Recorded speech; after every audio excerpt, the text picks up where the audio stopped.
Hello, hello, hello, hello. How's everybody doing today? Go ahead and make sure the music is at a reasonable level. Why is the music not playing? That's the question. Okay, good. It was just changing songs. All right, excellent. How's it going there? How's it going there, Martin? How's it going there, Aaron? Long time no see. Hello, hello. All right, let me know, guys, if the music is too loud, so I can fix that. I think we should be good though. How's it going there, Dutch truck guy? Willkommen. No, I know that's not Dutch. All right, so we're in the career game. Did some work on the helicopter. Finally got that tuned in. The orange helicopter. I would like to get into the base building. That's something that I kind of got inspired to do yesterday, missing the old Cape House. Probably going to put the Cape House. There's another one I want to buy as well. Hello, Trippa. Trippa's a little farmer in Stormworks. Let me see, is the Patway over there? I think the Patway is not over there. Let's go ahead and... let's see. Let's fix something on this whilst I'm here. So this says diesel. This should be fluid in liters. All right, let's save that.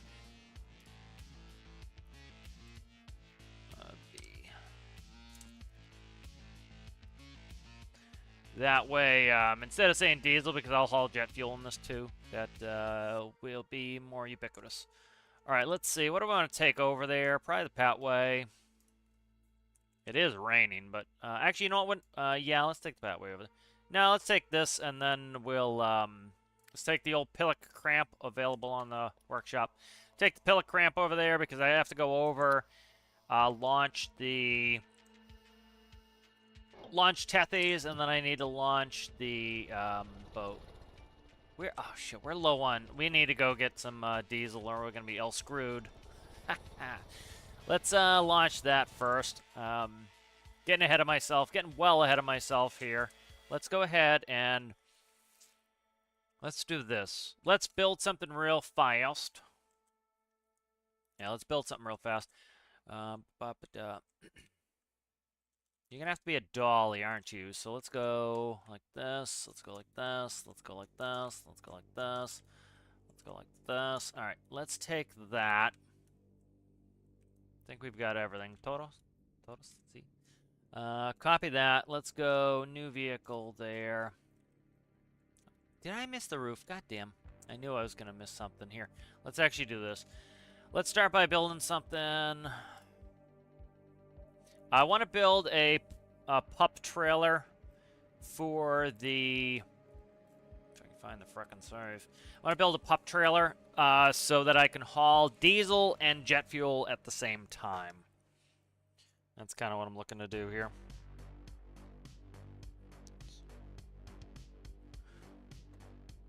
That'll make it a little bit easier because I'm having to run back and forth too many times to that, and I can take one at a time, and so my diesel is low because I ran jet fuel last time, so this way we'll be able to run both. So I'm now in the custom game, just a hell of a lot easier to get built in the custom game.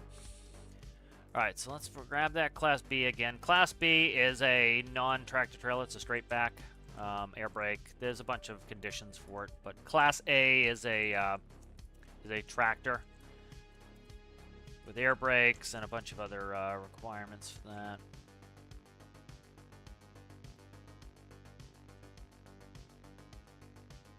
Okay, let's see. Let us see. All right, let's copy that. All right. And I'm gonna go like that. Yep, okay, it's all one piece anyway, so that's fine. All right, good. So now this is gonna convert this into a trailer. So it'll be easy to do. So, kind of excited to get into some career gameplay. Kind of missing that for a while now. So, don't need a drive shaft. Don't need pumpkins. Don't need pumpkins on a unpowered axle. Do need air cans, though, on an unpowered axle. So, hopefully, I'd like to get that T-TIS Mark II out pretty soon, so you know, we'll work on this, get that kind of going here. Battle Canyon. Let's see, what do I want for that, though? Trying to think what I want to put for that. Let's go... that's 3. Never mind. Battle Cannon will do.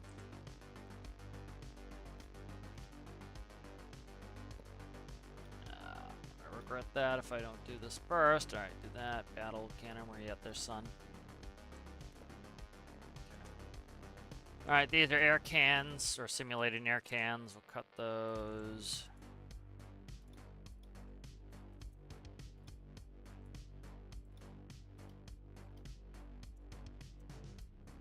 Good, and then I'm gonna need a dolly. A permanent dolly, so we'll do that in a second. Let's catch up some chat here. How's it going there, Duke? How are you? You still can't sink your ship? No.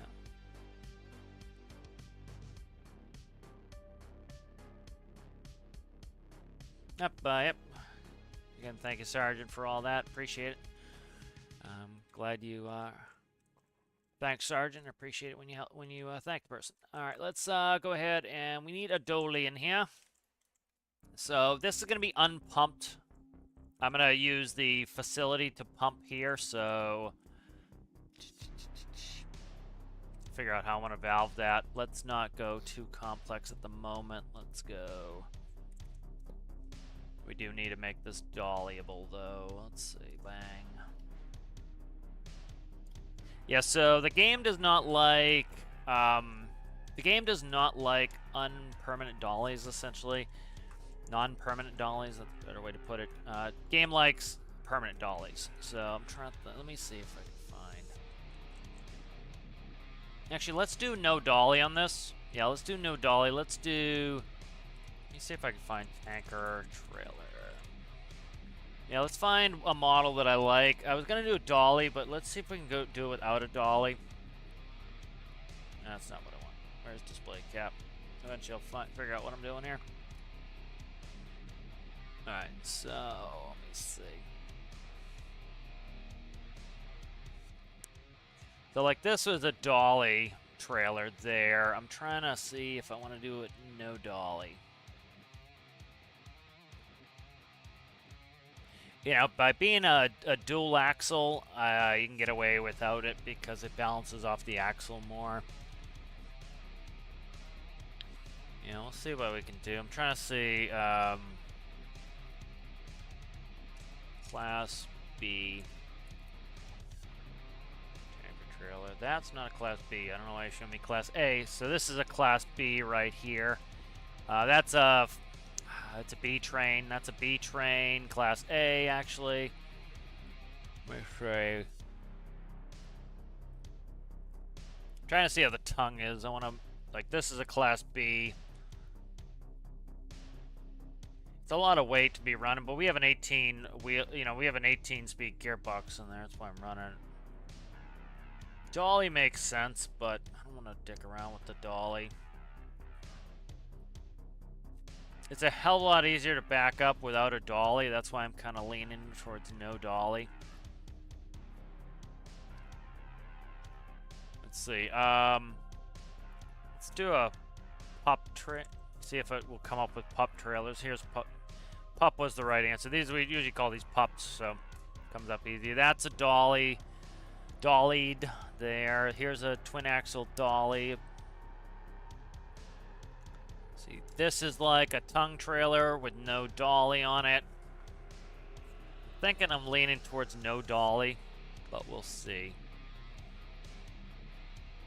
Extra dolly and extra axle isn't a terrible idea, but pain in the ass to back up. They really are. Absolute pain in the ass to back up. So. Especially in game because I don't have the visibility I would in real life. So, let's try running it without a dolly.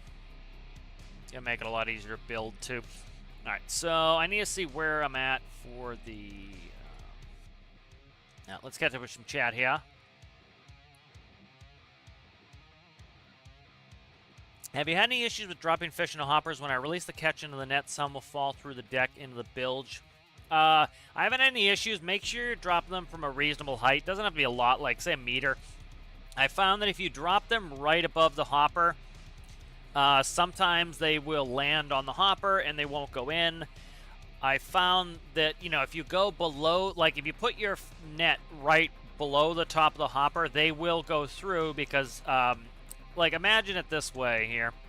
Like, a lot of games do this. You know, I used to do a little bit of editing files in Farming Sim, and so that's where I learned some of the stuff. So, let me see, reset. I'll change the screen over in a second.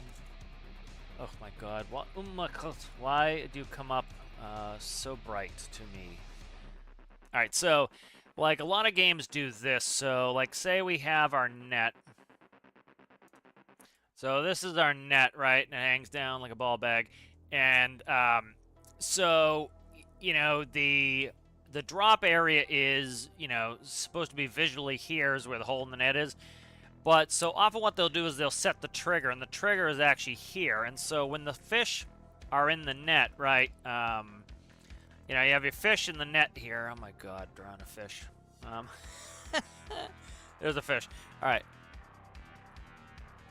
All right, there's your fish in the net. So the fish is in the world swimming. It then despawns and respawns and is affixed to the net. Okay.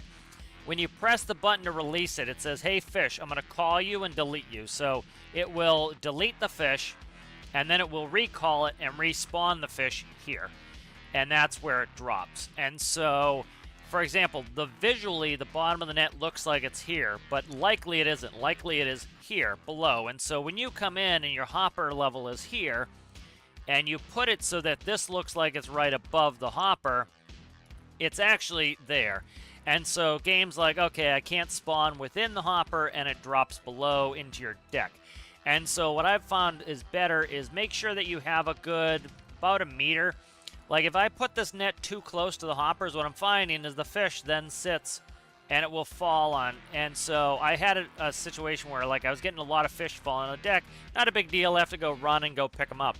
But if I was going about a meter above the hoppers, it has space for it to spawn, and then likely what happens in the game, again, is it has another trigger here. And so when the fish spawns here, it moves from the caught state back to the live state. Like, if you literally drop the fish overboard, it will swim off again. It's just pinning the fish in the net. Like, you know, nobody's really been talking about how, like, oh, nobody's been really poo-pooing the fishing net thing.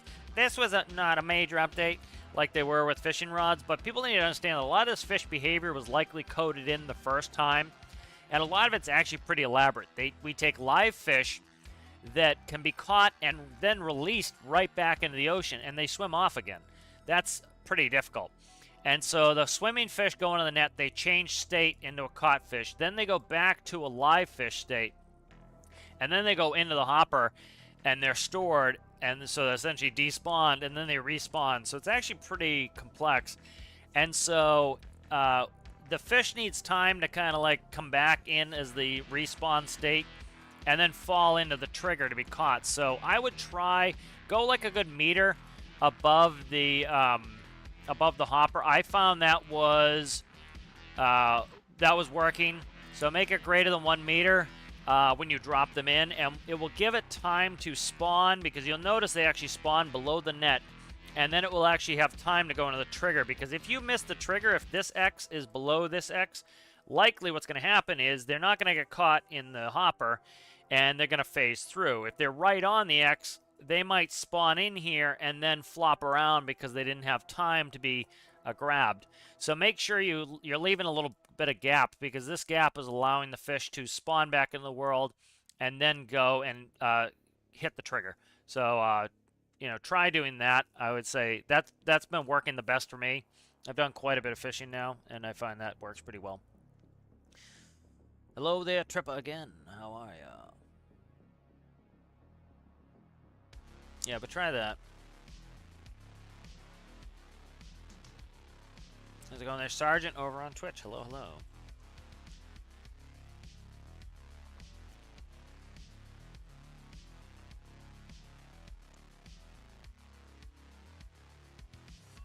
Yes, I would say the hitbox is above it, like I was showing there. So it you need to make sure it gets above.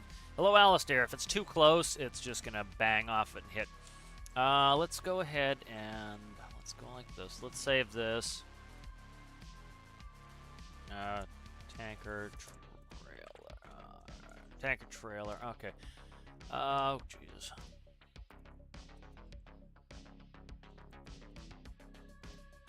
Alright, and then let's grab this real fast.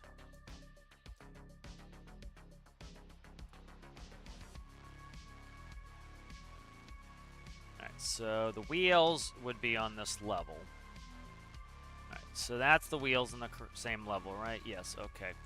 I'm just spacing this. So we need to go down one block off that, one block off that. All right.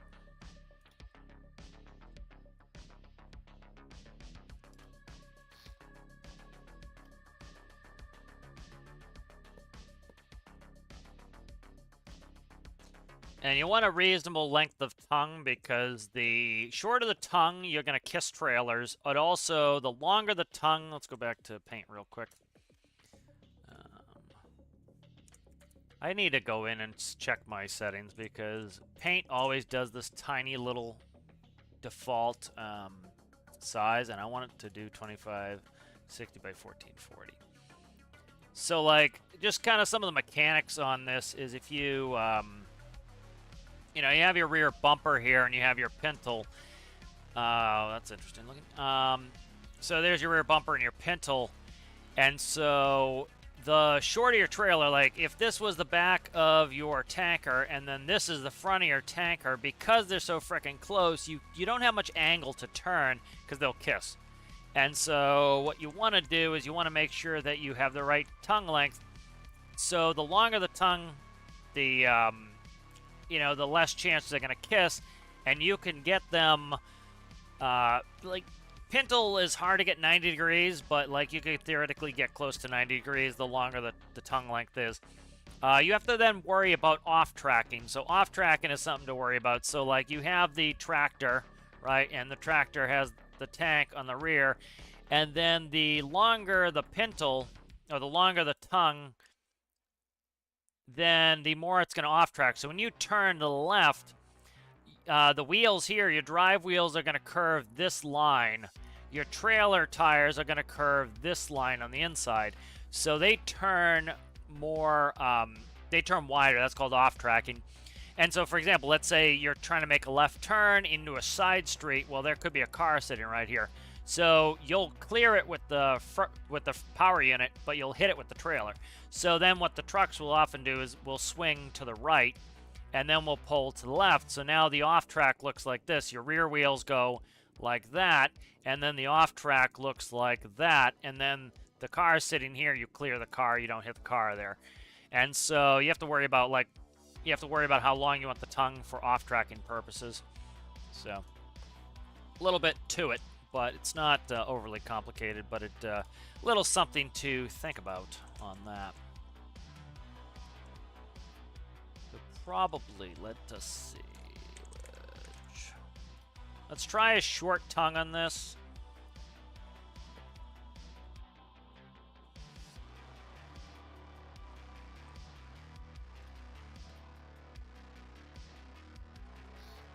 And then the thinner the tongue, the less chance you're going to have to... if I do that, I'm trying to think where I need to put this.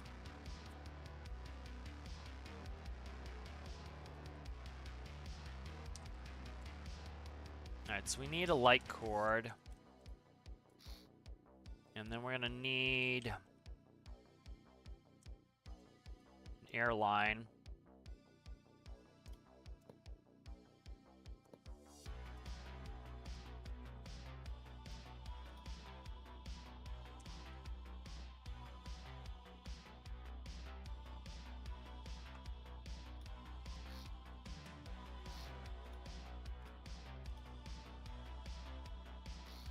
Alright, because I'm actually plumbing in air brakes, so I need that.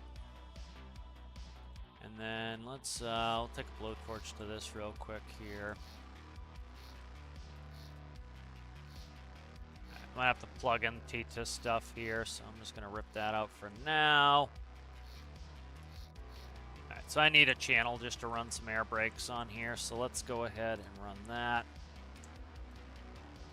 And an air brake can go up in there. Nice. Alright, so that's going to do air brakes. Alright, so that should be pretty good for right now. Let's save that real quick. Let's hook them together, just see how they behave together. Oh, do not fucking do that. Do not do that. Alright, let's bring that in.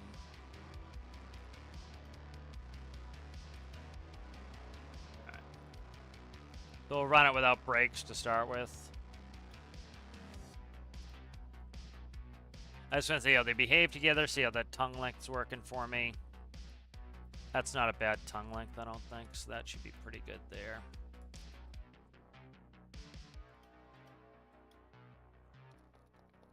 Alright, so that needs to go down 1. Alright, so that's 1 too high. That's got to go down 1. That's fine. Alright. But we'll play with it real quick, and then I'll adjust it. Because this has the trailer supply, so that will do the air for the rear. So, like, again, if these were too close together, we'd kiss them. So I'm trying to get this tied up. It's going to be easier to back them into each other. There's a bunch of concerns here. One, when you go to make your turn, you have to worry about them hitting. So they're far enough away now, they're unlikely to kiss unless we go in reverse. So, like, that's them kissing. So a longer tongue helps prevent that. But, again, you're not going to be able to go 90 degrees because, you see, the tongue hits the bumper. So we probably want one more block of length outward anyway. The other thing, too, is off-tracking. So you put them too far away. I'll show you the off-tracking here. So as you turn, you notice that my tractor tires are going to carve a line. The trailer tires are going to carve an inside line on that. Now with dollies, you can fix that, where the dolly, because the bumper is turning to the right, away from the direction of turn, the dolly will actually turn to the right, so the trailer will actually swing out. So that's the benefit of dollies sometimes, is, you can stack multiple units and not have to worry about them, they swing out a little bit when they actually reduces the off track. Alright, so we need to go down and we need to go back 1, I would say. Alright, so down and back 1. Excuse me, pardon me there. Alright, good.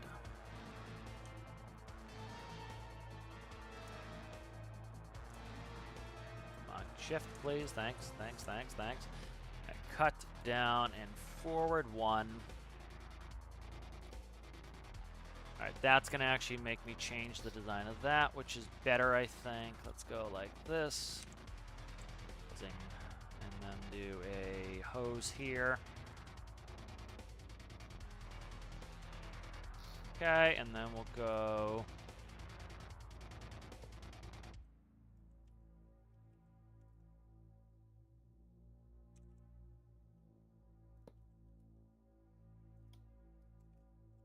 Alright, and then I'm going to fix... let's go...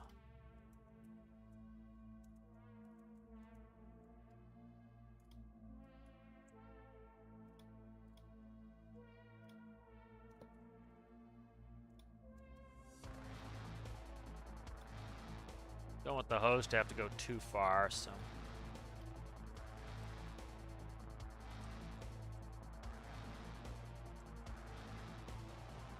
So that's geometry's a little bit better on that.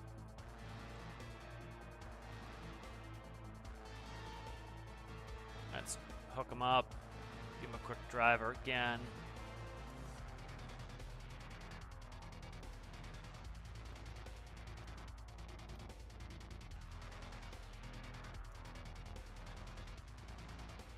Drag, you sucker. Drag, you sucker. So I'm going to put the air brakes on this and everything else too.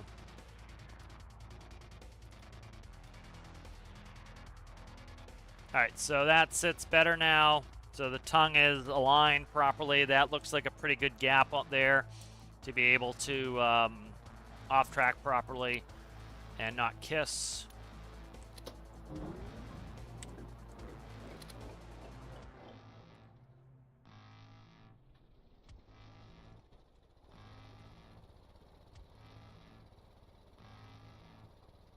Let's see, what side's air on? Air is on the right side. Light cord's on the left side.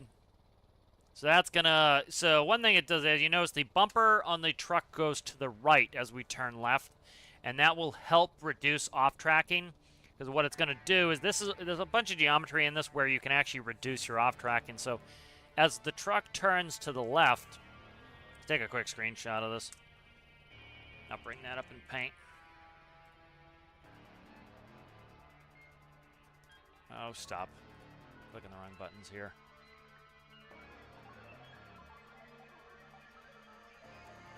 Alright, so we'll look at this picture here. So, like if we draw the wheels, so this is the track of the tractor's wheels. Now, if we look at as we turn left, right, the bumper here is actually going to the right. So, because our pivot point is right here. So we're pivoting off the center of the tires as we turn between the two.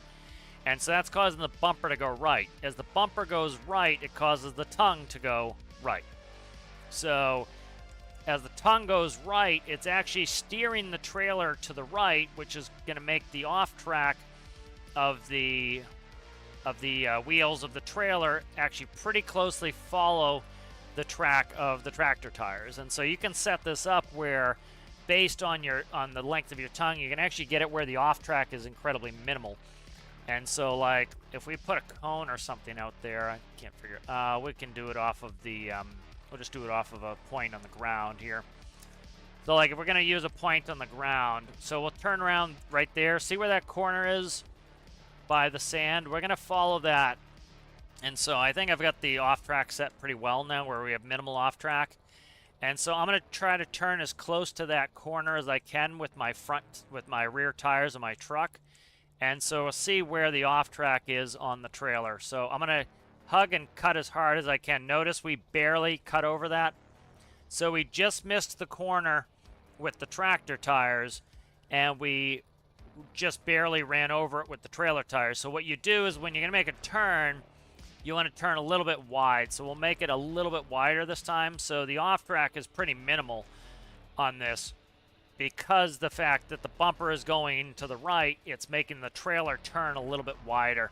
And so what we want to do is, as we're coming in here, I'm not going to cut as tight.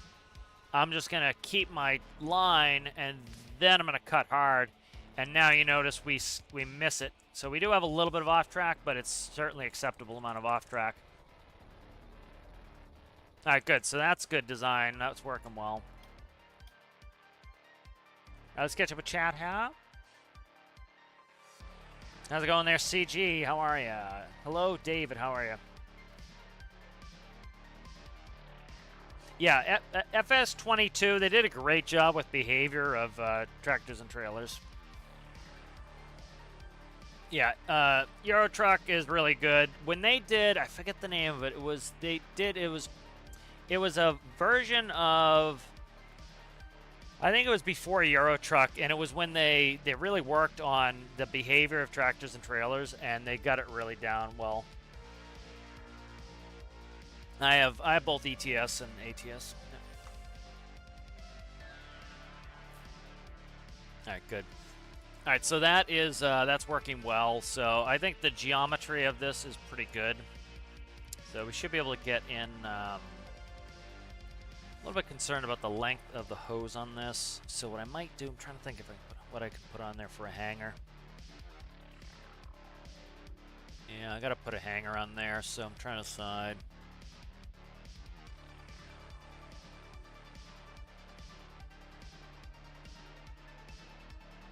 It's pretty centralized, so we don't need much.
Alright, so those are my 2 storages.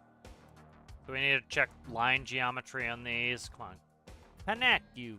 Alright, there we go. Let's do that. Play with geometry in a second. Let's finish up the pumps. I don't think I'm going to pump with this one.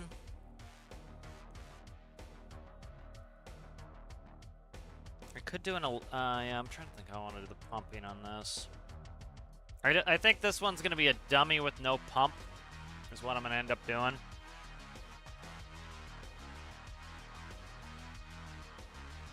That's what I'll probably end up doing here. So let's go. Take off geometry.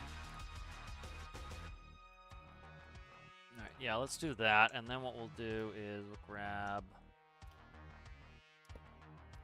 Alright, let's do this.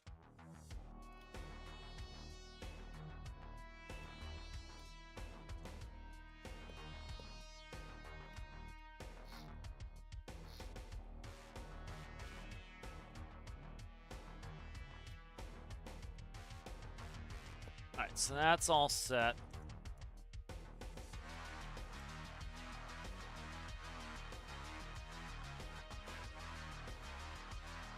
We'll leave a spawner in there. I just won't select it at the moment. What are you, sir, madam?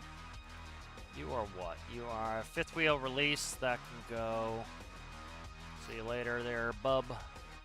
That's pumpkin business there. Okay, that can go. Alright, and let's go ahead, and then I can put in the T-TIS Mark II. Oops, you son of a bitch. Let's do that. Oh, come on. Just sit where I want you to, ding-dong. Alright, good. So that's good there. And then did I put in... Okay, those have...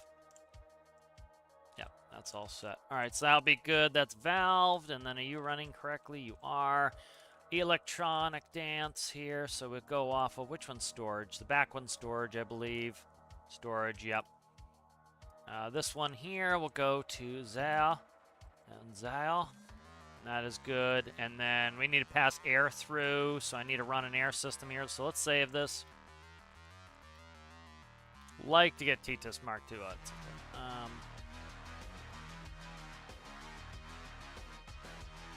I think I have the back trailer done.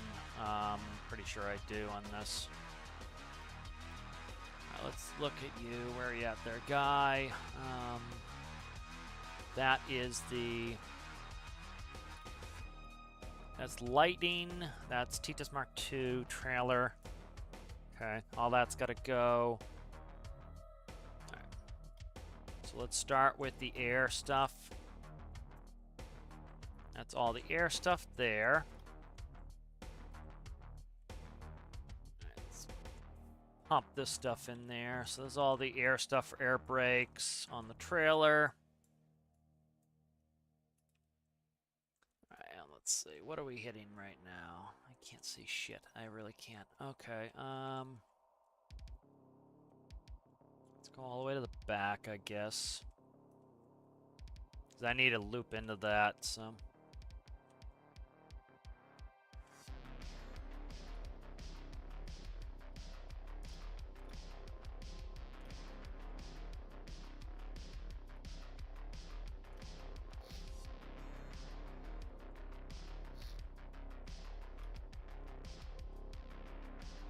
Oh, stop.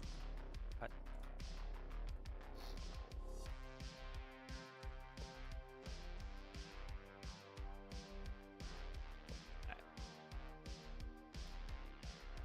Alright, and then I need to run out to here. How did I delete a fluid port? I did, though. Fluid port on the outflow valves there, and then I need to run... I need to run to this pintle. This will allow me to hook up multiple trailers, so let's get rid of symmetry on there. Alright, where is my outflow here? Right there. Alright, so this is going to get cut. And that's going to go starting there. There. Okay. Keep going here.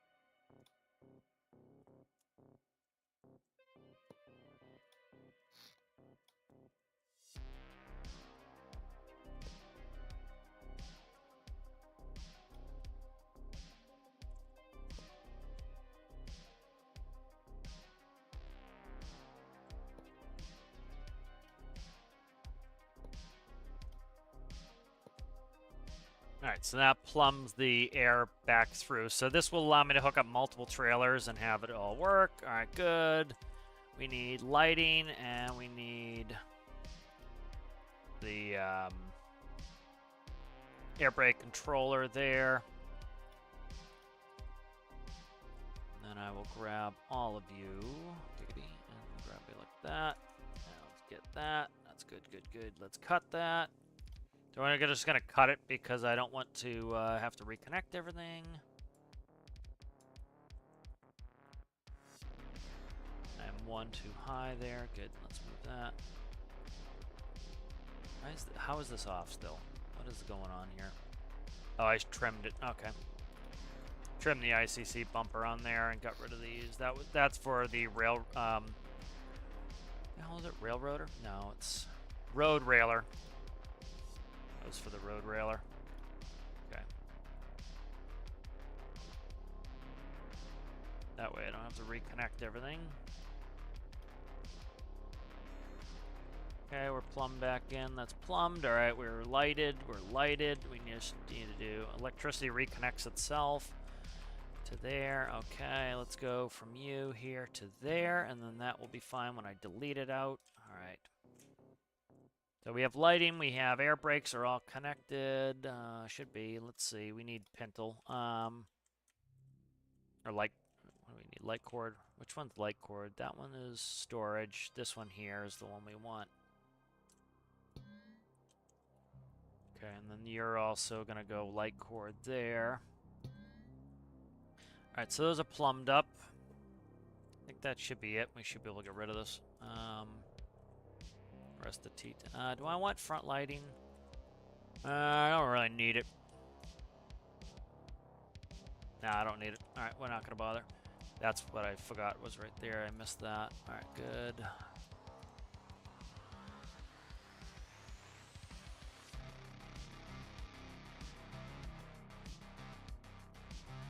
How did I miss that? What the fuck? Didn't see it. Alright, you sucker. You sucker, you. Right there. Alright. There's T-Test 2 all hooked up. What do we got? The two bangers? Two bangers? Alright, let's see. Do we got a place for two bangers in here? I just throw them in the tank, because not a big deal, but try to put them somewhere normal if I can.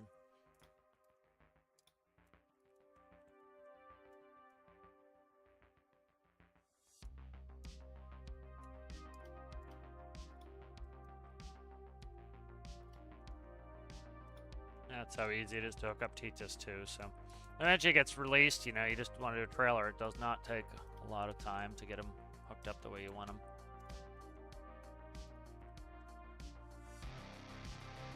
That's going to be zings on there. Let's see, oh, fuck. One thing I didn't want to hit was that. That's the one thing I did hit. Okay. Alright, so that should be plumbed up for T-Test Mark T. Mark D. And then we need to hook up the wheels. So let's see. We have service brakes, trailer, variable brake, variable brake, variable brake, variable brake, variable brake, variable brake, variable brake, variable brake. All right, and then that should be it. Yep. All right, that's all set. And then what we want to do is we want to go from light cord, and we want to go to the light cord back here. That way, if we want to stack a third trailer, that should pass through. All right, let's save this. Let's run with triple or doubles. It would be double trailers. It would be a triple unit, essentially.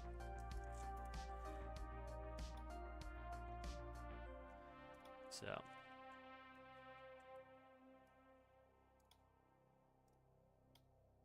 We'll do a quick test, and then we'll go back into the career game, and we'll go get them over there to pump. And we'll go do some rescues or something while this is pumping. So I took the orange helicopter out. If you were looking at the creation showcase there, I took the orange helicopter out. It holds like 1,200 pounds of fuel. I think, what is it? I think it's like 0.85 pounds per liter. Something like that. Oh, is it point? I have to look at what pounds per liter. Let me see. LBS of diesel per liter. Weight of diesel per liter in pound. What the hell is it? 1.87. I was gonna say it'd be that many kilograms. It'd be 0.8 something kilograms, I think. So 1.87 pounds per kilogram. So you use like 383 pounds divided by 1.87. It used 204 liters to go from FJ to the Arctic. It is incredibly fuel efficient, that helicopter, and it holds 1,200 pounds. So, yeah, that's nuts. So, what is that? So 204. So 12. Let's just say 1,200 divided by 204. That is 5.88 5.88 trips to the Arctic. For that helicopter. It's nuts. It truly is nuts. All right.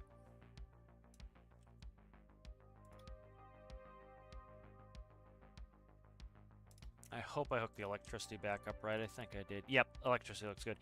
So this is a triple unit test here.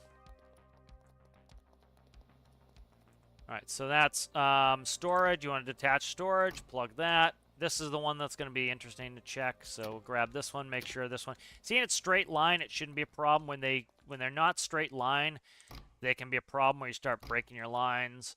It's usually a tractor trailer thing. It's usually a Class A thing that's a little bit more troublesome because you actually do more of an angle.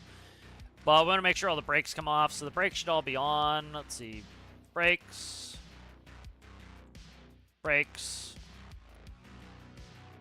Brakes. All right. Crank it up.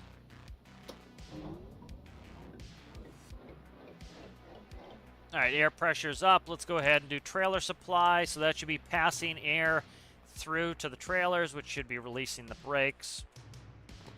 Fuck, why is that not off?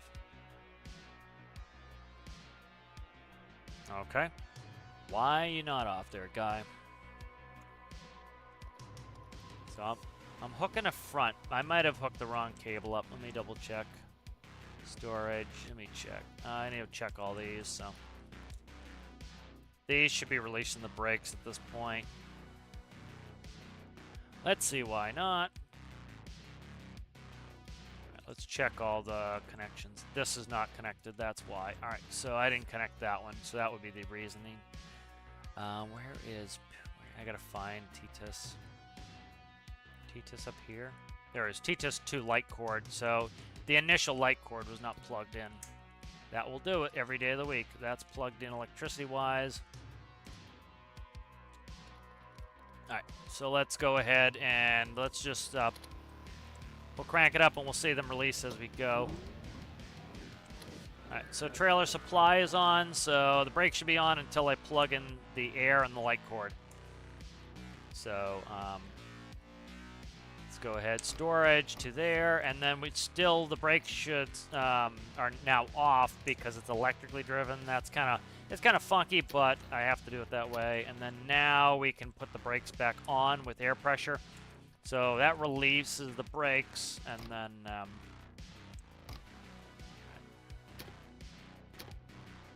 the brakes should be off. Brakes are off. Okay, good. Now let's go ahead and put on my service brakes, which is my brake pedal. And so we'll go ahead and put the brake pedal on. Now, you wouldn't want to do that IRL. You can pawn the brakes of the actual tractor. So tractor brakes should be on because I have not released the tractor brakes. Trailer brakes should be showing a variable value based off the air pressure. That's fucked up. All right, what the hell, man? All right, so let's see why. Check what's going on here. Of course, I put it where I can't get to it to check it. That's awesome. I can get to it here. All right, let's see what the reservoir tank is. We are at, we're not getting any air pressure through. So something's up where I'm not getting any air pressure. That's why we're not getting brakes. Why are you accordion like a bastard? Oh, I know why, so that's fine. Let's see. You're plumbed in. Let's see. Why are you not getting air pressure through? Because that's not plugged in. Okay, so it's all a tractor issue at the moment. I'll fix these in the main unit. All right, I never put the air through. That's why. All right, let's fix the front unit. I didn't, you know, I wasn't, I didn't get ahead of my, I was, oh my god, if I could speak. I didn't get to it yet to actually make the power unit ready for this, so let's do that. This does not need electricity, that can go. You need to hook up to Titus. You're hooked up to Titus. What is that about? Alright, this all needs to be deleted. That's from the main power unit. That can go. So this here was what, you know, this was a tractor trailer initially, so that can go now. So this was a tractor trailer unit initially, so it passed the air differently. It used hoses. Now it needs to go all the way back to the bumper.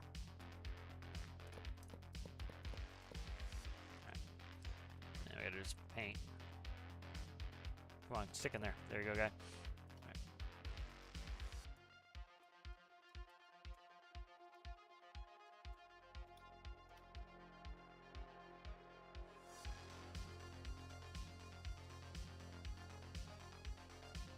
Okay. And then this is actually going to get... Gotta go the other side, which kind of sucks. I can go in the frame right...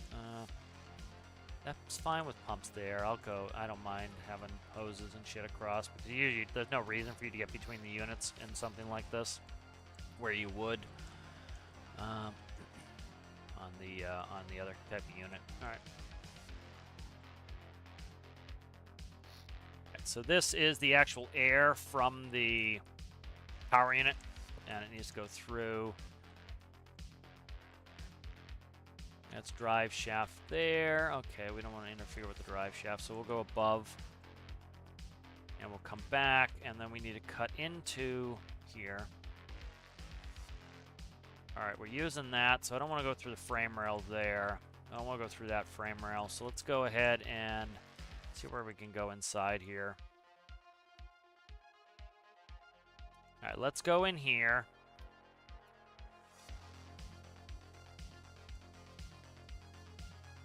All right, and then we'll just pass through, and we want to go into the frame rail over here. So we'll cut the frame rail there. Can I cut through you? I can. Not. Okay. That's fine. What are you? Can I cut you? I can. Alright, that's where it's going. Alright. Alright, so we need to get to the frame rail over here. Is essentially what I need to do. So we will come in here.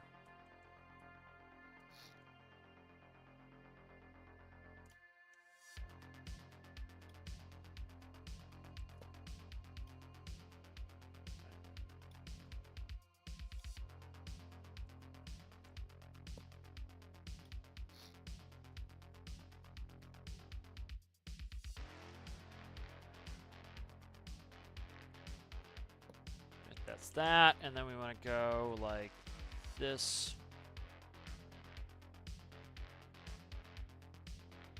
There's the frame rail. Frame rail's right there in line there, so we'll go like that. All right, good. That's all set up there.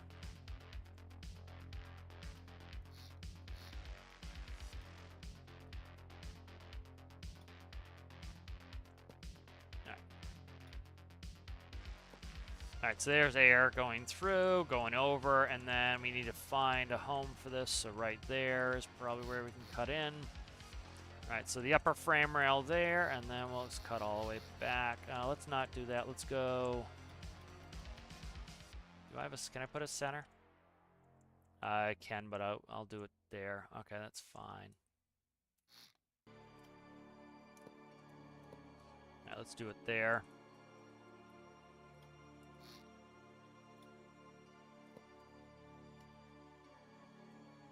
Alright, good. Ah, you sucker. I can't go over that.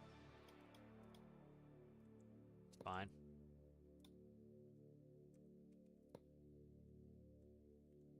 You know, of course, IRL, the airlines are very compact and small.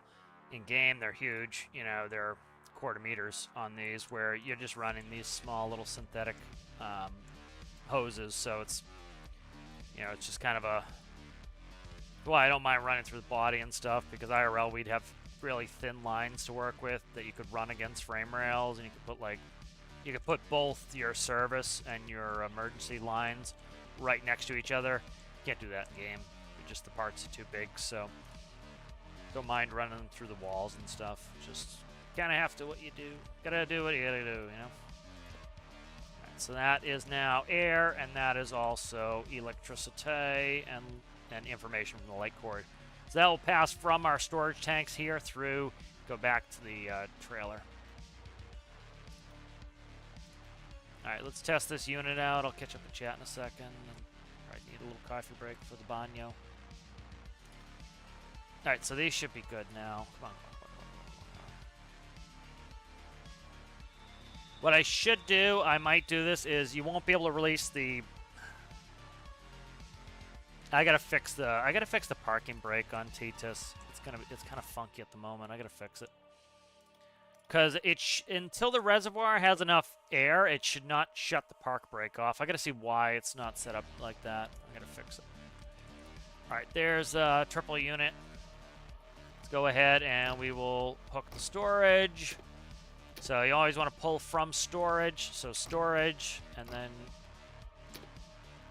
there we go. All right, we're good to go. We could hook another trailer if we wanted. So the air should pass through. So currently let's... All right, so the brakes should come off. They shouldn't in real life until the air pressure goes through. Now, maybe I have that set up. I could have it set up. Let me see. I should have tested it here first, but whatever. All right, so brakes are off. Now let's go ahead and put the service brake on, which is me stepping on the brake pedal. So there's brake pedal. And now we want all these on. And we have 70%. So that's good. 70%. Yep, so all the brakes are on. All right, so all our brakes are working. If you didn't do this with a trailer, all the trailers are going to try to come around the tractor, and it's ugly. All right, so now the tractor brakes are off. So this is an 18-speed gearbox in this, so this should be fine running this many units. It's got a lot of power. It's got a lot of gear. The whole point with having many gears is it allows you to find the right gear for the job. So you go up a little hill. If you had a 10-speed, the gear you're in might be too low, and the gear you're going to next might be too high, so you end up staying in the lower gear. If you had an 18-speed, you know, you have a couple gears in between, and so the better gear is to actually upshift, where so it gives you that ability to upshift. So with these type of trailers with a tongue, you would want to make sure that enough weight is sitting on the main axles that it's not putting too much tongue weight on the pintle. And so, like, if you had a dolly, you would push the wheels all the way to the back. Part of that's the geometry for steering. With this type of trailer, you want the wheels more centralized so that more of the weight's on the wheels on the trailer, and it's not pushing on the tongue, because effectively, if there's too much tongue weight on this front trailer, it would push down on the back bumper and try to lift the front wheels of the tractor off the ground, which happens sometimes, and you end up losing steering effectiveness.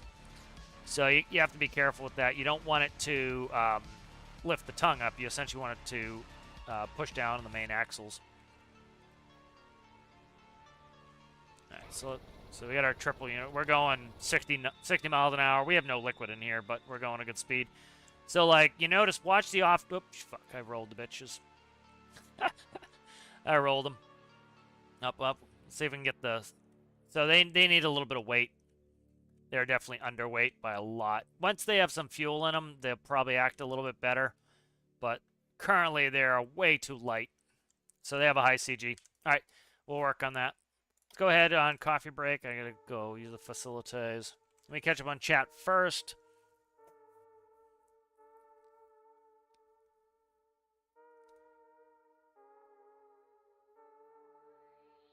A little bit of tomato plants there.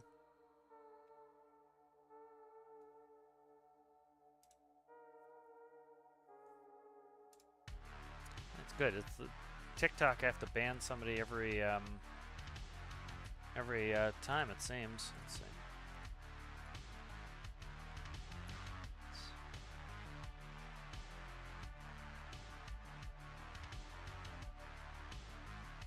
Bye.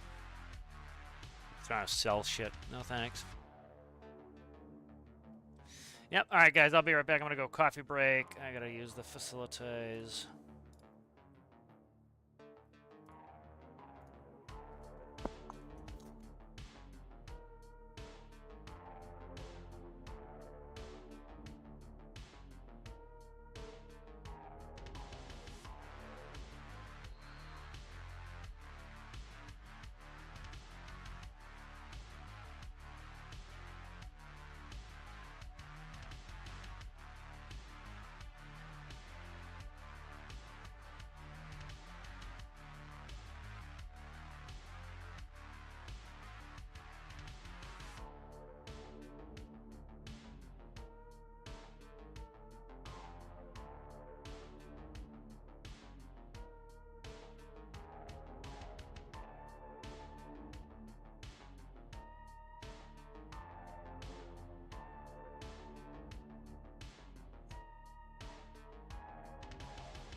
Alright, good. I have returned. Yeah, and giving them the old hammer. It seems like every day Twitch is like somebody's on there trying to sell me views and bullshit, so I make it pretty easy to ban people, which is good. Alright, let's see. So that is fixed. The trailer, let's weight that up. So let's look at the center of gravity here. So center of gravity, as you can see, is high. Note good, note good. We don't want the center CG that high. Let's get as much mass in there as low as we can get it. See, the problem is I'm filling the rails with a bunch of shit. Let's go... manifolds. Try to make it look reasonable, too, so... do that. We'll hang there, and then...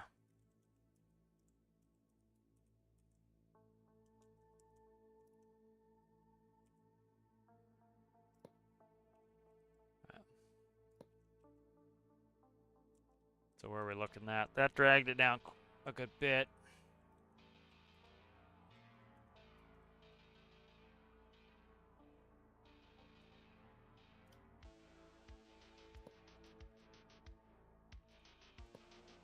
That's down a little bit more.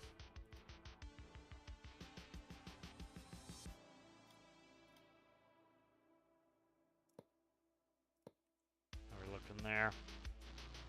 13, 15, as long as we get this nice and low, we should be good. It's gonna be a pain in the ass, huh? Really, guy, huh? Is that what you're gonna choose violence today? Is that what you're gonna do? There we go. Take you. Bang, bong. There we go. Take you. Alright. Now we'll cut that across. Put that back in. Ideally, I want the mass over. Again, I don't want that tongue to pick the truck up, so I want it about where it is. You want to split. You want some tongue weight, so you don't want it in between the two axles. You kind of want a little bit forward to push a little bit weight on the tongue. You know, they actually have sliding axles IRL, and that allows them to be able to move the weight. Let's go like this. We'll push a little bit more tongue weight on there. Okay, and then let's cut this all the way through. What are you there, guy? What the hell is that about?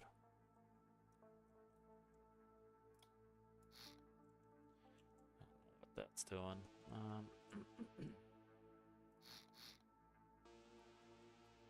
Okay.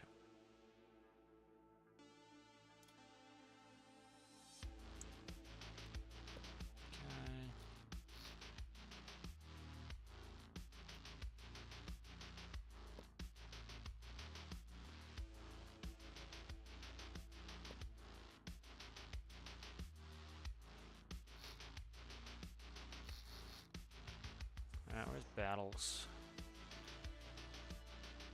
Battle camp piece, please. Thanks. Nah, Brad's cut that to do it. That's fine. We'll cut that now, and then we'll do it. Let's cut the back one first. I want to try to keep this weight in the ass a little bit.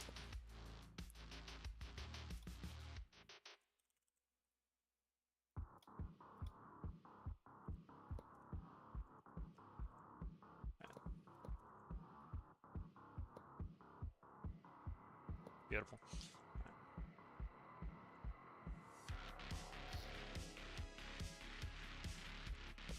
All right, let's check that. CG, so that's not too bad. It's right off the front axle. Pretty low at the moment. Let's go ahead. I want to push it back just a hair. Can't cut those. Those are 2s. These can be cut, though, like that. Okay.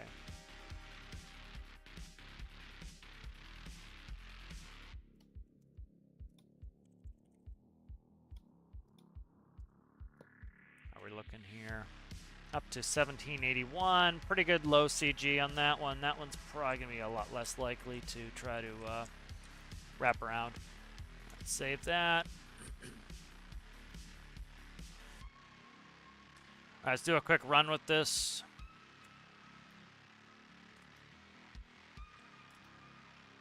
Do a set of triples again. So there's something called cracking the whip. The back trailer is going to be all motion is accentuated, and so the back trailer is likely to be the first one to go because every motion you make it's multiplied. The further you go down the line, and so it's going to affect the further back trailer the most.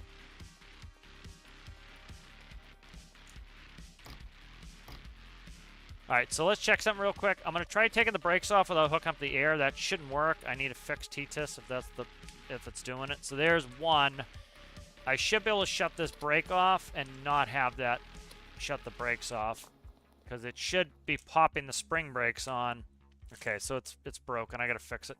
I'll fix it in T-TIS after I just test this test. Because until I fill the air reservoir, and maybe I have the air reservoir filled. I doubt it. It's a diesel. Shouldn't fill. If the air is all the way out, it should not be releasing the brakes, because you need to put air into your park brake system to release the park brakes. So until I hook the air hose up, it should not be releasing the parking brakes. So I gotta fix that.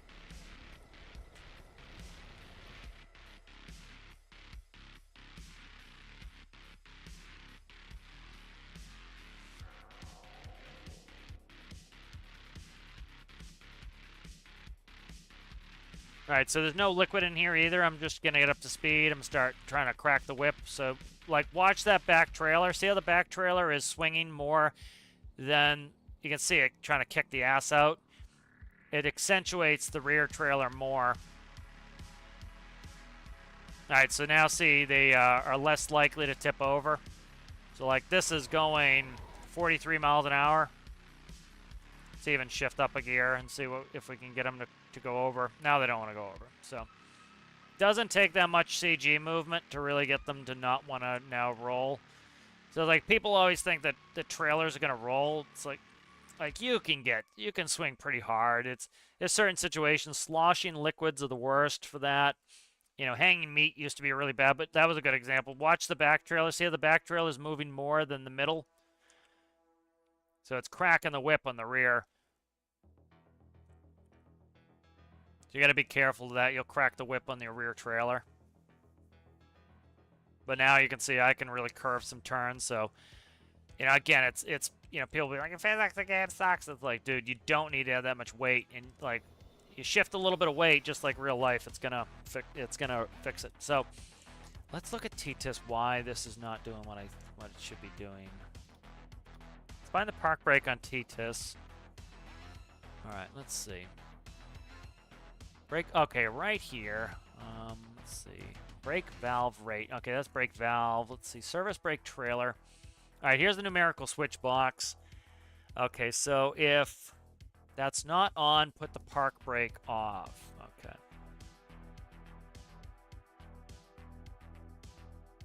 Alright, so I need to add a condition for park brake on this too. Okay, so this is going to be easy to do here. So I'll add it right here, and then I'll fix T-Tis. But let me see, where am I on? I'm on the whole set. Let's go back to T-Tis.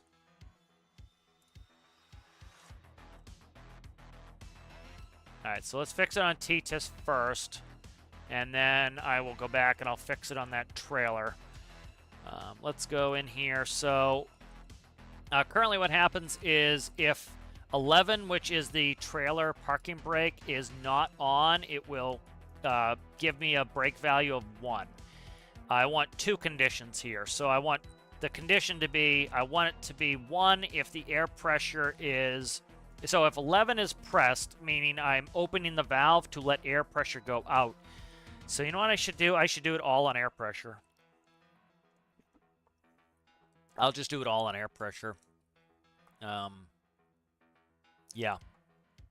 Yeah, I'll do it all on air pressure. That's a better way to do it. Yeah, so I don't even need that.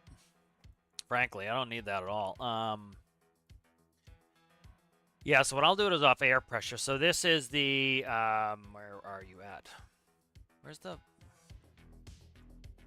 Here's the reservoir. Am I not reading the reservoir? I'm not reading the reservoir. I need to read the reservoir. All right, let's read the reservoir.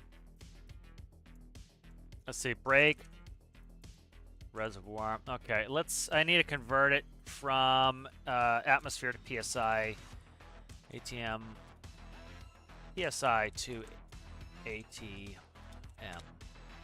All right, so at 50 PSI is when the spring brakes usually come on, so that's 3.4. All right, so if, so what we'll do here is move you like that. Okay, take that, adios. All right, brake reservoir, if this is less than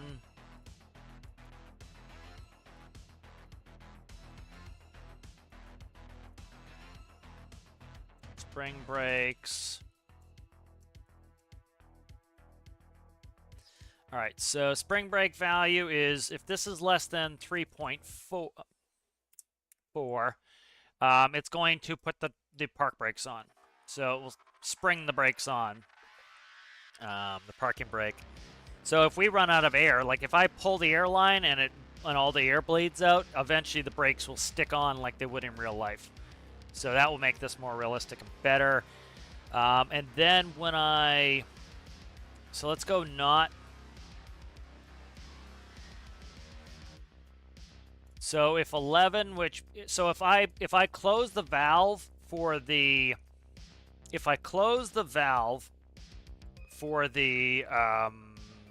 trailer brakes, I want the blowout valve to open. That will leak all of the air out, and then that will actually trigger the spring brakes.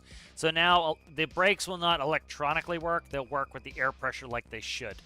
So that'll be much better. Yeah, that's definitely going to be better. Okay. So I want the brake valve and the blowout valve to essentially, let's see, now I want the blowout valve to open. Let's base it off of that. Yeah, okay, let's do this. So if that's not, I'm trying to think how I want to do this. So let's go there. No, that's why I did that. All right. Trying to keep my lines clean here, which is always a frickin' struggle. Alright, so what we're going to do here is we're going to take this. We'll feed that to there, you go there like that. So what's going to happen here is when I shut the valve off, it's going to bleed all the air out of the system. It doesn't really do that. It holds it in the reservoir, but this will simulate it properly the way it should be simulated. So do that. Let's see, brake reservoir. If you're less than that, you flip out, and then we want to do 11 knot. So we'll grab, we'll take 11, put you there, put you there, not there. Okay, and then what we'll do is grab that.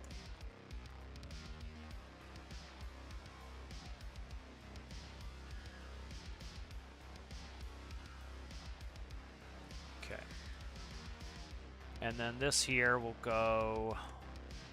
All right, so what's going to happen here is we'll walk through the braking system now. So this is more realistic now. So what's going to happen is instead of me electrically saying, hey, shut the parking brake off, which is not how it happens in real life, what happens in real life is you let air pressure go on one side of the air can. That will release the spring brakes, which is what your parking brake is. So if I cut the air line, the air leaks out. There's not enough air pressure to overcome the spring, and it springs the brakes on. It's a fail-safe system. And so when you detach your air from the trailer, it's going to actually put the brakes on. And that's why, like, a trailer doesn't roll down the hill. You can park it on the hill, the brakes are sprung on, not coming off until you pump air into it, or you cage the brakes. And so what's going to happen now is when the brake reservoir is less than 3.4, it's going to put on the brakes. Okay, it's going to put on the park brake. Yep. It's gonna end up defaulting the variable brakes to 1, which is full brakes on.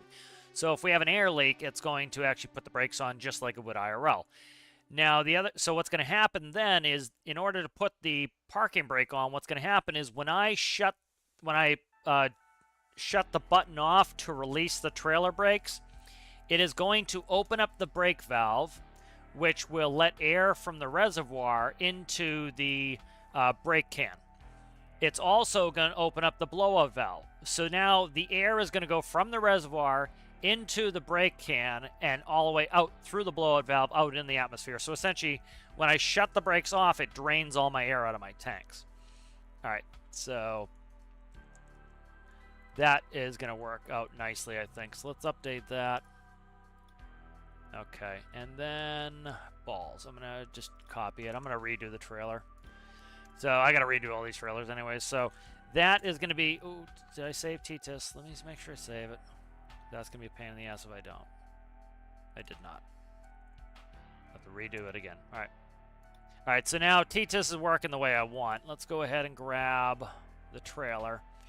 All right, so that's more realistic. That works. I have to reconnect all this. Not the end of the world. All right, let's go ahead. This is going to be light cord. Let's see. We have brake can pressure. So this is the brake can right here is the pressure. This here is the brake reservoir right there. That's the tank pressure off of that. This here is the blowout valve. That's this one. This here is the service brakes trailer. That is the actual variable brake.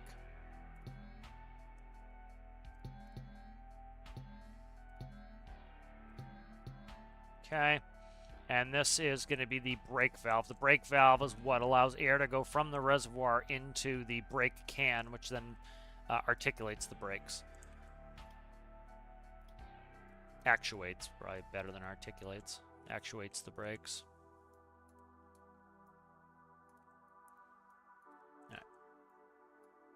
So that works much more realistically now. So again, now the parking brake is also based off of the air pressure instead of being some just like fake magic like turn on brakes.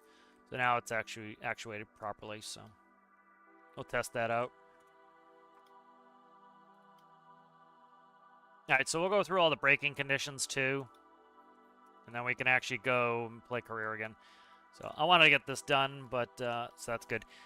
You know, a lot of this, that's why T-Test is taking so long to do the new updated version. I want to make sure it's tested and does everything it's supposed to do when it's supposed to do it. That's the difference between T-Test and SimTest. T-Test is supposed to be a simulator, realistic type system that has all the features that if you are a tractor-trailer driver, you should be able to jump in and everything should seem familiar to you. There's a little bit of difference, but it's mostly to cut out an airline because I'd have to run dual airlines. IRL, it's a piece of cake running dual airlines right along the frame rail. I can't do that in game. All right, so let's actually disconnect this real quick. So now the brake is based off of air pressure. So we're going to leave the airlines disconnected. So now we should check the brakes. 1. Okay, so brakes are at 100%. 1. Okay, good. Now let's go in here and let's... So if we look, we should have air pressure in here. We do. We have air pressure in there.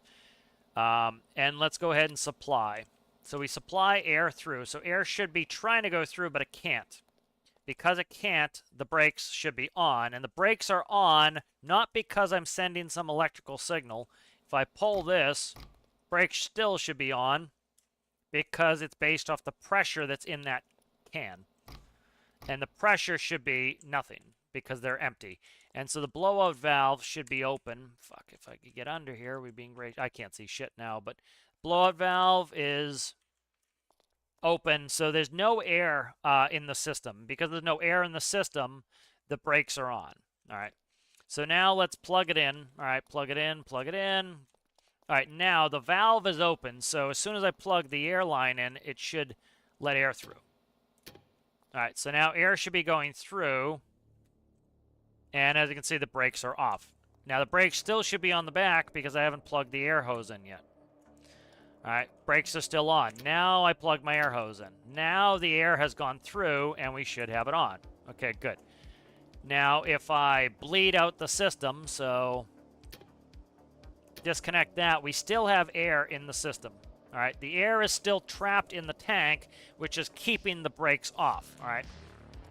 But if I go ahead and I pull the cable, that has now shut the valve off. It should have leaked all the air out. It did, and now the brakes are on. So perfect. This is working well. That's working how it's supposed to be working now. All right, good. So that is all plugged in now, and now that should have taken air from the tractor through the air hose and put it in this back trailer, shutting the brakes back off. Yep, perfect.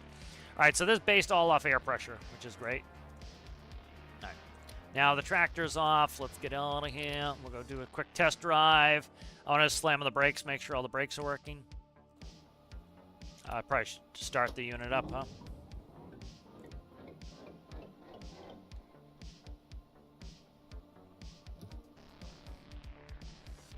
I like having squared frame rails. They'd be squared frame rails in most US stuff. They're using boxed. They're not full box, they're just, they're half boxed. All right, let's check the lights. Headlights on, lights. Why the fuck are the ones in the back off? I fixed that on the tractor. The lights are off on the tractor. Probably electricity.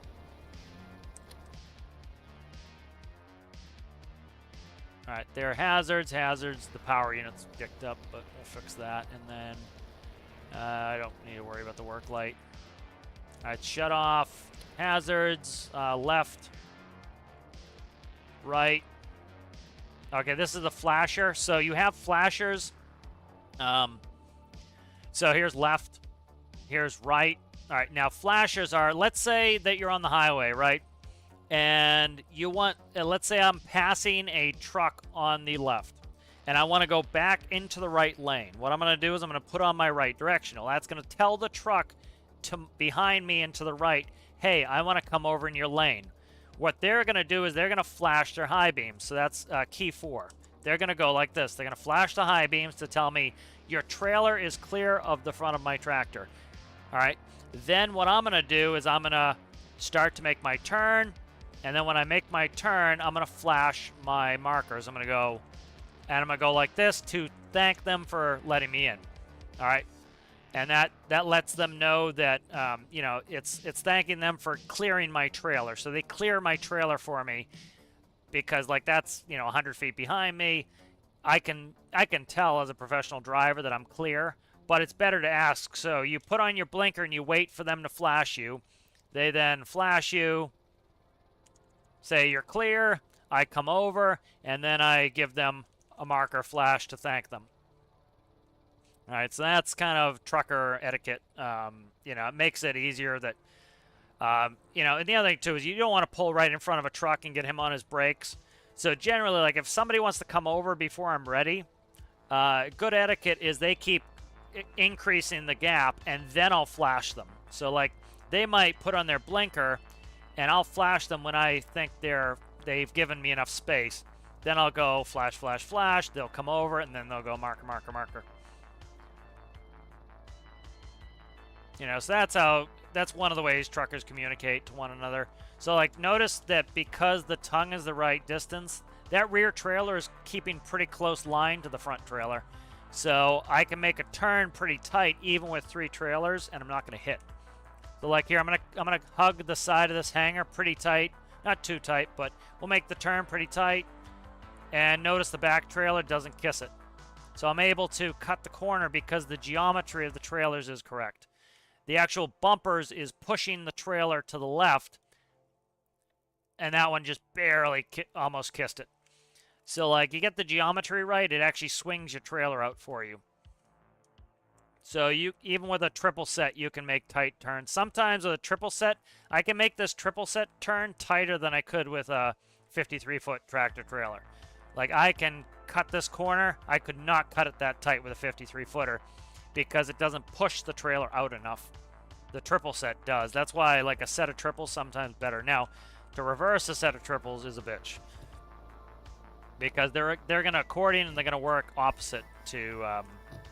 They're gonna work opposite. So as I start to make my turn this way, the center trailer is moving in a predictable fashion. The rear trailer is moving opposite. So that's called accordioning. So you're doing an accordion there. So as you can see, me trying to back up, I'm gonna crumple the set. So you can do it, but it's a bitch. Like we have to do this with dollies. Like I would back the dolly into the stack. If I'm backing the trailer, the dolly is working separate. So like with a triple set like this is not too bad. Let's get it in reverse and we'll try it. So like you have to really anticipate. So like you cannot do big motions. So like I am doing small corrections with the tractor. And remember, they get accentuated the further back you go, so I have to make real small changes with the tractor to get a triple set to back up like this and not become an accordion mess. Like I'm already starting to lose it a little bit, so I have to fix it. So now I'm having to make big movements with my tractor to get little movements in my trailer there.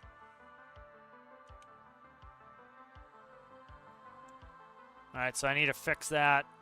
So now this is like if this was a dolly, it would already be a scrambled mess of shit. With a set of without dollies, I can still back this up pretty reliably. Like you can see, I'm doing an alright job backing this up. We'll back it all the way into the hangar. With the dolly, this would be a fool's errand. I'm not going to be able to do it. Like I've got my trailer set now. The angle is pretty good. Now I have to fix the angle. Now look at how much I have to move this tractor to get that back trailer on track again. So I have to make a huge motion with my tractor to get that back trailer to start to hook back towards the hangar. And now see, I'm already coming back to correct because like look at the middle trailer. The middle trailer is dictating where that back trailer is going. So now I'm going to go straight with the middle trailer because the angle is right now. See how it's turning? Now I need to save the back trailer so we don't jackknife. And so I need to start moving. So you do have to do a lot of movement. With dollies, the shorter the trailer, the harder it is. A dolly is ultra short, so it makes it really fast. And so you have to do big corrections. And see, now we're screwed. There's no way I'm fixing this. See how I'm screwed? So now what you need to do is a pull-up. So I'm going to go hard right, put it in forward gear, straighten out. I'm going to stop. I'm going to go hard left, put it back in reverse, and now I should be able to correct. So you're going to get to the point, too, where you can't, like, even there, I'm past. I got to fix it more. Here we go. So I got to get a little bit straighter there, even. So let's get it in reverse here. There we go. All right, so now I've got it fixed. All right, so now I want to put a little bit more bend in that back trailer. So you see how much I have to move the power unit to get that back trailer to move where I want it? And now I want to fix it. I don't want that to turn so much. Now I have to go back. So small motions, but this is a fool's errand with dollies. It's a bitch to back up a set of triples with dollies. It's a bitch to do a set of doubles. Now, this is essentially what a set of doubles is. The center trailer is acting like the dolly. So this is as hard as backing up a set of doubles. It's actually easier because the center trailer is longer. The shorter your dolly, the harder it is. So this is like a set of doubles with dollies to have even a triple set. So, but that's working really well. So let me check the plumbing, make sure I didn't dick up the plumbing. All right, so we have two inflows there. We have valves. That should all be good. I think this is good to go. So let's go in the career game. I need to fix the lighting on the power unit. For some reason that got screwed up again. Let's check the electricity. Yeah, the electricity is just balls out. That's fixed now. All right, so that's fixed on the power unit. Let's save the power unit. All right, we're good to go back into career. I'll check up on chat while we're loading in. All right.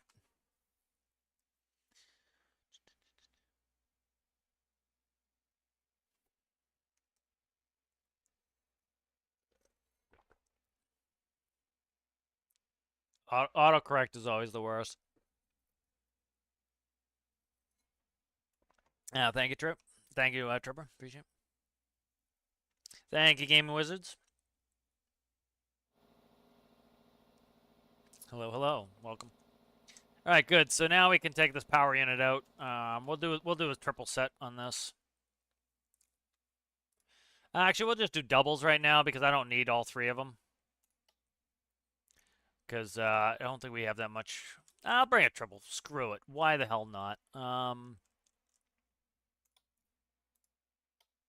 This will just cut down my trip times here. I must have had infinite electricity on because this pintle was not connected, and I still had power, so must have had infinite electricity on when I was doing my last test.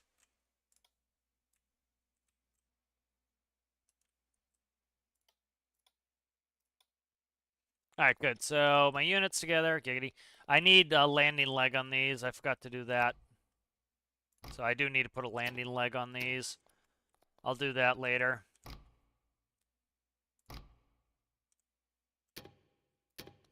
All right, let's get on out of here.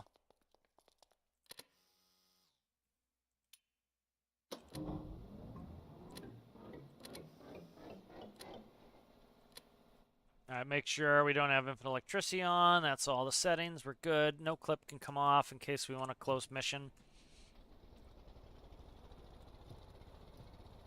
All right, let's check the lights. Why are the goddamn lights not plugged in on the back of the power unit? They're passing through, so something is up. It's probably the lighting panel on this. It's really friggin' annoying. Not a big deal. It's just I gotta go back and do it again.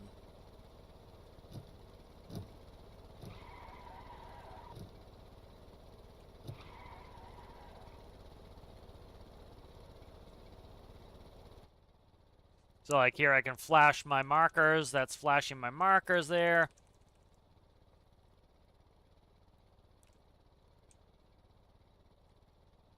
Flash my high beams. So that's all. That's part of why like TTIS has all this stuff too. Is like I want a simulator where it's like you can have all the truck stuff you want. Like trolley brake. If I press the trolley brake, it will only brake the trailers. So let's try an accordion maneuver here. So let's get going and let's slam on the space bar. See how it's straightened everything out? That's why I put trolley brake in here. We're gonna get this all crooked and then slam on the space bar. So all it's doing is just the trailers are braking. And because think of it like a weight on a string, right? If you pull up on the string and there's a weight on the end of it, right? It's going to go all corkscrewy, right? Now, as the weight goes back down, it straightens the string perfectly out, right? Because it's going to pull it into tension and it's going to straighten the string out. Same thing's happening with the trolley brake. The trailers are the weight. Actually, the tractor's the weight. When the pinch point is on the rear trailer. So what's going to happen is when I slam on the brakes, The weight is the tractor. The tractor is still moving. The string is the trailer is going to try to stop moving, and the tractor is going to keep going, and it's going to pull the string straight. And so that's why you have a trolley brake in the trucks is just, oh my God, I swerved around a car. Oh my God, I'm starting to get crooked. I'm going to jackknife. I pull on my trailer brakes only, and it straightens me right out. You see how quickly it straightens you out? Crooked, trolley brake, straight right away. So that's why you have a trolley brake. That's the whole point of having a trolley brake.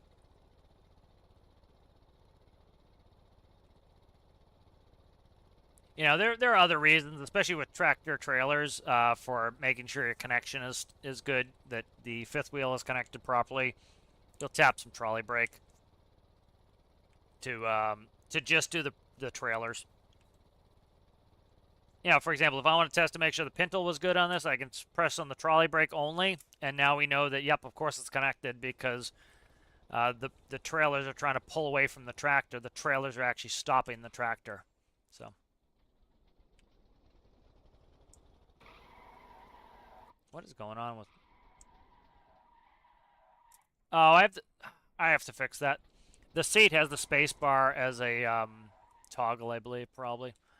Gotta fix that. All right, let's go ahead and we can shut down the unit here. Now we're just gonna let the facility pump in there. I'm not gonna. That way I can preserve the electricity on this. All right, so let's hook up here. These should all be empty. Empty. Empty. Yep, they're all empty. All right, so we'll start plumbing in. And then I believe that's in. It can backflow. It doesn't matter because I'm actually not... it actually doesn't really matter because I have the engine off, so the pump is not spinning. So this will allow us to push in both sides. That's all that's doing. And then that's going to be diesel. All right, so we'll start filling it up, and then I'm going to go do something else while this is going. 4 Zulu, yep. Be -4, -4 Zulu, yep. All right, so we'll let this pump. And I'm going to just no-clip back.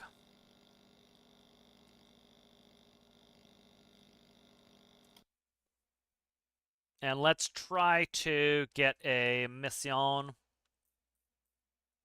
Do we have any that I want to do? Probably not. That's space. We're not going to space, the final frontier. All right, so for example, let's see. What did I use in fuel? I used like 200 liters. Okay, I used 204 liters to go from FJ to the Arctic in the new helicopter. All right, so that is 204 liters times $2. So that costs $408 to go from here, and I landed up here. All right, so that makes this helicopter viable to do missions like this. These missions here are pretty low money. That's $2 grand, right? That's not a hell of a lot of money. But if you're able to do that for like, say, $50 in diesel, that makes it worth your time because it's such a you burn so little diesel. Going out there in night owl, we're never going to make our money up with fuel. What is this one? Tugboat servicing. That one's one we could go do. Let's check on Vrijo. Let's go do that maybe. That one just needs servicing. Let's sleep and get a different mission. I want to play with the helicopter. We could go do the helicopter on that. Let's check and see if I have a repair torch in the helicopter. I just want an excuse to take that helicopter out and play with it a little bit. So I finally tuned the pit in on this. So one thing that I did that helped was I did dual rotors. I did not want to do it, but I did it so that I would get rid of the torque problem. Because I was trying to solve the torque problem in a more complex way. And it was just becoming... I was going to really have to do a ton of PID work to get it to behave the way I wanted it to. So I said, screw it, and just decided to not bother. And so I put in that other rotor for torque correction. I'm just running out of space in this, and I was having to do so much PID tune is like, screw it. We'll just do a double rotor. And then I tuned in the PID. And so this is running better, much better now. The hell was that gap right there? I actually have a pretty good amount of gaps in here for micros still. Let's save this. Let's not save it yet. I got to put in some torches. I got to see what I want to do for these back seats here.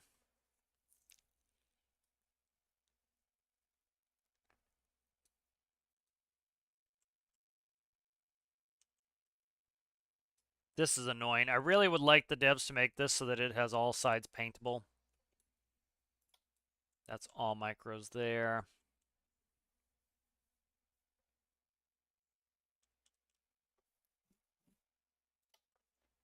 All right, for now at least, let's do this. Now that can have a third seat. Okay.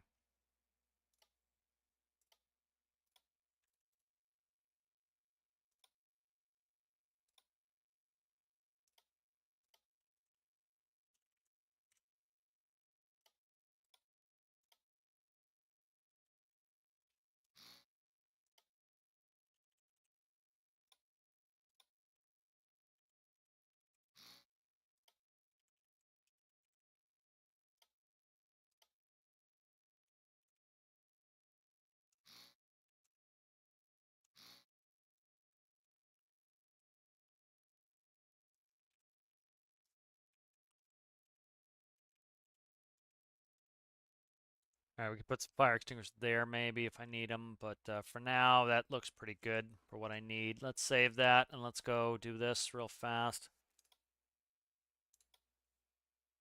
Wind's up a little bit. I haven't tested this with much wind, so we'll see how it does. That's quite a bit of wind. What are we at right now?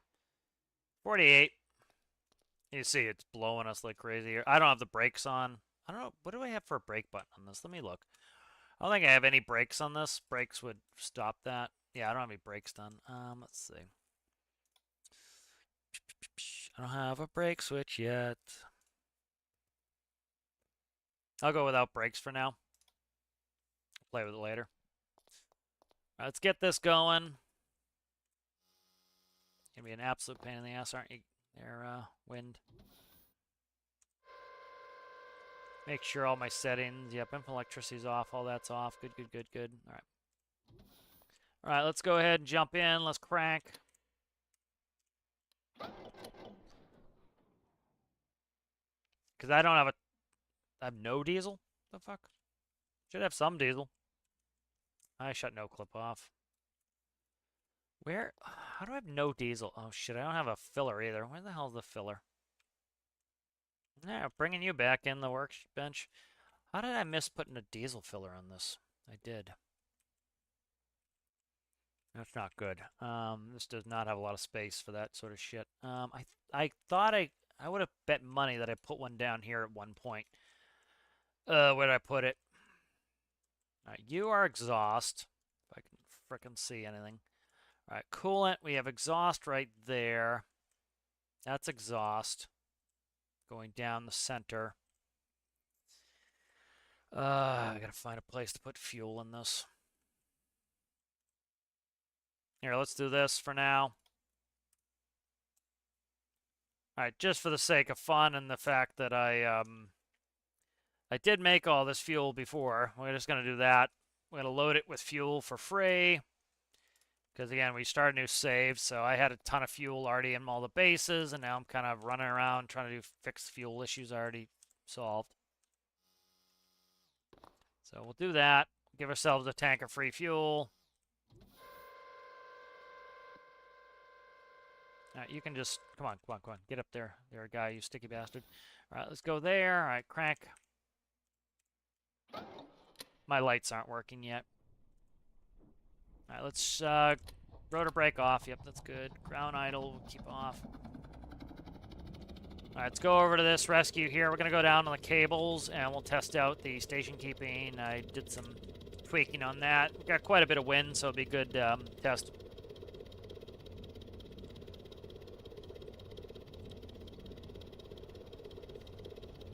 Hello there, Centros. How are you? All right, we're up to flight RPS. Good, good, good. Go ahead and get out of here.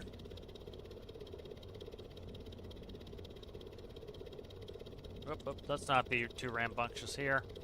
Hit the ceiling would be ugly. All right, good. Let's see. Let's go out at...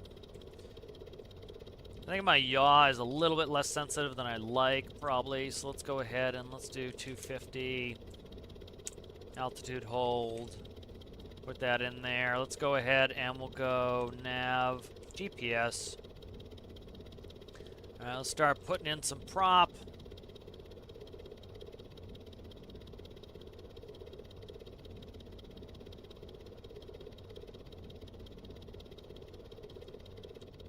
All right, so autopilot's working pretty well so far. Famous last words. Now that the wind is up, watch it fuck up real bad. Alright,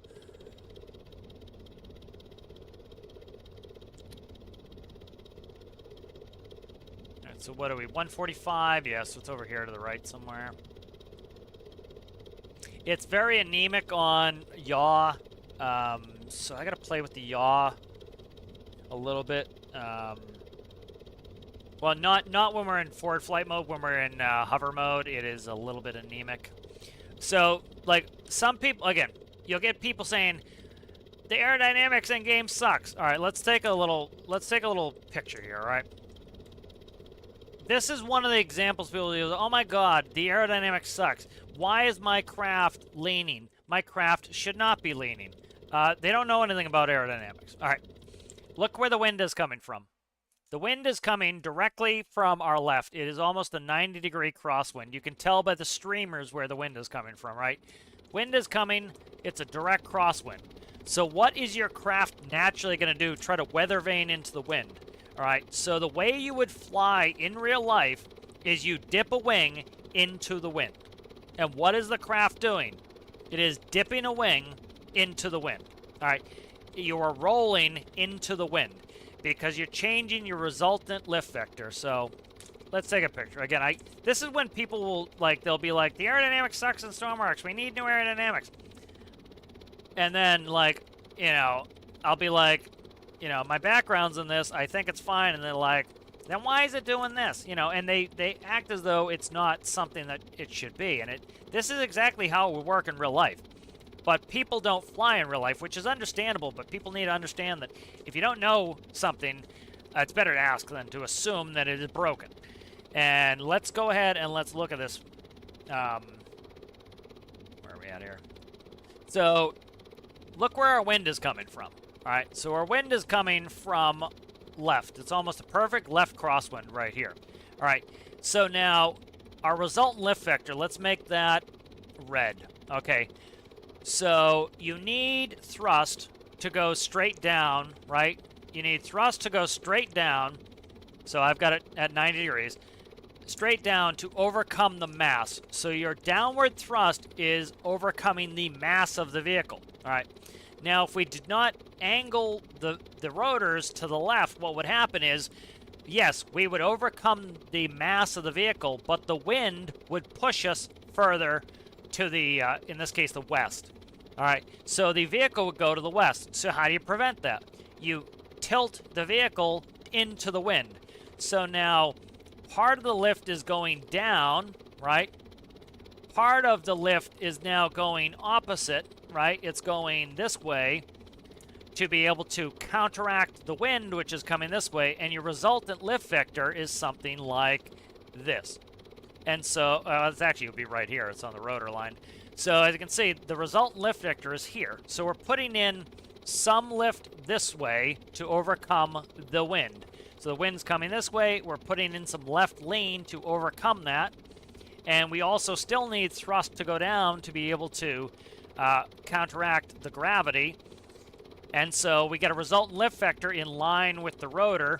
And so this is our new resultant lift vector. And so it is perfectly natural, realistic, and the way you're supposed to fly to have it leaning into the wind. So when people are like, why is my helicopter leaning? It shouldn't lean. In certain circumstances, like if there's no wind, yeah, it shouldn't lean. But it's leaning because it needs to lean to overcome the wind. And so I build my autopilots where it does this. It rolls primarily to overcome It rolls to turn, essentially. And so what's happening is we're starting to get pushed further to the west, so it's leaning more and more, so it's leaning as much as it needs to make sure that it's overcoming the wind. So, again, it's a pet peeve of mine when I see people who have no aviation background trying to tell me that the aerodynamics in game sucks. It's fine. This is not broken aerodynamics. This is actually it working the way it should be working. This is it actively doing what it's supposed to be doing. The wind is over here blowing us, trying to blow us to the west, and we are leaning into it so that we do not blow to the west. And if you look at our track, we're not blowing to the west. So this is doing exactly what it's supposed to be doing. All right, and that's why it's a little bit of my pet peeve is it's like, oh my god. It's frustrating because, you know, people keep telling me how bad the aerodynamics is, and it's like, it looks pretty good to me. You know, I spent years learning about all this stuff, and it looks pretty goddamn good to me. Now, in order to stay on track, one thing we can do here is we can angle into the wind. So what we're going to do here is let's go, I don't know, 20 left, 120. Let's go 120. It's still a little bit shy. Let's go 105. All right, so now notice, that's still too short, 100. All right, so notice I'm putting my nose into the wind. All right. So this is going to give me the best chance to stay over the target. All right, so now we're over the target. I got to zoom in to get the right on target here. So let's get that. Okay, you see the helicopter's now moving back to go to the target. So we're in station keeping mode now. So the helicopter is going to hang over the target. Let's go ahead and drop down. Let's go down to, I don't know, 70 feet. All right, let's go ahead and we will switch the bearing over to, oh shit, the camera's not, we got an electrical problem with the camera. All right, so now we're gonna go right over that. So what I wanna do here is, let's go a little bit, which way are we going? A little bit, I would say, right about, oh, I don't know, there. Probably more like that.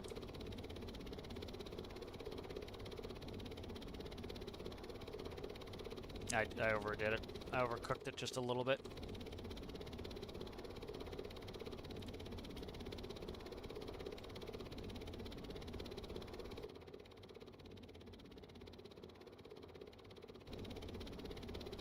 Alright, so we're pretty good in that angle. So that's got to be forward back. Let's go left just a hair.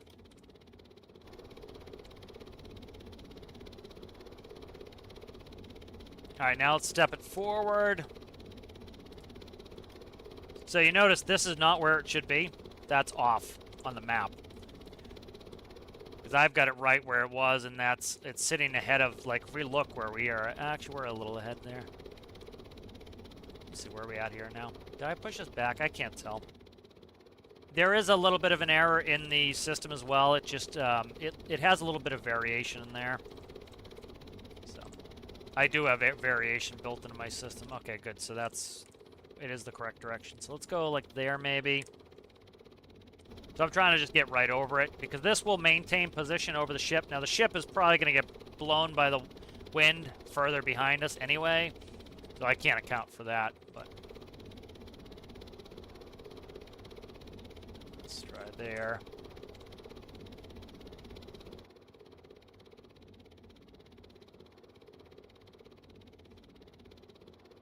All right, so the other thing we can do to help this is we know there's wind blowing at us at a reasonable rate. So what I can actually do is I can increase my prop pitch on my rotor in the rear. And so instead of the helicopter having to lean into the wind, we'll use those rotors. Let's say the wind is at 5 knots. It's more than that. Let's say it's at 30 knots. So what I would do is give it as much propeller as I would need to maintain 30 knots. And that will keep it so the helicopter doesn't have to lean. You can actually see the helicopter pitch is pitched up. That tells me I put too much in. So if I cut some out, you'll notice it drops. So see, now we're on the horizon line. That means that the amount of prop I put in there is matching the speed of the wind. So let's go. We need to go. Let me look at my current heading here. Try to see what heading I'm going. I can't tell which direction the wind's going. Let's go like that.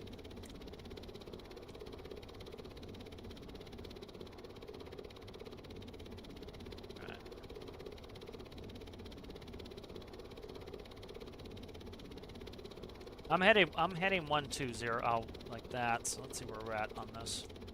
I'm still behind it. See, it's wrong on the map. That's where it shows it's on the map, but it's over here somewhere.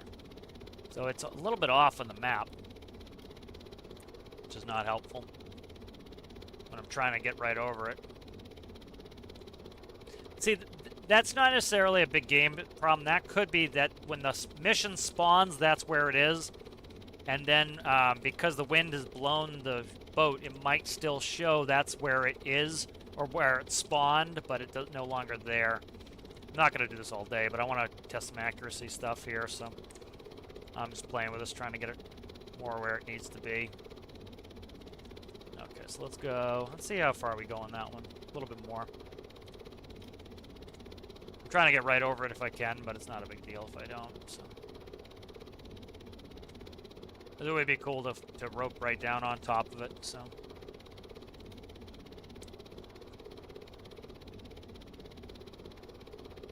Yeah, there's one thing I didn't correct for with my station keeping system is the vertical distance needs to be better accounted for, and I don't do it. So, all right, let's go down a little bit, and then we'll just go down and do this. Let's go down to 50 feet. All right. Lights would be nice to have. God damn it, I don't have any lights. Let's go ahead and I'm gonna override time because I can't see shit right now. All right, let's go ahead, and I want to open this up. I want to lower it down below the level of the doorway. Then I want to jump in my harness. And we'll head down. I didn't grab the goddamn repair torch. Let's do that. Life is pain and struggle. All right, let's see. Can I get it without getting out of my seat now? I have the behind me. All right, 6. All right, let's grab that.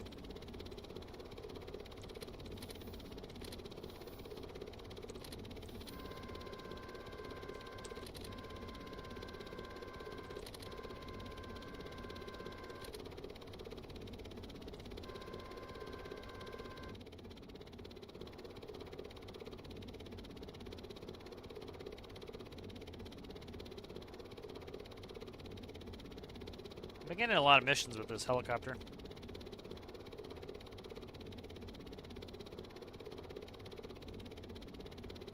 Oh, that's cool, yeah. Citrus. Yeah, Citrus is saying that he just played multiplayer with some guys, did a bunch of smashy, and it was fine. Fucking balls. I gotta jump in this. Which harness is it? I gotta fix this real quick.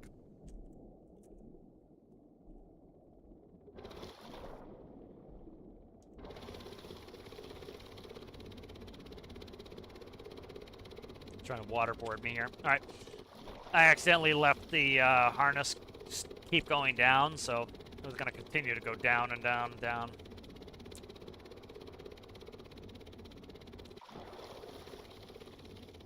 I can say the top of the stack is damaged there. There's some sort of Johnny standing here. What's up there, sucker? Let's get up there. Johnny or some Janie. That's a cool tugboat.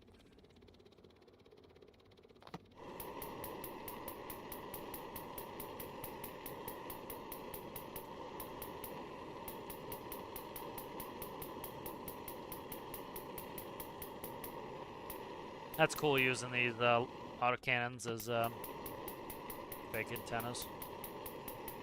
Yeah, if you don't want floppy antennas, that's actually not a bad dealio. I was going to pick her up and throw in the drink. Can't do it. Anything I want to steal? Zap her a little bit. There we go. All right, we're out. We're outie 5,000 here.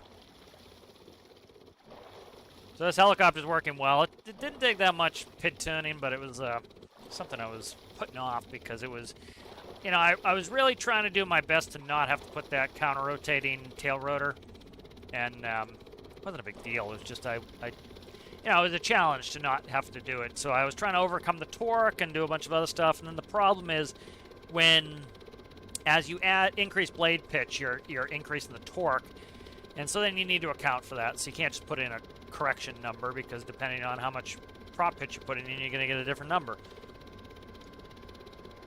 You know, so then you need a PID to specifically control just torque, and it's it starts to get too cumbersome, and it's like the benefit is minimal for just a big pain in the ass, essentially.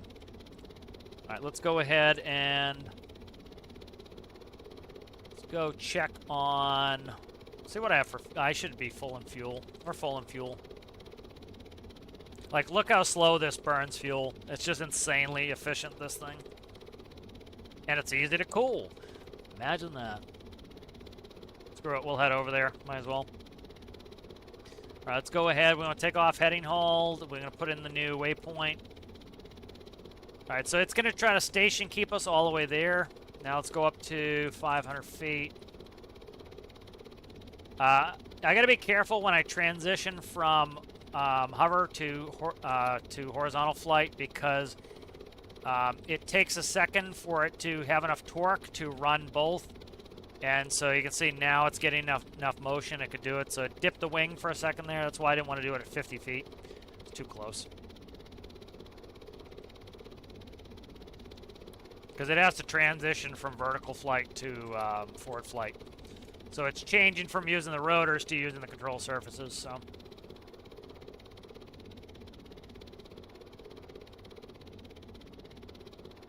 And we have a top speed of about 130 knots, which is pretty good. I don't want it to be super duper fast. That's gives me a reason to go use Chickadee. You know, that's the purpose of Chickadee, is to be a fast bitch. That's its job. This one here is to be I have some vertical problems here. Altitude hold's off. I gotta fix the altitude hold. All right, something's up with that. All right, I gotta fix the altitude hold issue. So likely the p-value needs tuning on altitude hold. You see, I've set 500 feet, and it is lagging behind, so likely I've underclamped it. You notice how, like, so what I just did is put some trim in to manually add 27%, and you notice we have more than enough to descend at a really high descent rate. So it's likely I either the p-value is too low or I clamped it too small. Because we have enough authority with the pitch to be able to do it. So that would be the issue. So it's not a hard fix there. I'll just trim it out a little bit, because I want to stay at about 500. So I'm going to manually add the trim on there to get it where I want it, and then I'll fix it later.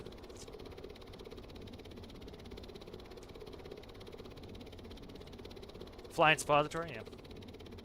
It's supposed to look, it kind of like, inspiration-wise, kind of like Magikarp. Looks like Magikarp.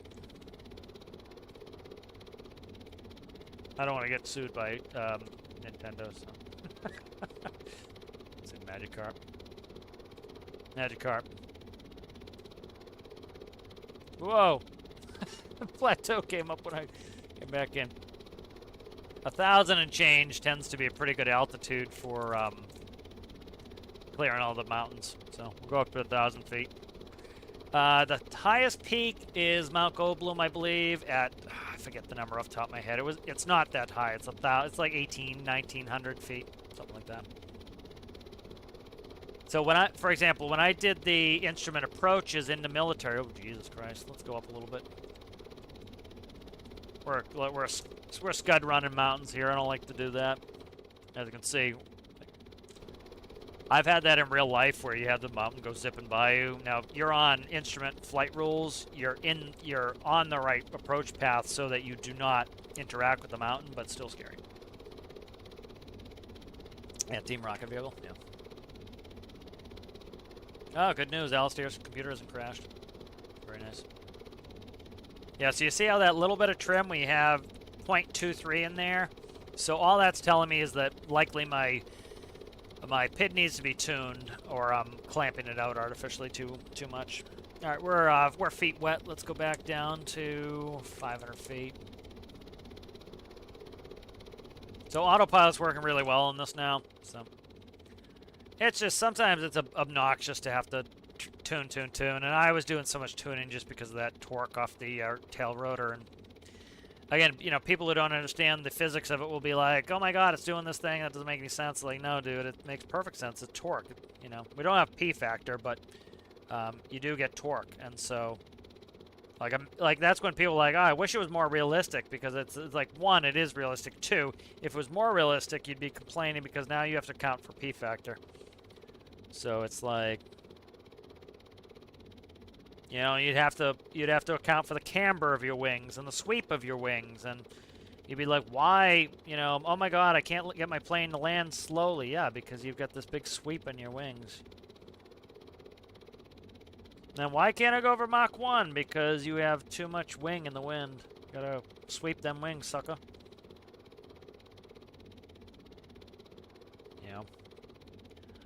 You know, my plane doesn't have enough lift. Yeah, because your wing's too thin. You know, your chord line's too short. Like, be careful what you wish for. Asking for realism is, you gotta know all that real stuff. You know, you need to know a ton of hydrodynamics, you know, to be able to make boats. I would love it. Personally, I would love that. You know, I understand, though, the fact that a lot of people just aren't going to want to get in that depth. It's going to alienate a lot of people, you know, and that's why I don't push for that sort of stuff. Is I would rather the game be supported than be so niche that it has to be abandoned, you know. At the end of the day, that's kind of what I say. What?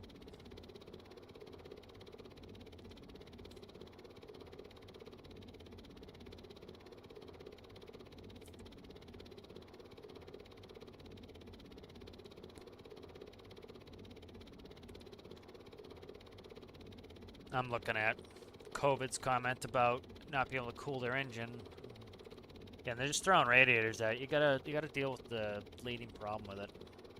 And again, also, like, what is your liters per second? If you have 0 liters per second, it doesn't matter how many radiators you put on there. They're not doing anything. You know, so you gotta. These things are all important here. Like, we burned like 100 pounds of fuel so far. That's it. What do you get? 330.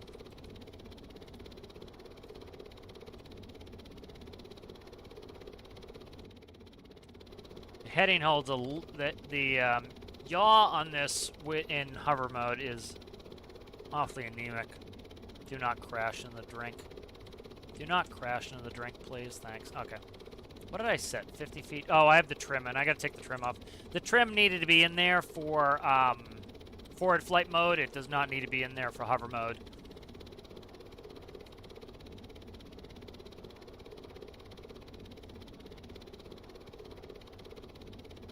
Yeah, let's go ahead and go down. Let's repair this batch. It will eventually get itself all tuned up here. It's doing its station keeping, so it's going on the GPS coordinates.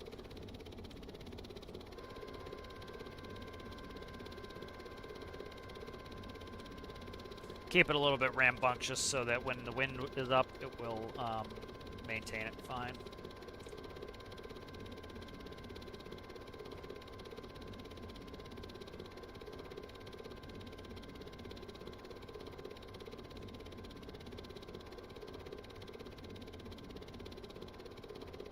Sea is very glassy right here. The boat's sitting on the bottom. That's your problem. Let's see, what's the mission say to do? Repairs. Yeah, because you ran aground, you ding dong. I've never gotten this mission before. Again, people keep saying like, oh, you know, missions, more missions. Like, dude, I'm hitting missions that I have not seen before. You know. And I play a lot of career, and I'm still getting missions I have not seen before. What was it? Repair left propeller. Oh fuck! I bet you it's underwater. See if I can get close enough. I can do it from here, I think.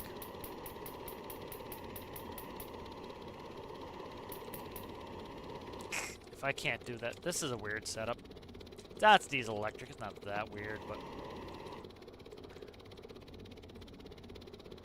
You can do reasonable diesel electric stuff. Hopefully I can... Yeah, I'm able to... Trying to stand on something to do this here. Stop jumping. Again, I liked it when the jumping was broken, because it was just... You jump like a human being, not like a friggin', you know, space chipmunk. And now, it's like you jump too much.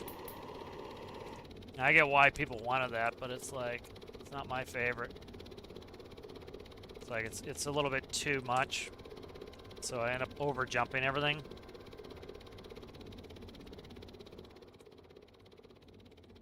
Try to get it from this side here. A little bit of... I can't see shit with the shape of my helicopter there. Okay.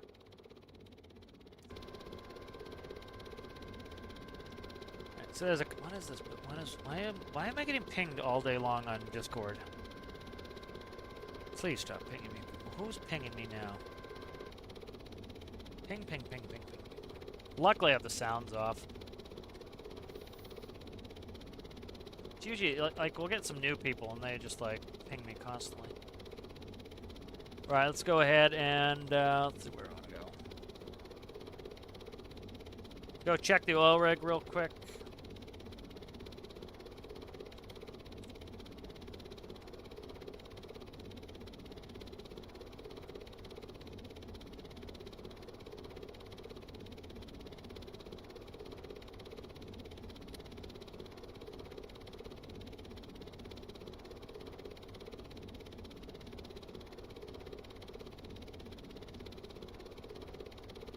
Yeah, so one of the reasons why we could be having an issue with the pitch in forward flight mode is those are elevons, so they do the job of ailerons and elevators, and so what I'll usually do is clamp them out so that, you know, you can't get to the point where, for example, it takes 100% of the travel for pitch, because then you have no roll control. So you need to cut it where you have enough for one and the other. So that could be part of it. Alright, let's go up to 1,000 here. We're already going to go to 1,000. I got to put the trim in. Let's trim down to, what was it? Like 23%. That'll fix it. Right. What? 6.5.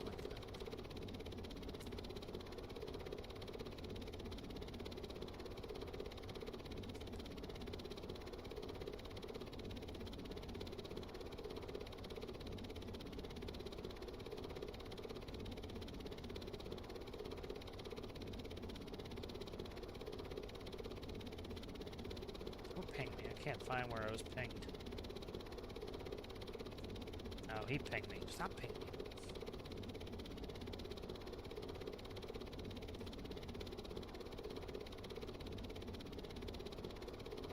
Alright.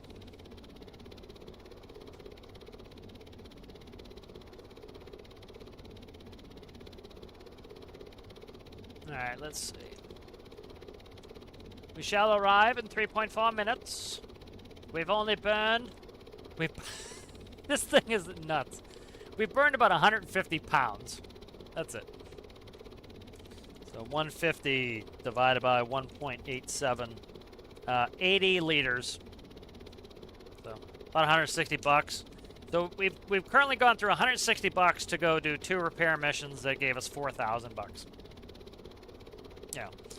So you can see how, like, even if the rewards are low, if, you know, part of the thing that I enjoy is, like, you know, by having a bunch of different vessels and investing the time to actually engineer them for certain jobs, like, this vehicle is ultra fuel efficient. And so it's not hyper fast, but it's ultra fuel efficient. And so, like, this vessel, this helicopter is really good for doing these low value missions because, you know, we still make good profit. You go take something like Night Owl out there, we're not going to make any profit because Night Owl eats up some jet fuel. Now, the benefit with Night Owl is you can run it on one engine. So if I'm going to hover, I can actually fly regular on one engine too, but I can run one engine, save some fuel. So if I'm going to go do a hover rescue, I shut the other engine off, and I just hover on one engine. I don't need it. The whole point of the 2 engines is blistering speed. But the jet fuel is $6 a liter. So even if I could burn the same amount of fuel as this does, it's 3 times the cost. So it's still profitable, but there goes your profit. Now, Night Owl burns a hell of a lot more than the same amount of fuel as this. So we're probably talking, you know, maybe $2,000 to run Night Owl out on this mission. Not worth it, but there are missions where it is worth running Night Owl out for. Like there was a one I had the other day. It was put out some fires, rescue a ton of people. It was like $17,000. Yeah, run Night Owl out there, get out there real fast, get the people, head to the hospital. It's worth doing because, you know, it was a long distance. A lot of the people are going to die by the time I get out there if I don't get out there quickly. And so Night Owl is the perfect choice. And so that's what I like, is having vehicles that have different strengths and weaknesses. Night Owl is expensive to run, but it's fast, so it's good to go out and do a big time, big money mission. This is good for these, like, these are pretty far distances, so it's not slow. We're doing 100, well, not really doing 140 knots. That's the wind speed, too. But we're doing, like, probably, I don't know, 130 across the ground. And so, because we have a little bit of a headwind, you can see where the wind's coming from right there. That's a headwind. And so we're doing about 130, probably a little less, maybe 120 across the ground. And, you know, so we're still able to cover our distance pretty fast, but we're burning nothing. Like, we're down to, we've lost 40 pounds. So about 20 more liters since we came back. You know, so $40 to get back here. Pretty cheap. You know, so this thing is worth doing these low-value missions. You wouldn't want to take Tethys all the way from one side of the map to the other to go do that repair mission. Not worth it. But let Tethys go to where Tethys needs to go anyway, and then launch the helicopter, and it will be, you know, you'll be efficient enough to make it worth your while to do that. We must be right over it. Yeah, we're right over it. We're starting to turn towards it. We're right over it? No. Yeah, it's to our right. Can't see it for shit. That's not it, but I'm trying to see where it is. We passed it. Yeah, we passed it. Go ahead and take the AP. Oh, shit. Take the AP off. It snapped on that. I gotta take the trim off. That could have been the problem, too, is I left the trim on. I think my yaw on my rotors is a little underslung as well. Let's go. What's the friggin' wind at? Wind's up high. Wind's 50%. Wind's pretty heavy to be flying this around. This has a little bit less yaw control than I'd like. Let's check our temperature. Let's just go back to FJ for now. I'll hand fly it for a little bit. I can't see shit in here. I'll make sure I don't slam the ground. Alright, so the wind is from my right, so I need to put in right roll to account for the wind. So my wind correction should be something like this. Alright, so that's how we should be flying. You notice we're not translating to the left now, because I put in a wind correction. Oh, that's neat. Submarine pipeline requires servicing, of course, because I shut off the feather pop quickly before I crash. Because I was over at Ring of Fire, so that would be a cool one to do.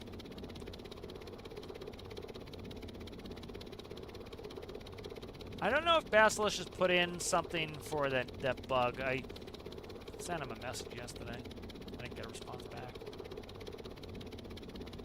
So I'm aiming into the wind here as I enter the hangar, or else I'm going to get blown away. So, see, I'm aiming at the wind.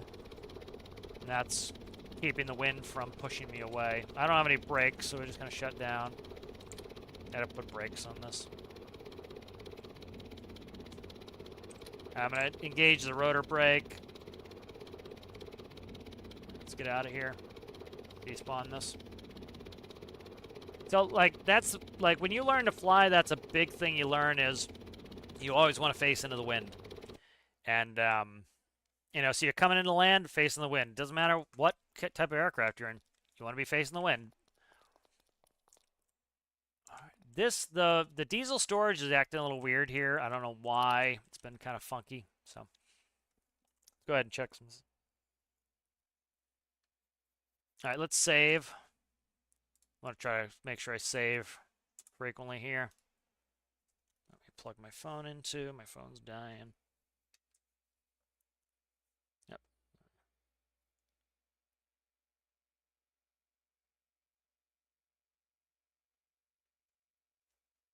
All right, there we go. All right, that's saved. Let's go out to the trying trying to think where that's probably at. Let's just no clip over there for now. I was gonna pull out a car and drive over there, but if I drive all the way out there and we barely have any fuel in and we're not ready to switch the tanks out, it's just kind of a waste of time. So, gonna do that. I don't have any friggin' flashlight, which isn't helpful. There's 12,000 in there. Yeah, this one should have more because we had more diesel. So, yep, 4,005. Yeah, this can run for a little while here. Let's see what that submarine pipeline is interesting. Yeah, that's we were out here. So like we gotta buy this base here. That's on my to-do list. I want to buy this property for 100 grand, and I want to put my Cape House there. And then that will be a base of operations for us. I don't know how you can store fuel in there. That's weird though. Yeah, I don't know how to store any fuel in there. I don't think we can. But we'll go ahead and we'll do that. And then this is interesting, the submarine pipeline. This is not that deep, I don't think. Let's see.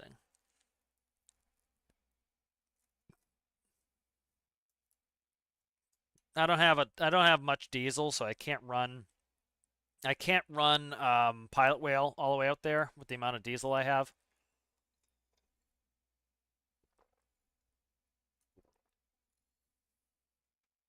Yeah, so I don't want to do that. Let's see what we want to do here. Let's quickly I'm gonna bring up the to-do list for that orange helicopter. Trying to keep a good habit of writing down all the things my builds need as they need them. All right, let's see. I need to do a tune pitch for forward flight. All right, that needs to be done. Let's see. Camera, likely. Electricity. Or connection to bearing panel. All right, lighting. All right, there we go.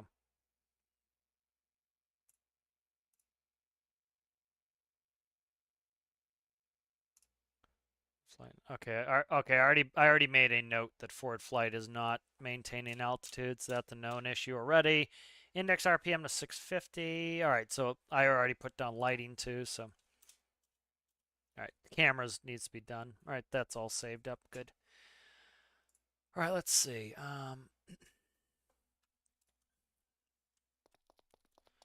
So we're friggin' low on fuel here. Let's get this no clip shut off. That's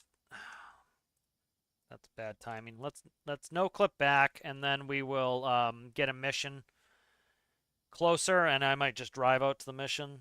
The wind is up,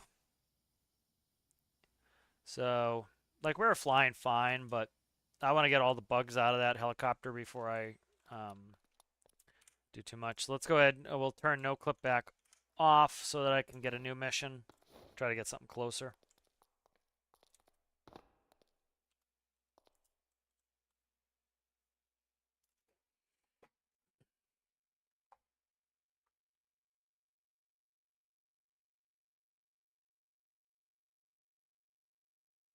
Black and white helicopter, unknown location. I don't really want to do that one. Let's see.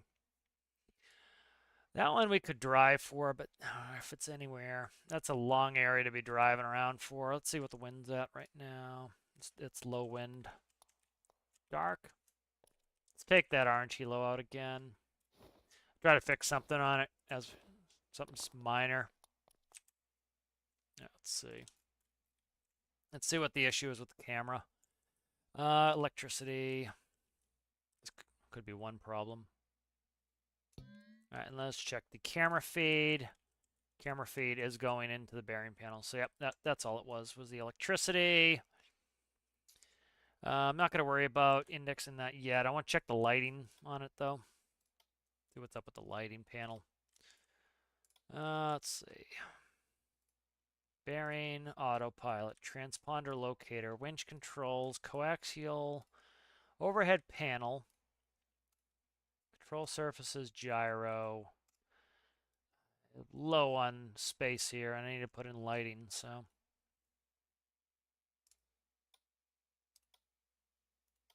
See what I have for lighting panels. for a helicopter. This is it, I think.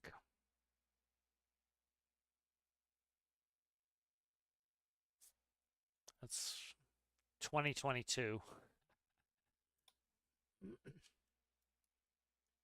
They don't really need to be updated, that's why.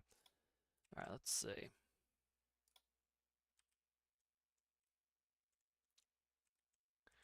Ooh, that's ugly. What's right there? Symmetry.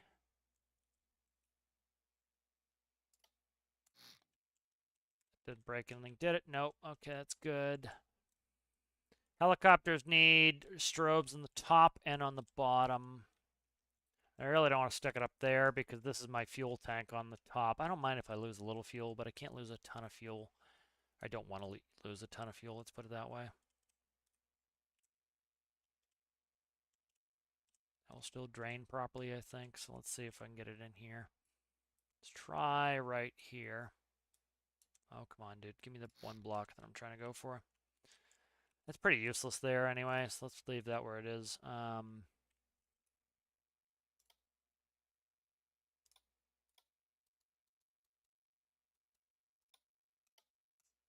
Okay.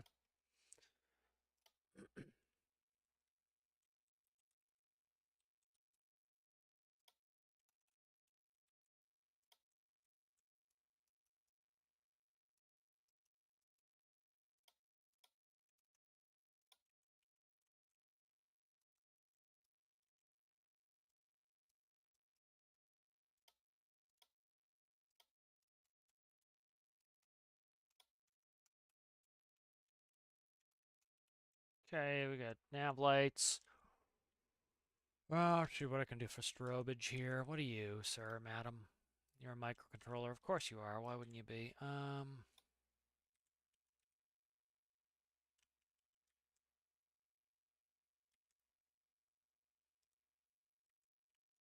Strobes are gonna be a pain in the ass. Of course they are. They're really gonna be annoying. Shit.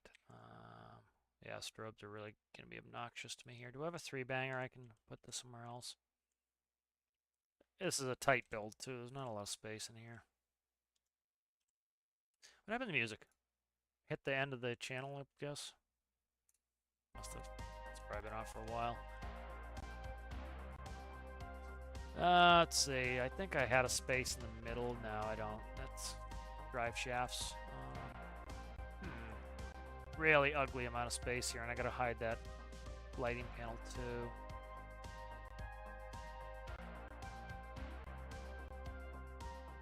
What's that? Is that a one banger there? Is it one space? Ugh. Kind of gross in here for space. Beacon I need. So beacon's important to me. Some of the other ones I don't give a shit about. Beacons need to go on. Okay. Spots. What do I even have for lights? That's transponder locator. These are all my lights up here. All right, so there are. They should be pre-programmed then. Where the hell are they? Let me check this overhead panel, make sure I didn't already put lights in here. That would be actually freaking convenient. Avionics, master power. No, this doesn't have lights in it. Alright. Spots, I don't know. Let's see. I don't have anything for spots. Let's see what I have on the panel. Beacon, nav, strobes, land taxi, spot, logo. Okay.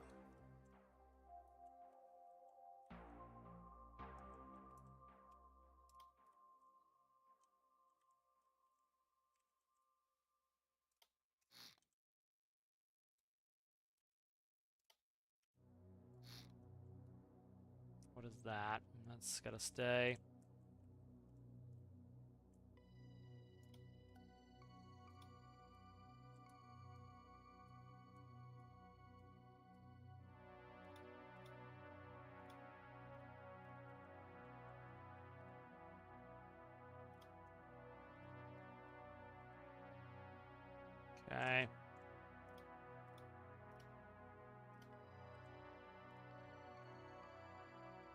Let's land taxi. Landing right there. Good, it's already pre-plugged. Nice. Landing's right there. Let's see. Strobes, land taxi, spot, and logo. Don't, we can do logo light later. I'm trying to think where I want to put these strobes. Strobes are being a pain in the ass to find a spot for. They could go right here, I guess. What's this? Nothing? Nothing. That's where's my bottom strobe. It's obscured by the wheel, but I don't have any other choice, really. Actually, I could, maybe. Stop. Just behave yourself for 2 seconds. That's piped. Ooh, that will fit right there. All right, let's go ahead and put you.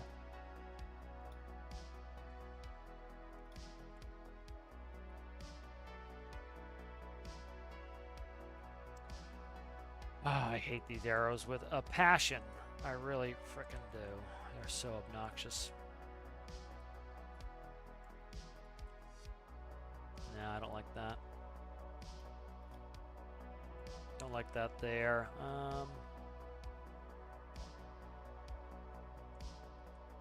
Let's put them in the front. Screw it. Not gonna be able to see it, but I don't care really. Mostly just a detailing item anyway.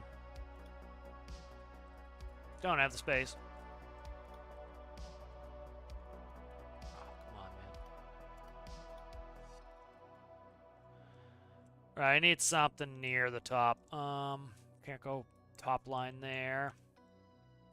What are you? You are, I think, a meter. Yeah, that's a meter there.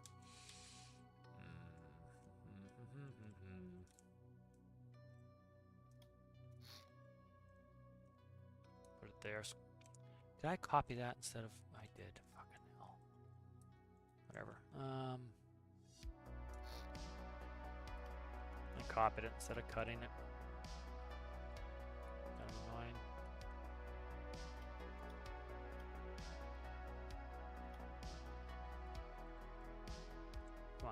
Come on. Be here all friggin' day.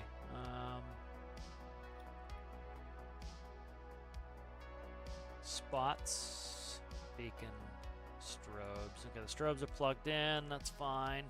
Beacon's plugged. What are you? You're also a landing light. I just need the one. Thanks, guy. All right. Spot I would put underneath, but I don't have space for it right now.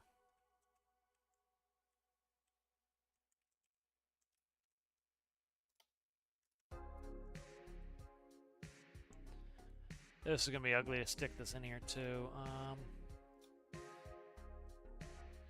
See how the overhead panel's set up. Okay, overhead panel is set up. Diagonal right there is fine. All right, that go in there, and then I need to find these. So what are we talking here? 7, 8, not 15, 16. 7, 8, 15, 16. 7, 8, 15, 16.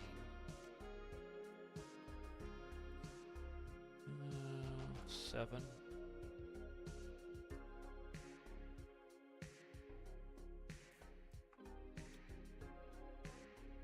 Nav, okay.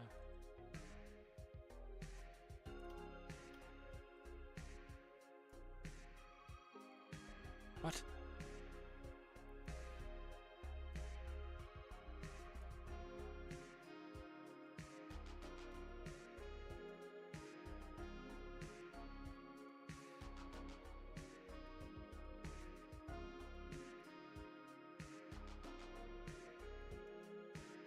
Okay, 15 is strobes. 16. Then it's spot spot logo. So we'll do logo at some point when I name this sucker. All right, so that's working.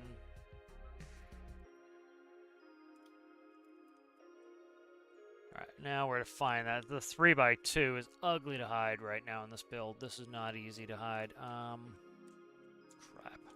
This is filled to the gills. Feel like I have microcontrollers everywhere in this already. That's ugly, man. That is ugly. What is in here? This has got to be filled up too. That's got a battle cannon piece in the front for weight. I need that. This, I think, is a... Is that a microcontroller? What are you?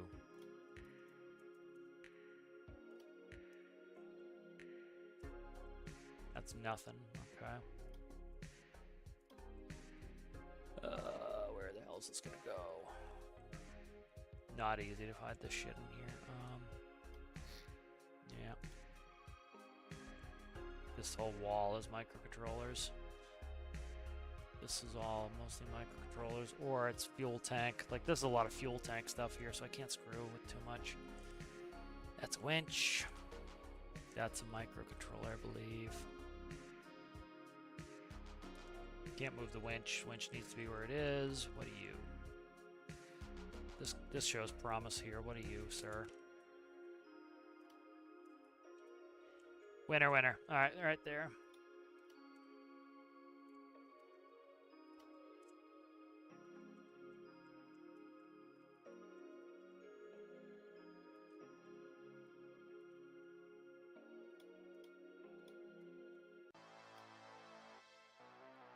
Okay. Make sure that was nothing. Nope. Okay, I think I had fuel tank there before, and now I need to put a fuel filler in there. You are nothing, right? Let's double check you, triple check you, quadruple check you. Nothing. Okay, good. See ya. All right. I need some way to fuel this batch. Let's see. Stop for a few seconds there, guy. Symmetry bullshit. Thank you. Appreciate it. Let's see. Where's my fuel going in here? Right here is fuel. So, yeah, it's just ugly in here for space. So ugly in here for space.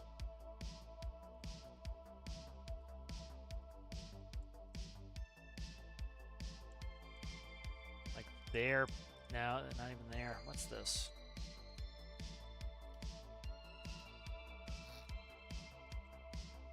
It's got a little bit of promise there if I can move some stuff. What is this? That's a question. That is air intake for the engine. That's air intake.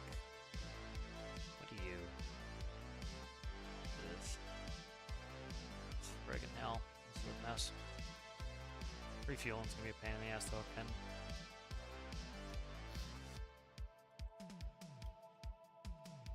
And now this microcontroller's in the way. Can't do much there.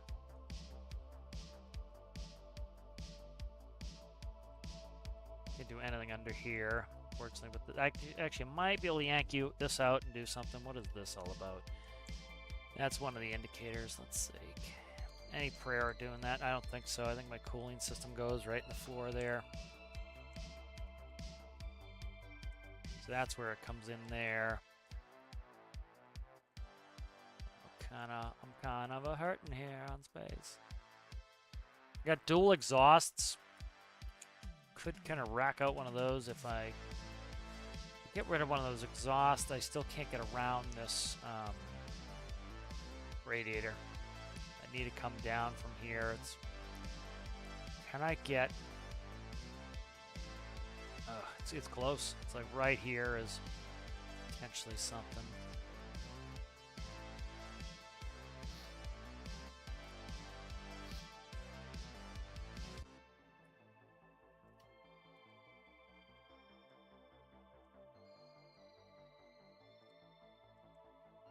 Ooh, I could reroute the fuel to there. No, I can't reroute the fuel all the way there.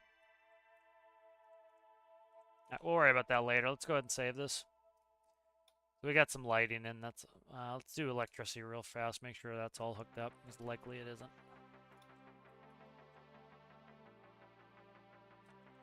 That's the two navs there. That goes there. What are you? Okay, you're the nav. This goes there. This goes where else? Beacons. Beacons, and then what are you? You're going to that side of the relay for lights. Okay, that works. Let's save that. Read some chat here.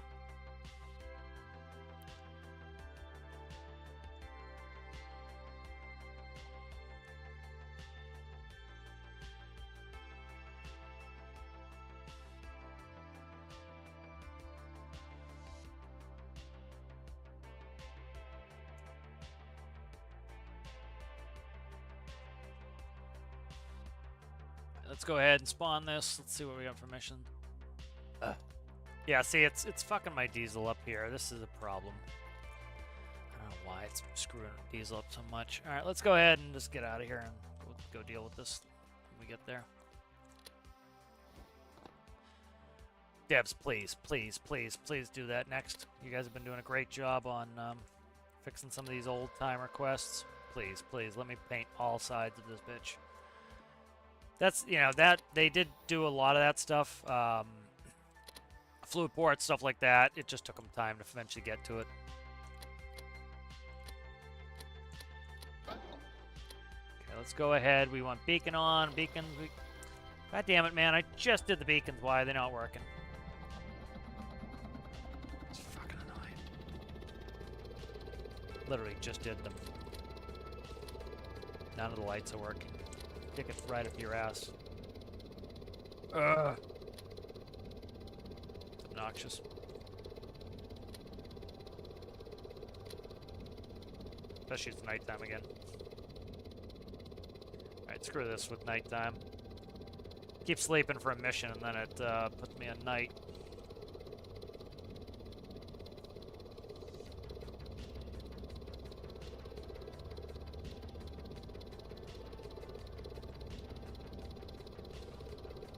GPS, come on, go on GPS.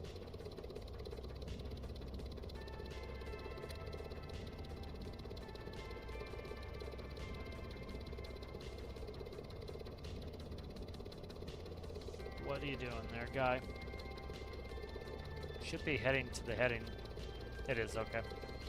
It is, it just was transitioning from vertical to horizontal flight mode. That's all it was doing.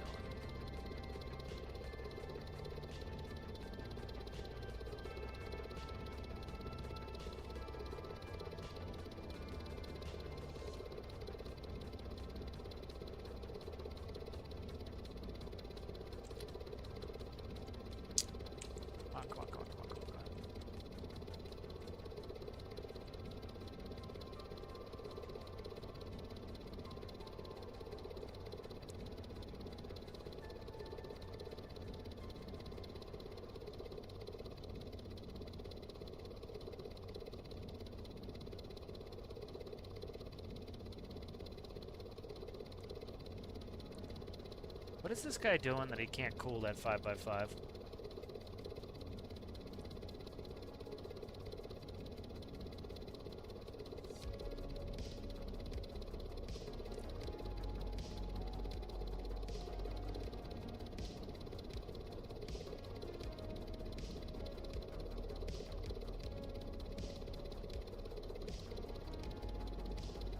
I don't know what my heading...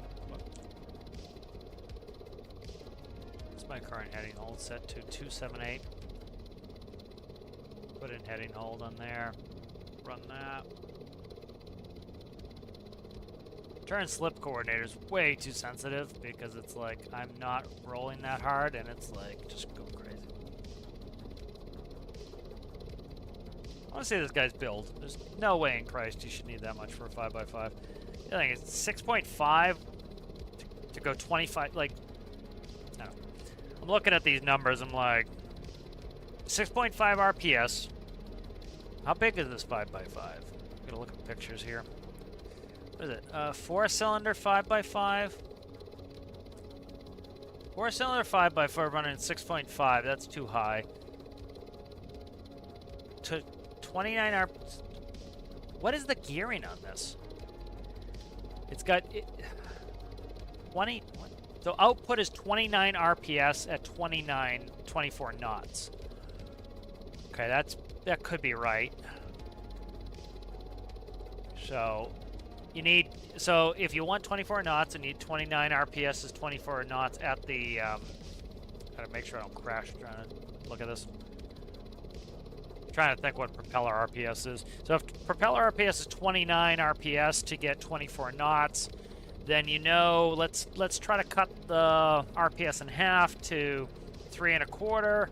So you need to, if you're cutting your RPS in half, you'd have to double the gear ratio on it, which with a 5x5 you should have no problem doing. So if he wants to post his boat, I'll look at it now and fix it. The other thing too is what people need to talk about what is important to them. Like, for example, if I don't want to go any slower than 24 knots, and that is your the thing you must have to be happy with your build, you need to tell people that this is the most important thing to me is, one, fuel efficiency, if that's the most important thing, or the most important thing to me is speed. Whatever is, like, if you say, hey, I'm happy if it goes 15 knots or above, that gives somebody a range that they can get it down to 15 knots. Like, say it's ultra, it burns too much fuel, and you say, I need better fuel economy, I'm happy to go down to 15 knots. That gives people something to work with so they can see. We're currently hovering. I didn't put in any propeller. No, I did. We're moving at 136 knots. We're ticking down. We're less than a minute to get there. What? Let's see what's going on here. What the fuck is going on here? Are we in a time warp? Oh, I'm looking at the wrong thing. That's why. I was looking over there. We're not on the map. We are. Where the hell are we? We passed it already. That's why we were turning. We were turning because we should have been turning, and I put it on heading hold because I kept looking and I kept seeing this, thinking we were there. I'm like, why are we not moving? And that's because that's the oil rig. Because I'm distracted.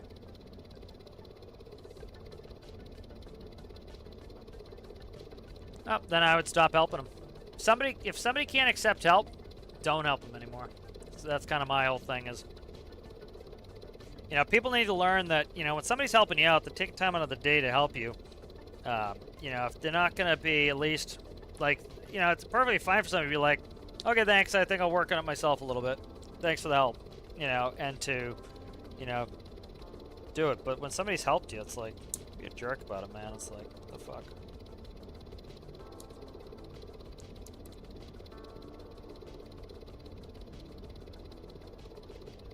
Alright, oh, shit.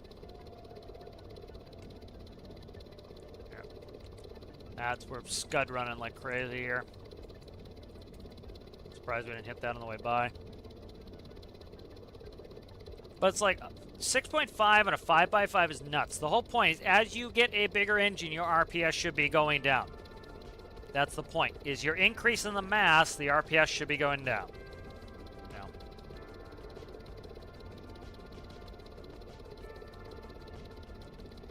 I don't have anything that runs the 5x5. Like, I would go throw it a 5x5 and get it running instantly. But it's, I don't have anything that runs the 5x5 right now, so. Like, I'll make a 5x5 test stand after this for the funsies of it.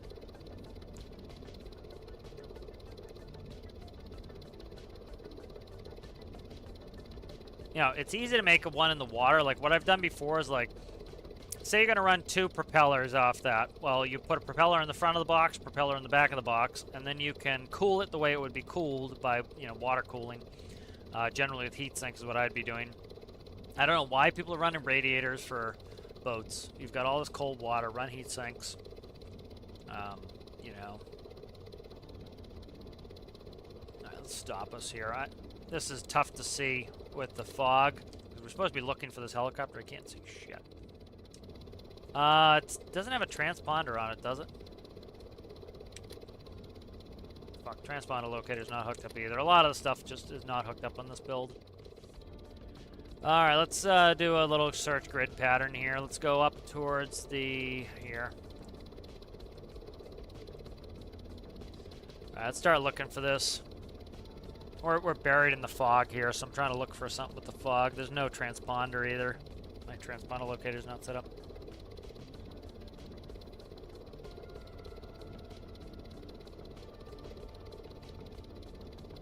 Copy.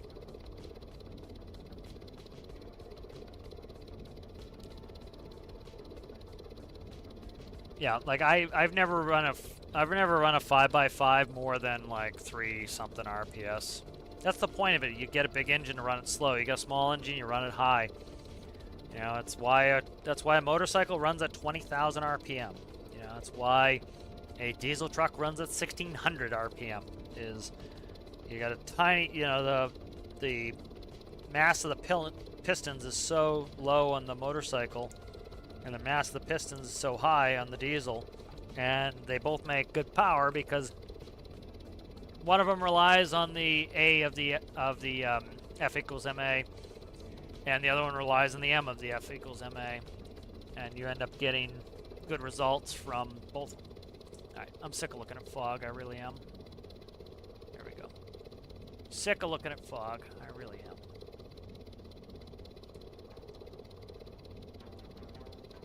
I think I see it over there anyway. Yeah, it's right there. Right. I gotta, oh shit, trim's gonna kill me.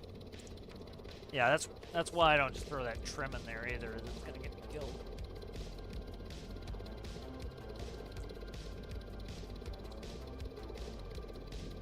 I gotta put that prop on keyboard controls too. I do not have enough yaw control when I'm in helicopter mode. I need to increase my yaw control ability. I'm just like, I have no yaw control, frankly. I need to fix that. I've just got it tuned down so much that it's, I can't control the yaw enough. Like, I'm full trying to yaw here, and I'm not able to do it fast enough.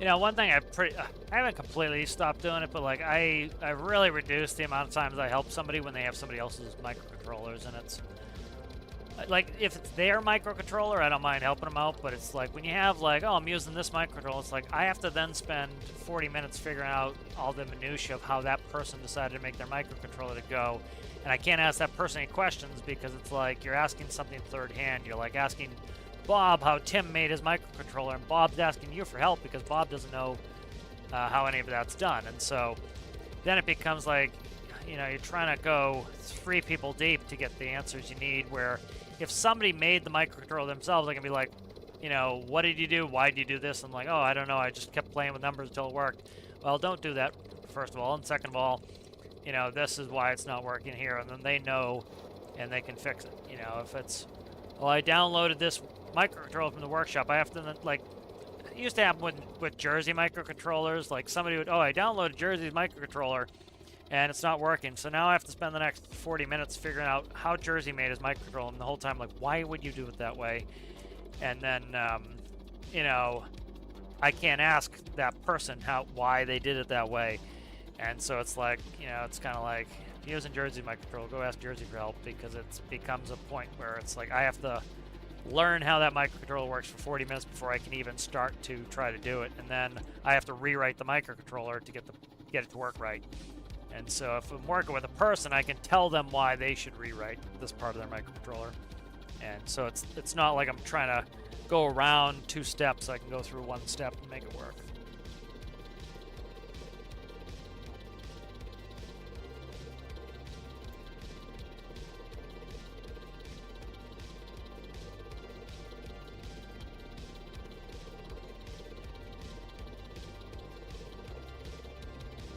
Yeah, modular engines are not broken. None of the modular engines are broken. And you can just go in the workshop and see. People have got... Now, my vehicle's got 3x3s in it. All the mining trucks we've been driving around have 3x3s in them. Like, what... Alistair, what's yours? 5x5, right? In your mining truck? I can't remember. Nothing wrong with there's nothing wrong with the game, generally. I can't think of any component in the game that just doesn't work.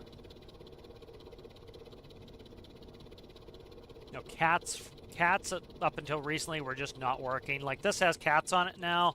Let me see if I have reduced particles on. Nope, full particle effects. The cats have been fixed on this. There's no smoke coming out of this. This has 2 cats on it. You know, but the cats were broken up until last week. Last Wednesday, a couple days ago. 1 day ago. Whatever, freaking, today's Friday. Yeah, 2 days ago. Yeah, the yaw on this is anemic as hell. I need to work on the yaw on this.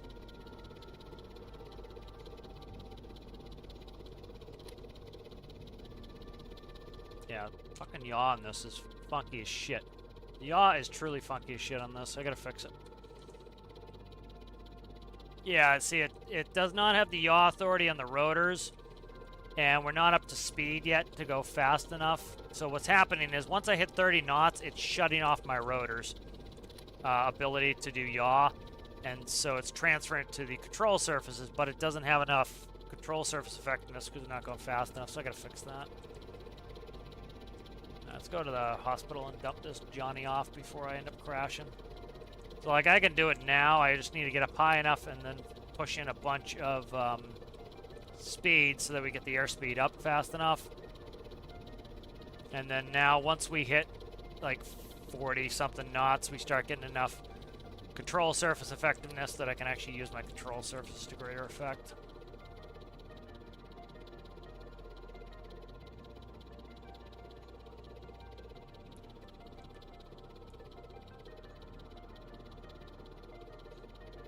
Now, people should be learning to run, to make engines by following my tutorials. That's why, like, at this point, too, is, like, one of the things that's nice about having a big library of tutorials is, like, if I'm trying to help somebody on the discussions thread on Steam or something, I just post my tutorial.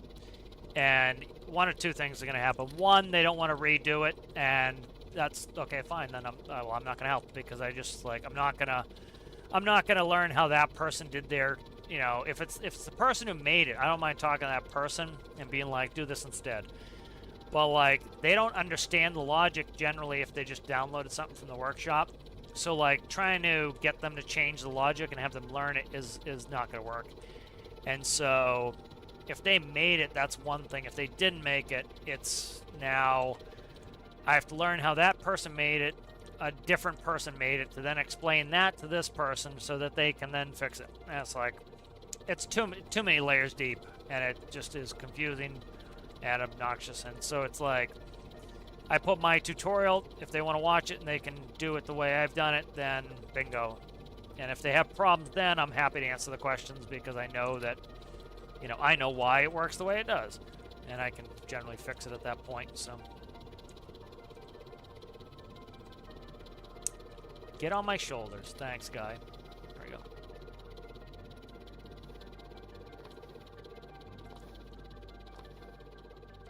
We're going to do a quick 5x5 run-up. Should be running fine. I haven't had any issues with it. Right, put you in the bed there. Let's go to the save here real quick. We'll go to the career game, or the custom game. I'll go check a 5x5, run that up. I need another bathroom break in a second here, so we'll get that started.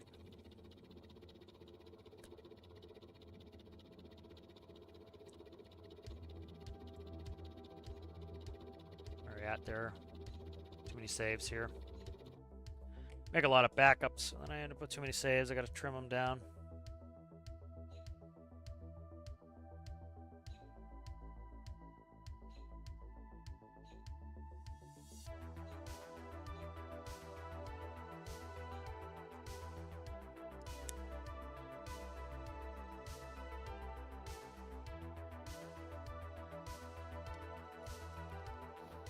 Yeah, it tends to be my philosophy is it's better to let people in the community make the tutorials than the devs try to do it anyway.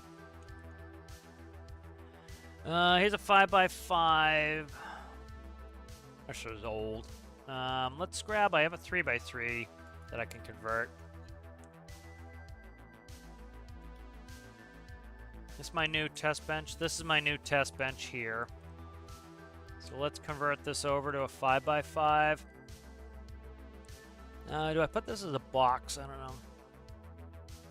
Generally, people are trying to do boats, so here, let's make something fresh. We'll take one of my tutorials, do it quickly. What do I have for a box?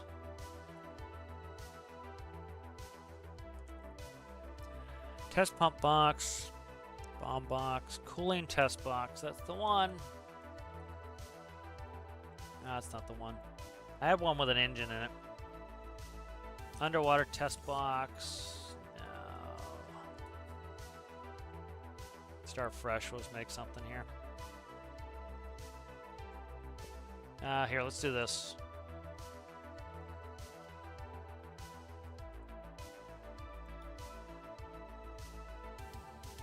Alright, here's the sink. Oh, fuck me. That's not the one I want. That one.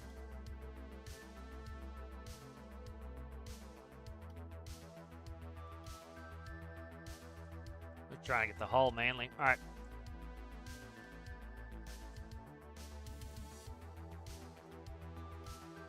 That's not tall enough, you bastard. It's not tall enough. There's the deck plate right there. Alright.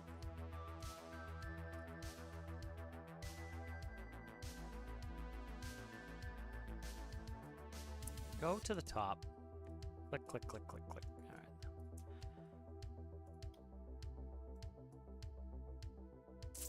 That light's... I don't need that light anyway. That's for the sinking test anyway. That can go away.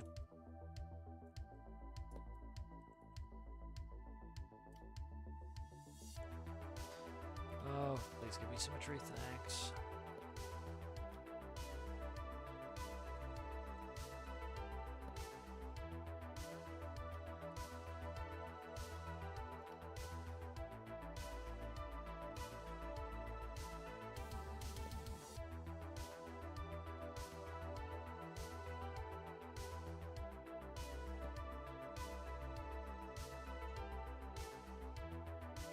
Oh, stop.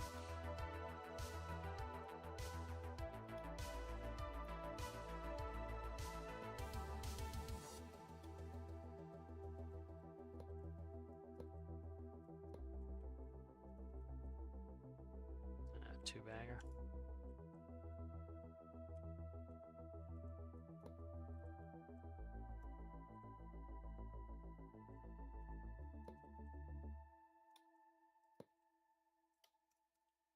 We're sealed. I think we're good. Yep. Where's the CG? Right there. Okay.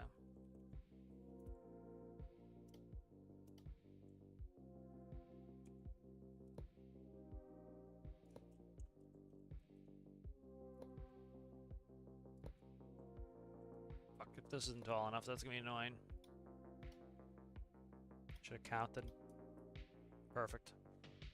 Good, good, good, good. I was afraid I didn't count right.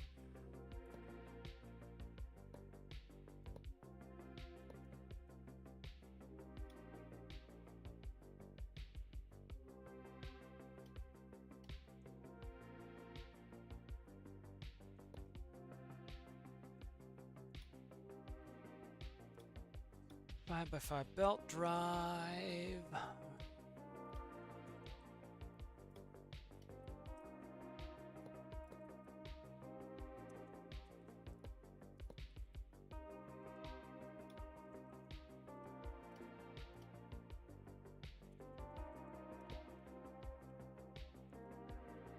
What do you got? Twin screws. I'm not running screws like this. Let's see. I'm just gonna run a gen for resistance.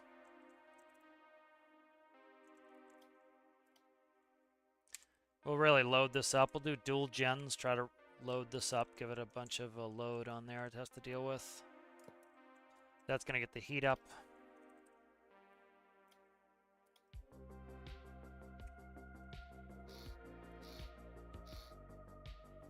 Now let me control the load. So we need load to make heat.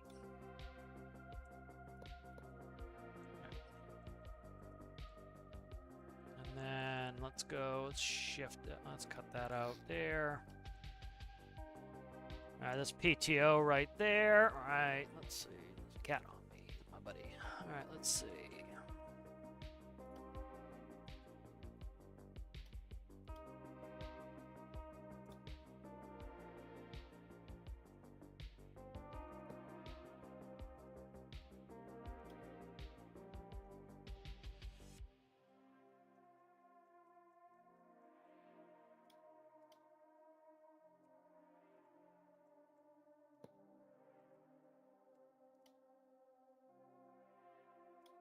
Cat likes to kick me.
Event that anyway, so we'll go up one.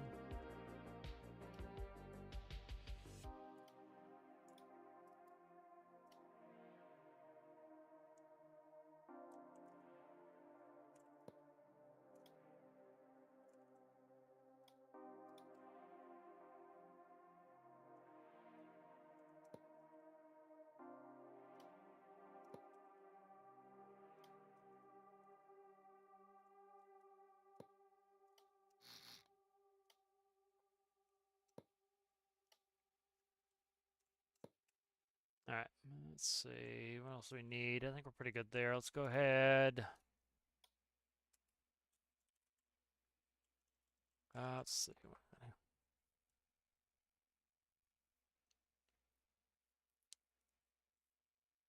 go to part one, I guess.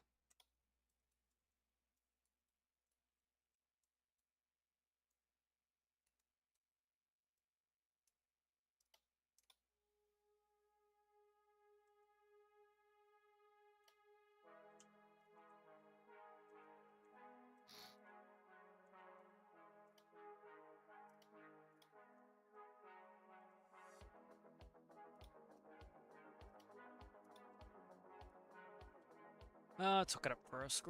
Let's hook it up first. Bat. Do that for the crank. Clutch. Fuel manifold. Alternators. Coolant pump we don't need. Air manifold. RPS. Coolant pump we don't need. Starter.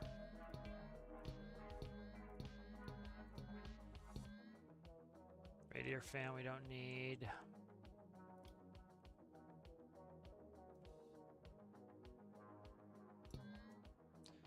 I should have saved the seat.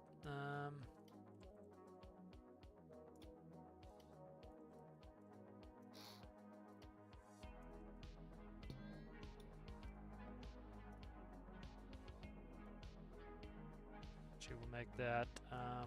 It's fine like that. 6 should be toggle. That's fine. All right, good. That works. Let's go. Let's try. I don't know how high we can get this. Let's try like a 2701, see if that will work. It might be too high, but that's going to put a lot of load on this, which is good. What else do we need? We can start filling these out. That is air.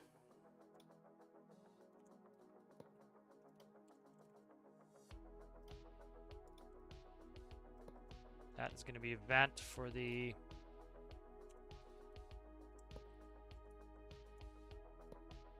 These are dual exhausts.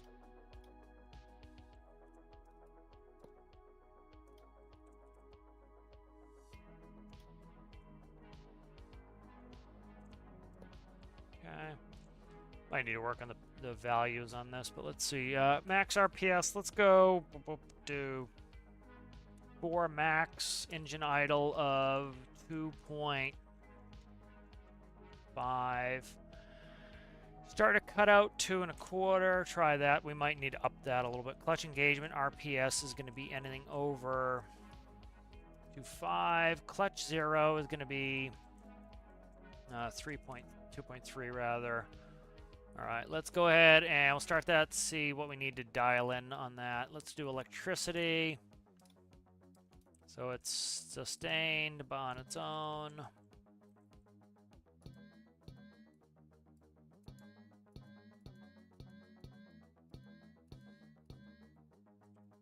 That should all run fine.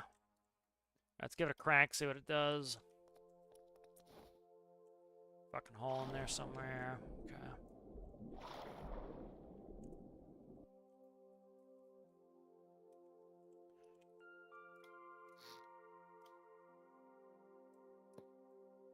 Check this.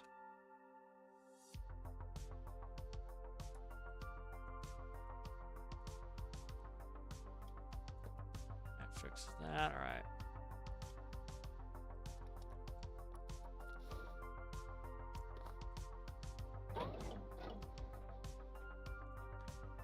See what it's doing. We're currently holding 2.38 RPS. Fine. Okay, let's go ahead and rev up. I'll kill the music for a second. We'll listen to it.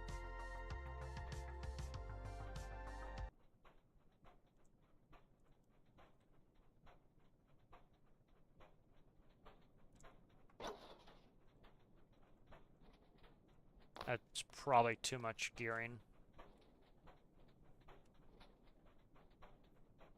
Yep. Too high of a gear ratio on there. Let's drop that down. That's too large. Does that make sense? Try 9-1. 27 is pretty goddamn aggressive.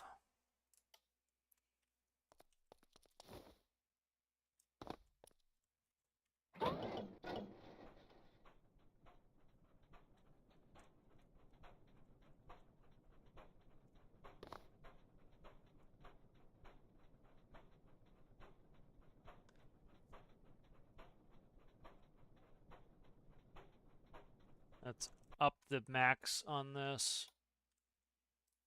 Go up to 5. It's not going to reach 5. Let's go to 6. It's going to undershoot it anyway, so we'll run a little bit high on this.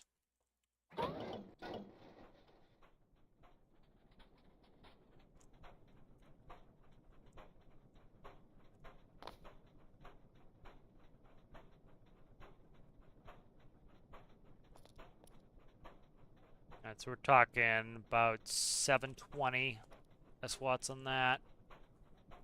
We're pushing out 17 RPS, so the example was trying to get 29, so we're pretty close to that running at this. So we're currently running at 2.5 RPS and we're getting 17. So that's pretty close. And then, like, look at the temperature, it's sitting at 22. Let's try to unrestrict this a little bit. Let's go down. So that's a 6-1 now. A little bit under-restricted now. Gotta check the clutch, why the clutch is not. Probably too restricted, that's why it wasn't going fully engaged in the clutch. Let's see, we want 100% the clutch. Clutch now at 100%, we're at 3.15, we're running 800. We're running 18 RPS. Alright, I'm gonna go use the facilities here. We're at 21 degrees, I'll be right back. We'll just let this run for a sec.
All right, I'm returned. Let's see. 31C. All right, we're pushing 315, 3.15. We're running a constant run of about 400 S-watts on either of these, so 800 total S-watts pouring out. 100% clutch pressure as we should have on there. All right, so that is running pretty well. You see we've gone up, what do we start at? Ambient temp was like 21 degrees C, so we've barely gone up in temp. So let's keep feeding this some heat and see what we can do. Again, it has no cooling. I have put no cooling on there yet, so. And again, the RPS, like, so for example, if you're trying to go 24 knots and your propeller is moving at 29 RPS, it's irrelevant anything else. You know what your gear ratio needs to be. You know what your, so right now we're running a 6-to-1. So if we're running a 6-to-1, you do 29 divided by 6, 29 divided by 6. So you need 4.8 on this setup. If you want to keep it at say 315, you would do 29 divided by 3.15. That means you need a 9.2 to 1 gear ratio. So let's see. Can we run a 9 to 1 on this? What are we running there? 2 to 1. Let's try a 9 to 1 on this. Let's go. So that's reasonable, I would say, is to try to run a 9 on there. Let's go 9 to 1 on this. 3 1 3 1. There's a 9. Let's go ahead and I'm just gonna uncap this and I'll manually set my this. So let's go to 10. Let's try a 0.2 on that just to give it a little bit more balls.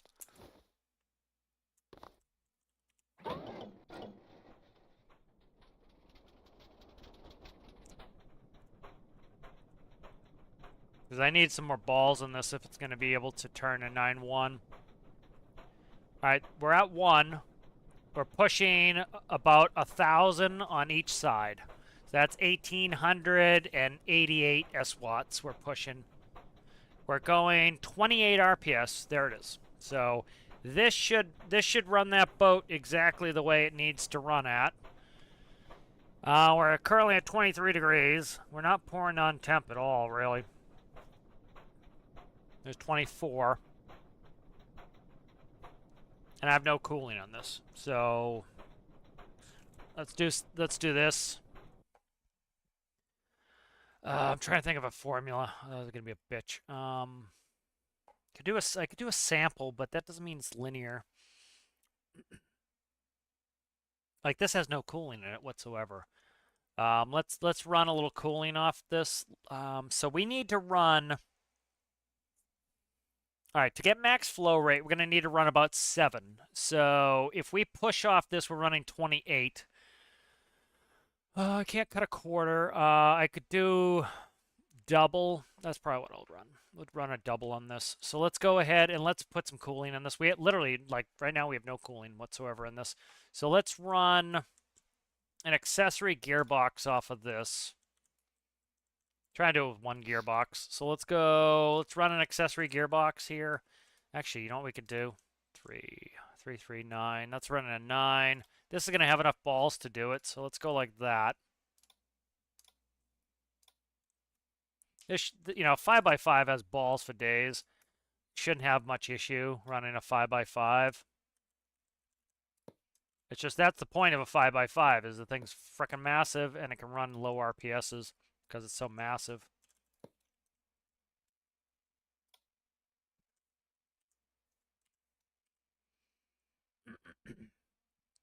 So let's go.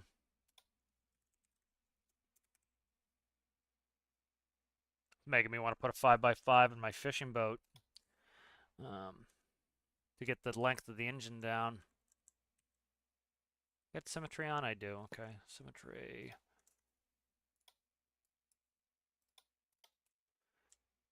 Because I'm running higher RPS on the 3x3s that are in my, ooh, that was luck, that are in my fishing boat. I might switch to 5s to get a shorter, stubbier engine and then run fewer heat sinks, maybe. We'll see. Okay. Imp.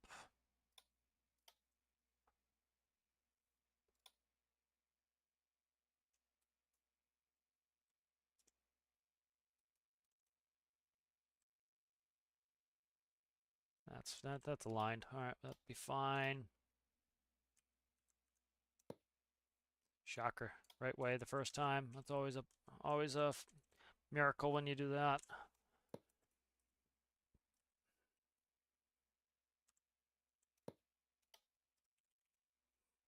Yeah, I could get this cooling loop more efficient too, but I don't really care. I don't think we're going to need to worry about it. It's pouring on heat so slowly that I don't think I need to worry about it.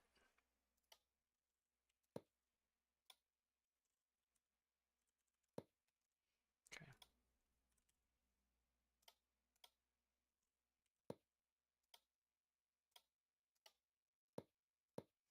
We put the music back on here. All right, so that should pump us fine. I got a couple heat sinks on there. All right, let's run this. Let's do this real quick. Let's go in here.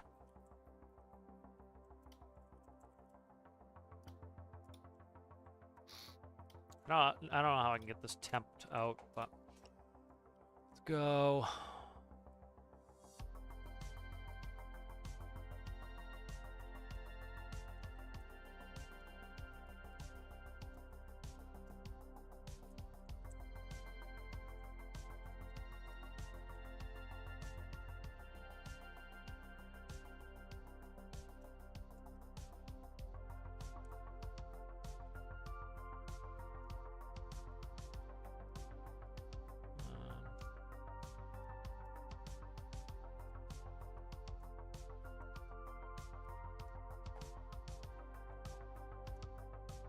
So 3 is the temperature off of the engine composite.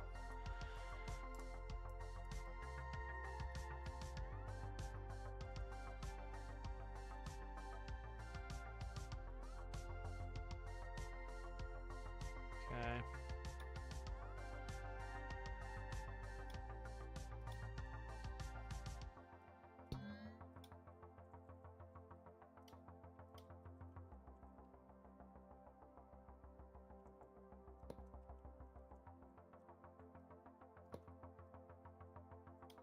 All right, so this will be temp delta.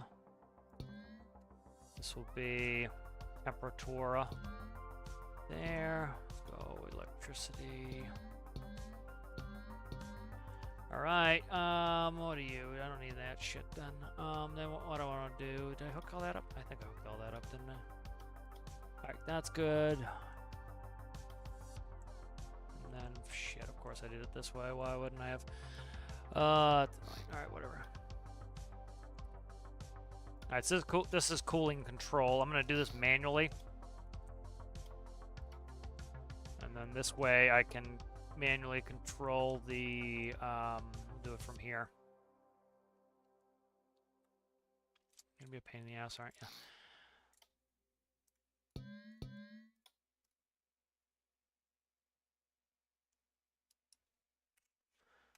Okay.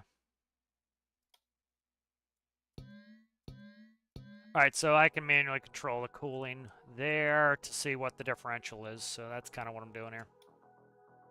All right. So I do not foresee any issues with cooling with this one. All right.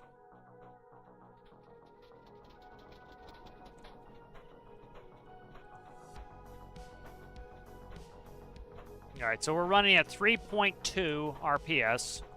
We've got, again, 940 aside here. So, and it's going up a little bit, probably. So 940, so 1880, about 1880 S-watts we're running. If we look at the rear gearbox, we got 28.7 RPS. So whatever, you know, it's a simple test. You put it on the propeller, you make the propeller go 28, you see your speed. Again, because it's a fixed pitch screw. So for every 1 rotation of the propeller, you're going to go a certain distance forward. So if it's, say for example, for every 1 RPS, you go 1 meter forward. That means that 1 RPS is 1 meter per second. So 10 RPS is 10 meters per second. 28 RPS, 28 meters per second. So whatever the pitch is on the propeller is going to set your speed. So you don't need a bunch of bullshit. It's math. Just do the math. It's easier. All right, so our clutches, we should be clutched in. We are clutched in. We're doing 9 RPS. Let's see what our flow rates are. Pushing 171 liters per second on either side. Doing pretty well there. We're at 28.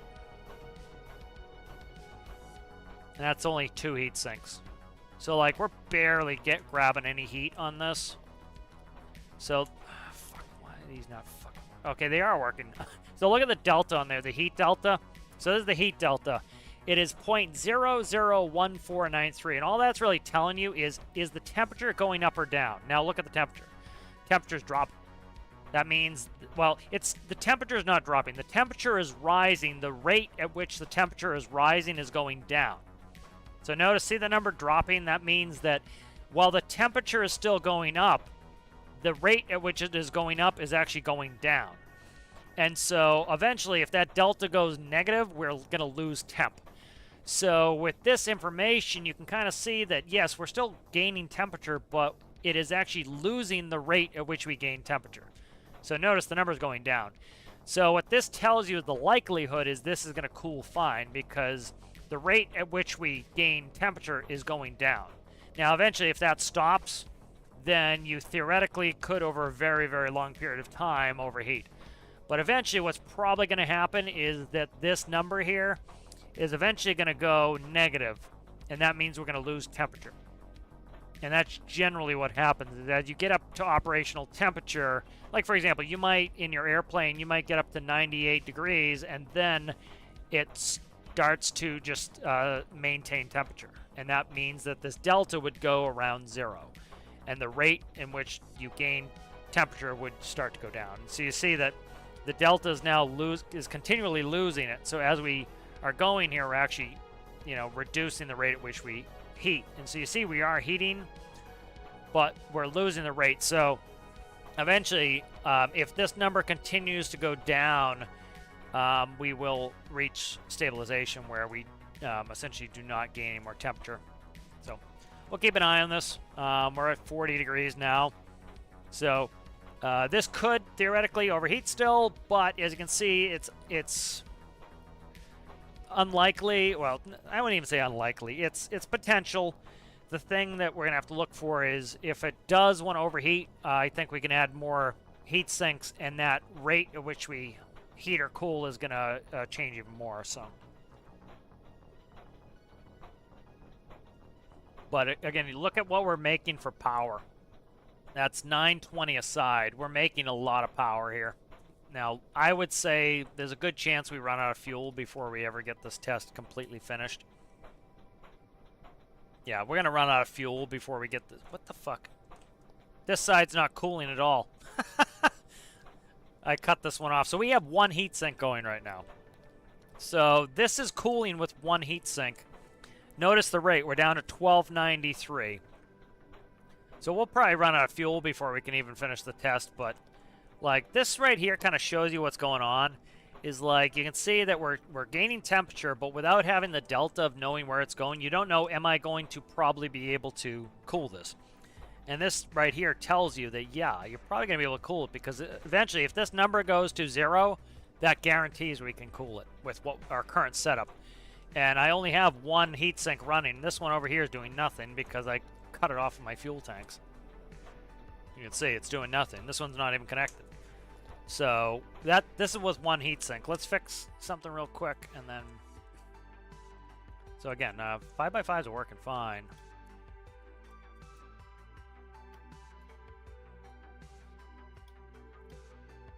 You know, a lot of people just don't understand the point of going to a larger engine. The larger engine is there so that you can run at lower RPS. They often will try to just, oh, I'm going to put a bigger engine in and run it, scream it. That's not the point. The point is you get that bigger engine. The benefit is I can now run it much, much lower of an RPS for the same value of power, essentially. Like I could make a 1x1 engine make 1800 S-watts. It would be big and screaming. Or I can make a 5x5 that's relatively small on a cylinder count. You know, the displacement essentially has to be the same for the same power output, essentially. But, you know, you can make the engine smaller in, you know, 1x1, essentially. Let's cook this up here. You know, but you generally will have to, if you're going to make the displacement smaller, the RPS needs to be higher. So by increasing the displacement, you can decrease the RPS. If I made a 1x1 that had the same displacement, it should be able to run at a similar RPS value. Kind of makes sense. Let's see. All right, so that's now hooked up. We have dual cooling. Now we expect on this one the delta should be lower because now we are running 2 cooling loops. So that would be my prediction. And I should hook up the sync doors so we can prove that the fucking thing will sync. Every 5 seconds somebody, oh, I can't get anything to sync. It's like, oh my god. Alright, so we're at 1627. It's going down, right? We expect it to go down, right? Temp's coming up. That's fine. Check the SWATs. 932, 932. Making good power. Check the 28.6, so like whatever that propeller is gonna be at, that's fast. Like this could make a boat very fast, you know, at that speed. What is I'm being pinged again? What am I being pinged for?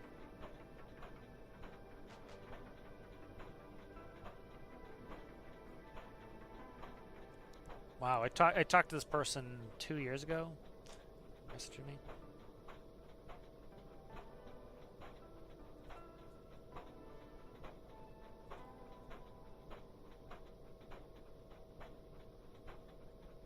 I'll answer that message later. I'm just checking some things on Discord here while I'm running this test. This is a sit and wait test. So, sit and wait test. But like this is how you figure the things out in game. Like I know a lot of people are like this doesn't interest them, but again, this is how you do it. You know, this is how I learned how I do. This is how I learned it. We're down to 1495 and dropping. We're at 29 degrees, which is ambient temperature outside. We're pushing 218. 218. So we're getting plenty of flow rate of liquid on either side. And likely the reason why we're making fewer SWATs here is because we've added resistance. Before, this impeller was turning over here. This impeller was not turning because the pipe wasn't connected. Every time you add work to be done, you need to account for that. You know, and so you're taking power from the engine to be able to do work. Now, you know, let me catch up on chat. So I think we're pretty good demonstration here. It's good to have a demonstrator here too.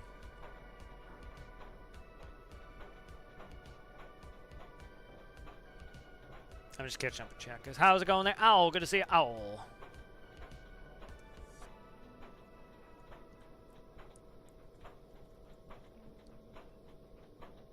Oh, no. Off the unsinkable ship.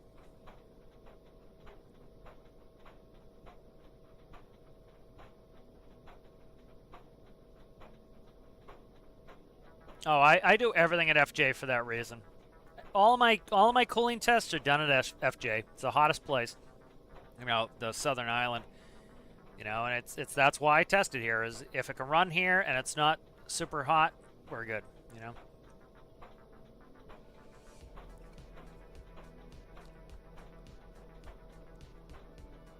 Pizza owl, huh? Very nice, delicious.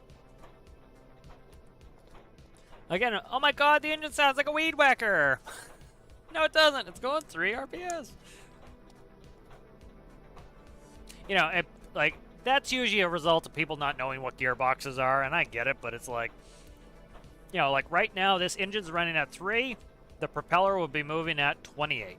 You know, so that's the whole point of a gearbox, you know. And this large generators, this is a lot of load on here. You know, so we have 2 large generators geared to a 9-to-1. We've got, these impellers are geared up to a 3-to-1. You see we're at 9 RPS. These could go down. These could probably go to a 5-2 on these, but I don't want to have a separate gearbox. So, like, this is probably running faster than it needs to be. This is probably stealing more energy from the engine than it needs to be. But again, I have 2 heat sinks running this big fucking engine, so. All right, let's look at the Delta. Delta's down at 1266. So it just went up there. So that is a little bit of a concern that it went up there. but that doesn't necessarily mean it's not going to be coolable. That just might need an extra loop. We'll have to see when it gets up in temperature. For example, there's plenty of examples I have for engines where, for example, I run it up to, it gets up to like 90 degrees and it stops gaining temperature. And so that's what would happen, is this would get up to its critical temperature, and then the delta should be reading 0 or negative. If it's losing temperature, the delta is going to read negative. If it's gaining, now look, we're losing delta again. It's going down. So the likelihood is eventually at some point, like, I don't know, plot a graph. It's kind of annoying, but so essentially what's going to happen is eventually we're going to get to the point where that delta will start to likely reduce. And once it hits 0 or a negative, if it hits 0, we don't gain temperature and we don't lose temperature. If it goes negative, we're going to lose temperature. If it goes positive, we're going to gain temperature. And as you can see, it's down to 1190. So eventually what's going to likely happen is this will drop temperature. Now, if this was already at 108 degrees, the likelihood is we'd catch on fire before we stabilized. Now, because this is only at 50 degrees, there's a good likelihood that this will continue to drop, and eventually this will drop down to 0 before we hit that. Now, if it doesn't and we overheat, you know, what we would do is add more loops. You know, the benefit here again is, you know, we don't need to turn these impellers very fast, and they're not very energy intensive. The other thing we can do is, here, I don't want to necessarily, I'm gonna duplicate this test here. So watch this. So we're at 218. Let's see if we can get better flow rates. I'll save this as a test too. I haven't done one of these 5x5 tests in a while. 5x5 boat test. Okay. All right, so the shorter your cooling loop, the better. All right, that is just pretty basic stuff. Shorter your cooling loop, the better. So about as short as we can get this cooling loop is that. The more piping you have, you're going to lose flow rate. All right, so that is about the best we're going to be able to do for this one. So what we want to do is cut that.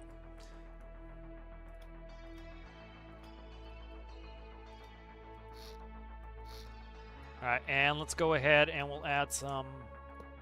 I don't have symmetry on. Of course I don't.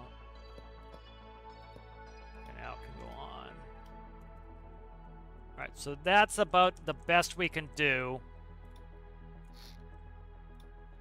to cut it. So last time it was 218. So again, the higher you get it, the better. So we cut the loop down to pretty much is where it can go, and that's pretty good there. And then what else?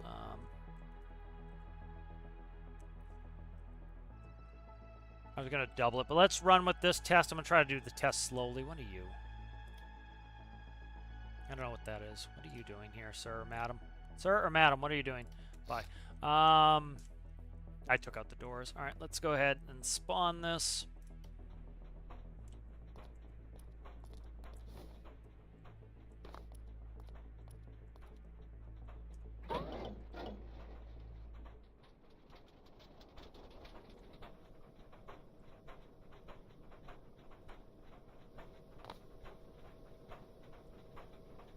All right, so we're at 28.6. We're making 933 a side.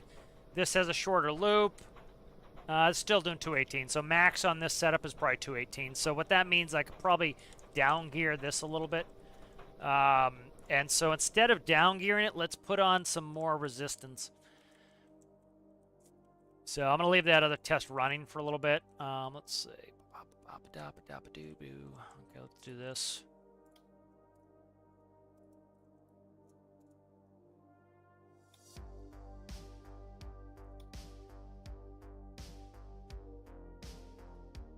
All right, so likely we're pulling, you know, this is, that's going to be a problem there. That's I can't put it right there. All right, that's fine. Let's cut you, you bastard.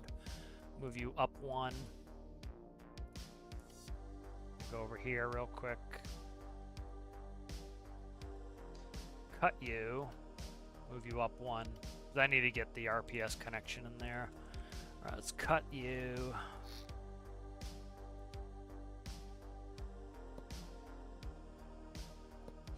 Alright, that should be good. And then what we'll do is need to do that so we don't sink the bottom of Davy Jones' locker, because ships don't sink anyway.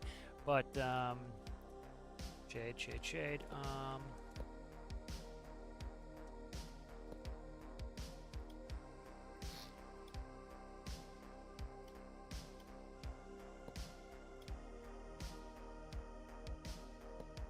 Alright, so now that's quads.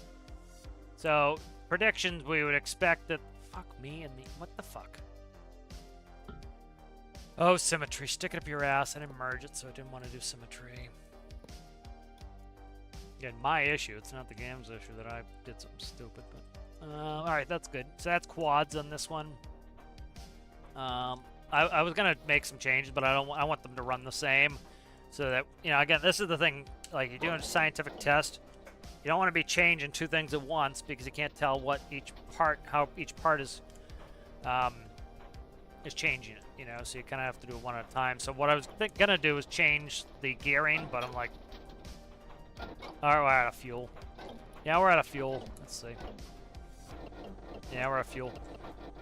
We got up to 56 degrees. This is gonna lose temperature now because we're out of fuel.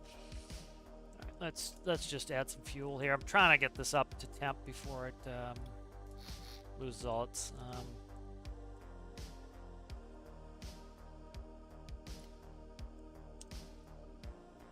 let's do this.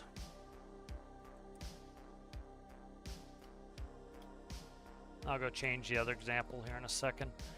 Do that.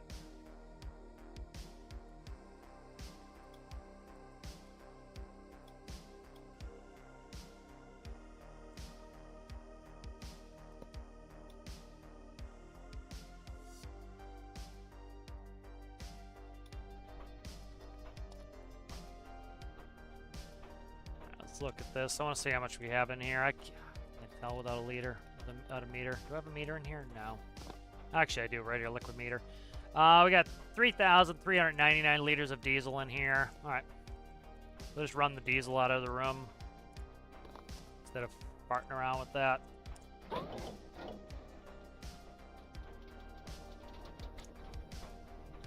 Make the same change over here.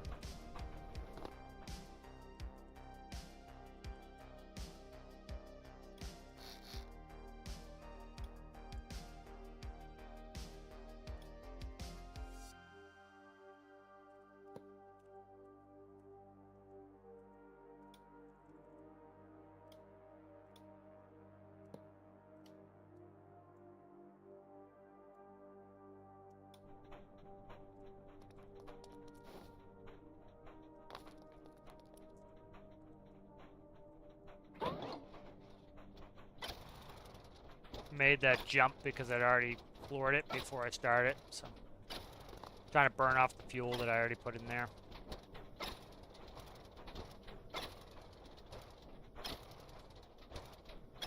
Let's get this to behave first here. I started putting the throttle up before I started it, so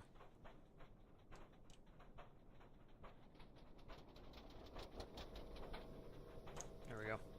Alright, that's back to running right. That's like you flooding the engine. Alright, so now we have joules on here. We have 161, 161, so that's 320.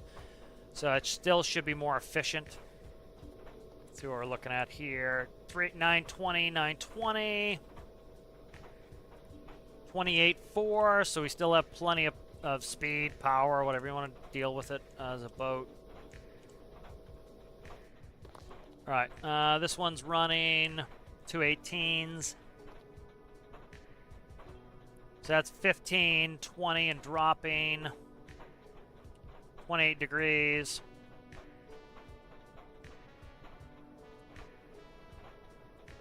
That one's at 1550, dropping 25 degrees.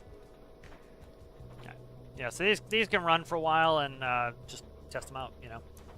They've got plenty of, they should have plenty of fuel in here for a little while, because that was, I think we had like 1,400, now we're up to 3,000, so got double the fuel at least.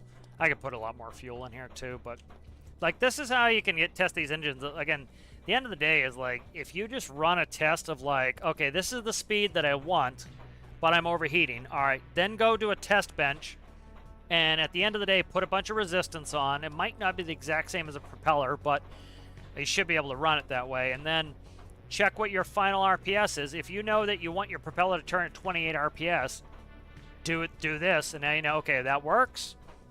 I need to run around 3.18. Can I cool it? You know, run the delta off your temperature. Yep, 1455 and dropping, 31. Like, if this number was going up right now, like by a lot, if it was like climbing and climbing and climbing and climbing and climbing, we know that we're never going to be able to cool this sucker. Like here, I could probably pull an example of that. Like, I could run this with no resistance or minimal resistance, and I could smoke this engine quickly, and you notice that delta would go shooting up because the rate at which it's heating is accelerating, not decelerating. Like, what this is telling me here is that the rate at which this is gaining temperature is decelerating. You know, so it just went down from 1392 to 1385, so it's dropping. Just went down to 1381. So the rate at which it's gaining temperature is decelerating, which tells us that we have a greater likelihood of cooling it. We're down to 1358 on this side, up to 39 degrees. So, like, this is why you use a 5x5 engine, is to cut the RPS down. This is why ships use huge engines that have very, very low RPS values. All right, let me go ahead and check. All right, let's see.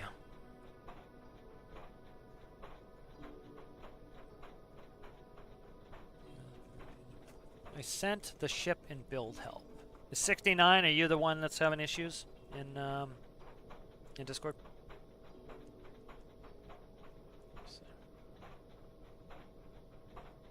That's Boofus. Are you 69? I gotta go to other names. I gotta look at how to put the nicknames on because everybody's got 900 names. Chris Adams. Okay. YouTube is Chris Adams. All right. Boofus.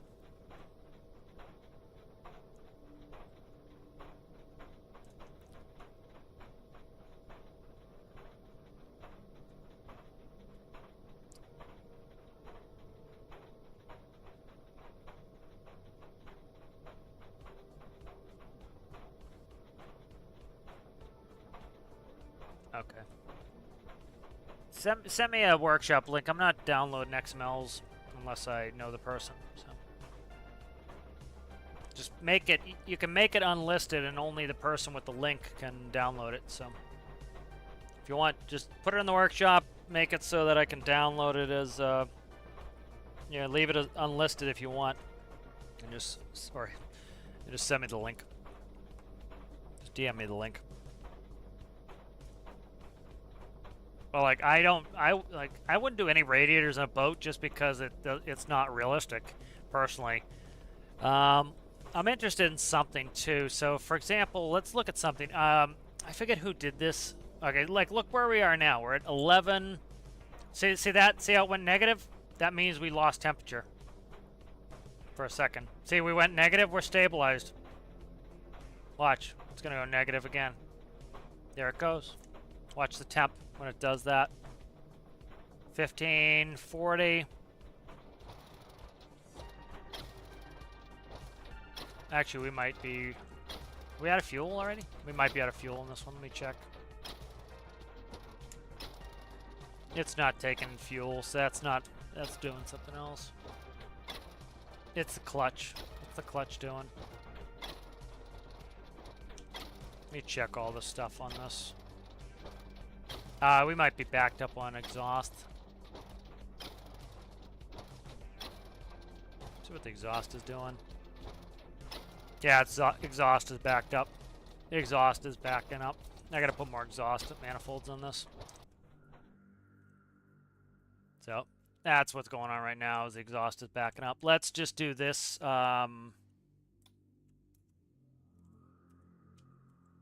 Symmetry on, symmetry on. I'm just going to delete the exhaust so we don't have to worry about that problem. Okay.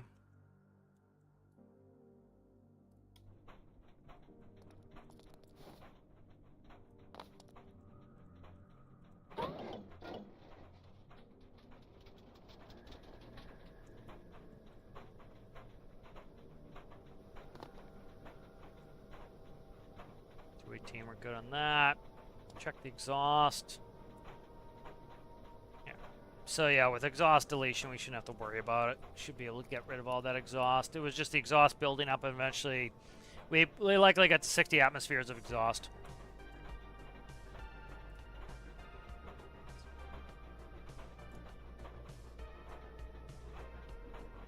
Let's see.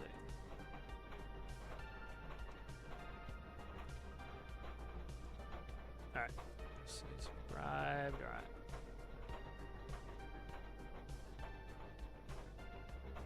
I will leave the single cooling test going there. We'll bring up the model here that he's having problems with. Today was supposed to be a career game, so that's kind of what the episode was about. But we'll fuck around with this for a little bit.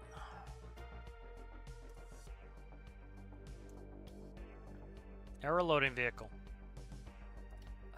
So, dude, this is the biggest base. What's the dilly here?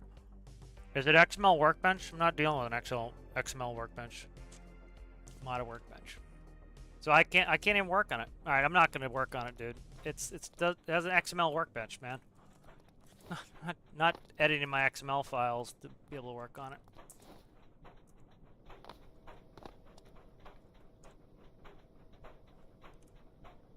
Like, go do these tests that I'm doing here on your build. I'm not editing an XML workbench just to work on that.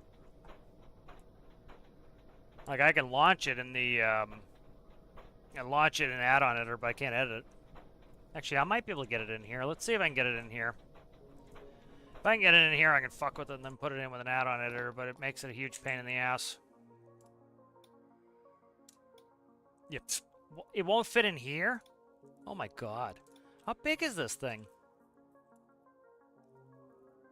This is the standard size, too. Alright. How big is this? Yeah, I'm not working on an XML edit or anything.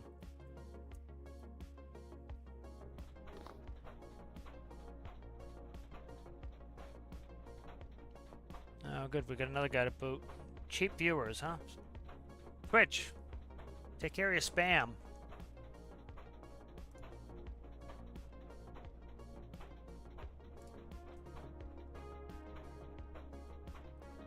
Let's see.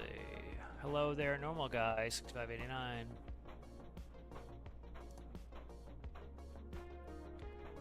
Buy spam.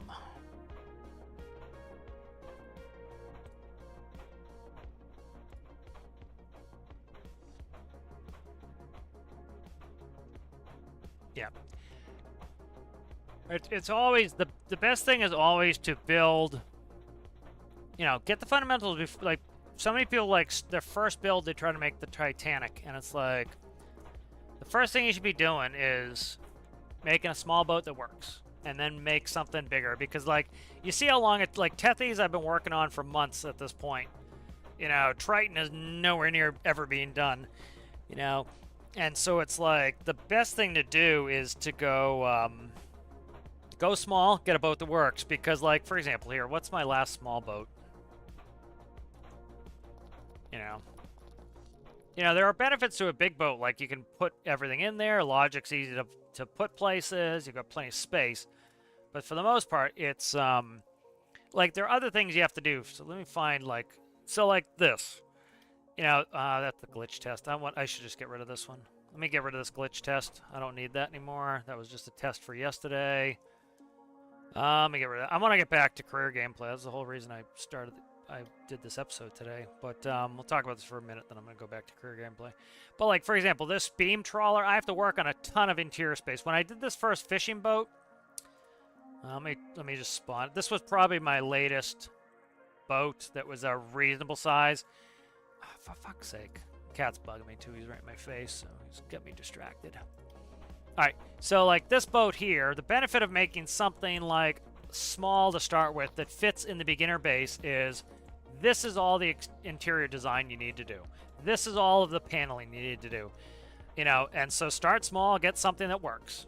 And then move on to something bigger then, because, like, you know, like, there's a reason why Triton is nowhere ever near done and is never going to get finished, is because it's like open up Triton. You know, and then, you know, like, Triton has old cooling problems because of the, like, here, I'll show you Triton's cooling. Triton's cooling is an abomination because it was pre-pressure update. This is, again, like Alistair was talking about the other day of, like, I was watching one of his videos about, you know, about cooling, and the pressure update was one of the best things for cooling. I'll show you what Triton needs for cooling. This is Triton's cooling. And this is what Triton needed for cooling because with the pressure update, we were only able to do 75 up, 75 down. And there's no benefit between big pumps and little pumps. And so this is all Triton's cooling right there. Now, Triton probably needs minimal cooling at this point. You know, I might be able to get 5x5s in here, but again, I could probably run the same engines. And this is the other thing, too, is like, Triton has 2 8s, I think. I think Triton has 2 8s. Let me count them out. Oh, get up there, you bastard. Get up there. Jump, you sucker. Jump, you sucker. Jump, you sucker. 1, 2, 3, 4, 5, 6, 7, 8. 8. Yeah, 2 8-cylinder 3x3s. Like, I have nothing with a 5x5. And Triton goes 20 knots. 20 knots. But Triton has cooling under here, all this, because, you know, we used to have to do all this bullshit for cooling. Now cooling's a piece of cake because we can run higher flow rates. You know, so Triton, I should be able to rip a lot of this shit out if I was going to go back and fix the cooling on Triton. Well, I might just yank this whole engine and put this... I have an 8-cylinder in the beam trawler. I might just yank this engine and put it in there. It's already pre-dressed and prettified. Might do that at some point. Well, like, that was what you used to have to do for cooling. Now, like, cooling's a breeze with putting in heat sinks and much higher flow rates. Impellers are much, much more efficient for running it because Triton was an old liquid, it was pulling from the ocean to do liquid-liquid heat exchange, and now the fluid ports are only pulling 10 liters per second, so it's not worth doing that with Triton. All right, let's get back to the career game. That was the whole reason I was playing today, to do career. What's this? What, Boofus? What's up? Why are you pinging me? Why are you pinging me? Okay. Alright, let's get back in the career game. I want to do some career. Alright. So, like, those tests, you can see, kind of demonstrate what, you know, the things you can do to test out your cooling. Is your delta going down or is it going up? It's going down. Okay, eventually... it's going to likely stabilize. The problem is it going to stabilize before I hit the temperature in which it catches on fire? Now, your build should never catch on fire. You should have an overheat protection system. It's super simple and easy to add in there. I've shown that a bunch of times. Like, it's a piece of cake. The PID will shut itself off if it goes over a certain temp, and then you're good to go. You know, that's all you need, and makes it a piece of cake, you know.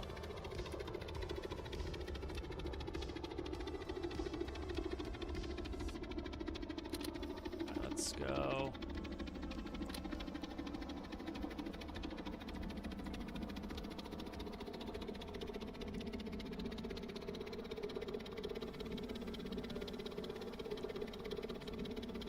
Yeah, but try running your ship at 3.5. Do heat sinks.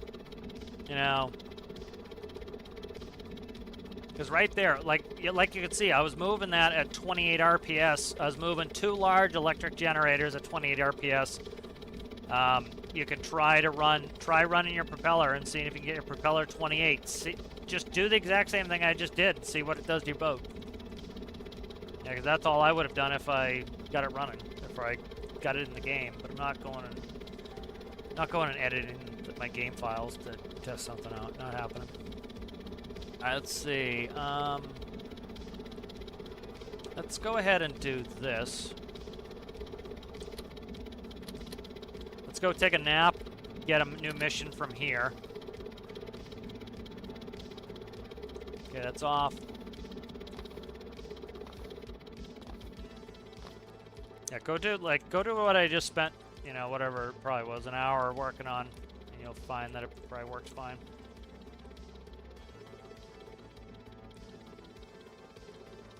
No, I have override time off because it kept giving me night every time I was trying to do something. 4 and casualties to a hospital. All right, where is that? That's an interesting spot. Okay. I'll leave your door open. Ah. It's finally just spooling down now that I'm back.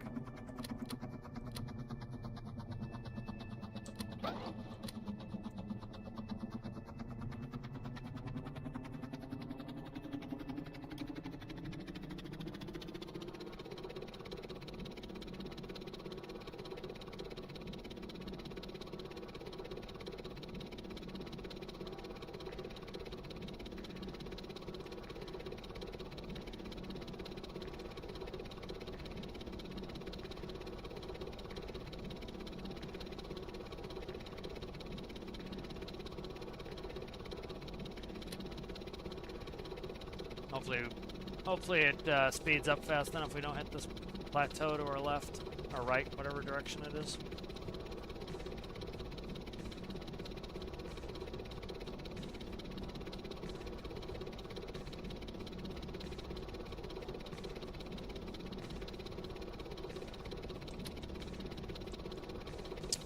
My hands on the right part of the keyboard would be in great shape. Alright, nice. Answer some text messages whilst we move.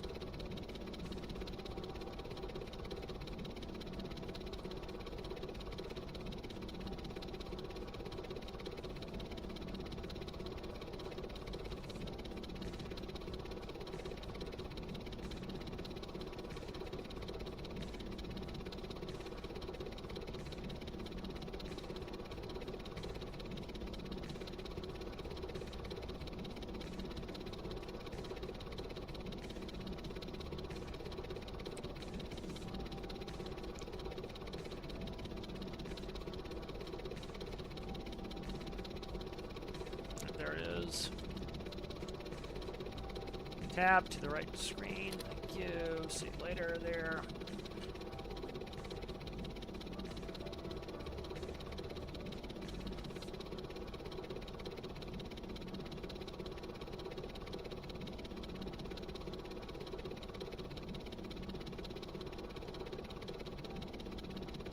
Zeroed out. We're zeroed out there. Zing, zing, zing.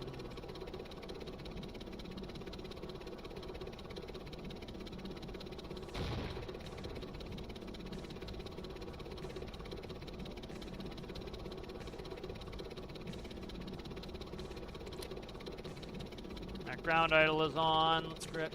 I don't have brakes on this. If you remember, I need brakes. Come on, get the fire extinguisher, you dickhead. Don't stand so close to the fire there, jackass.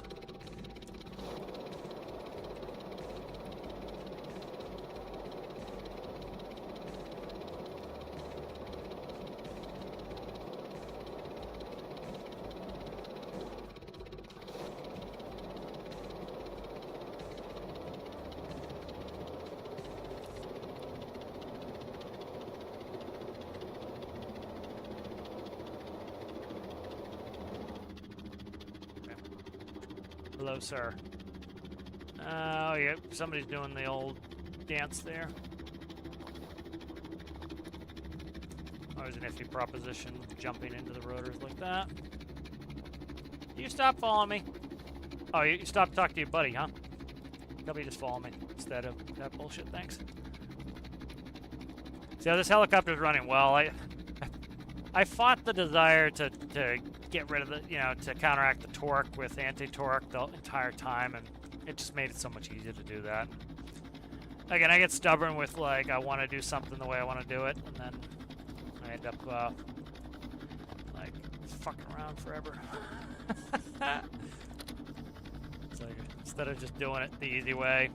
Easy way's boring as far as I'm concerned most of the time.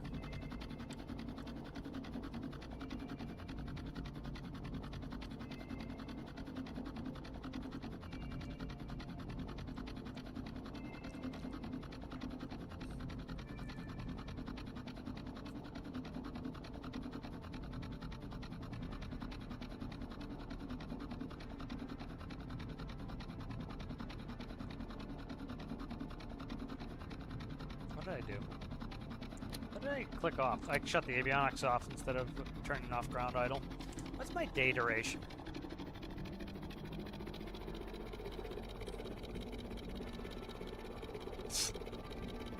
It's a little bit of a weather change, huh? Let's not screw around with the weather in this build until I get the yaw fixed, or else I'm going to be in deep shit here. I'm just going to have problems if I do that.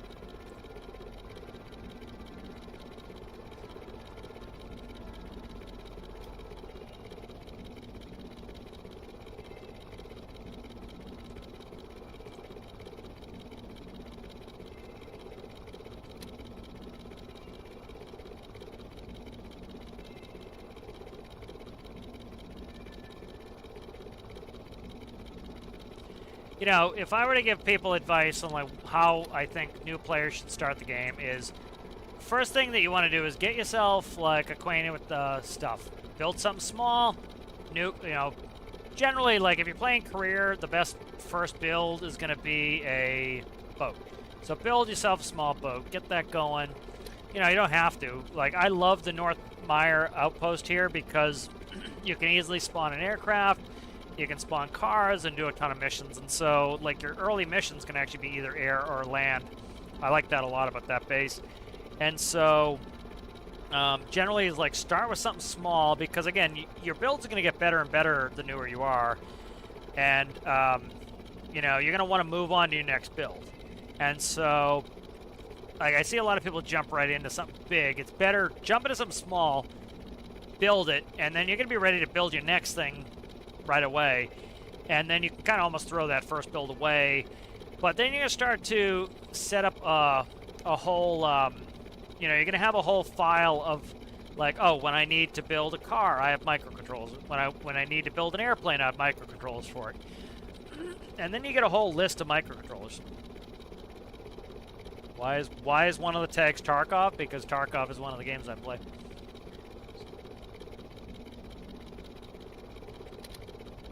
I played two main games, Tarkov and Stormworks. So that's why one of the tags is Tarkov. Did I hook the electricity up to this? I gotta check real quick. Come on, click you, sucker. I did, okay, I just don't have night vision on this. Can't see below me. I'll be alright. Lovely moonlight. There it is right there, alright.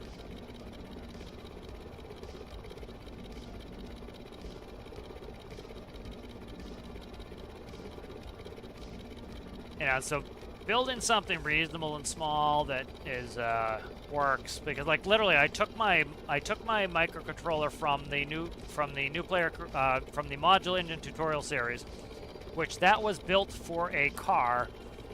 It was a 2-cylinder 1x1, and I put it on a 5 and it works. You know, I made minor tweaks understanding the dynamics of a bigger engine is going to be able to run at a lower RPS. There's no point, you know, I don't want it to run at a high RPS. I want to run a low RPS, and so I changed those RPS values and the property numbers, and bingo, we're off to the races. You know, and that's the benefit of having a bunch of microcontrollers, that you start to develop a little bit of a garage of stuff. And when you need something, it's right there in front of you, and you can just grab the new stuff and you're good to go. You know, and you generally don't need to make enormous changes with your builds. You know. That's what I love about modular engines. Is like I take the same microcontroller for a 5, that I use a 3, that I use a 1, make minor adjustments, understanding the whole basis of what the engines, the different properties of, as you get a bigger engine, you want it to generally run at a lower RPS. The benefit is the mass, and so if you have low mass, you need high RPS. If you have high mass, you need low RPS to get the same results.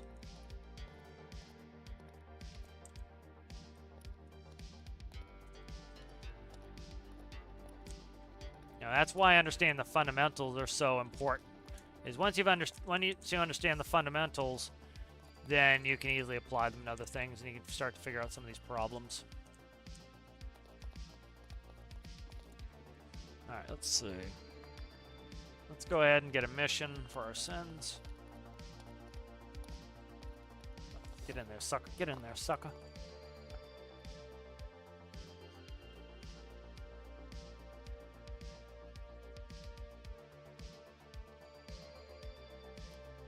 Alright, stop fighting with Alistair. There's no reason for that shit. And I don't need constant arguing in the chat either.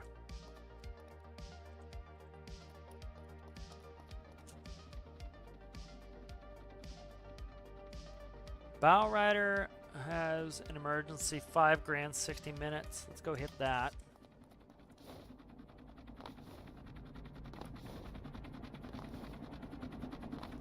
Oh, wind's coming up outside. I was like, what is that noise? Is that in game? Nope, it's in real life. Nope. Windy, windy.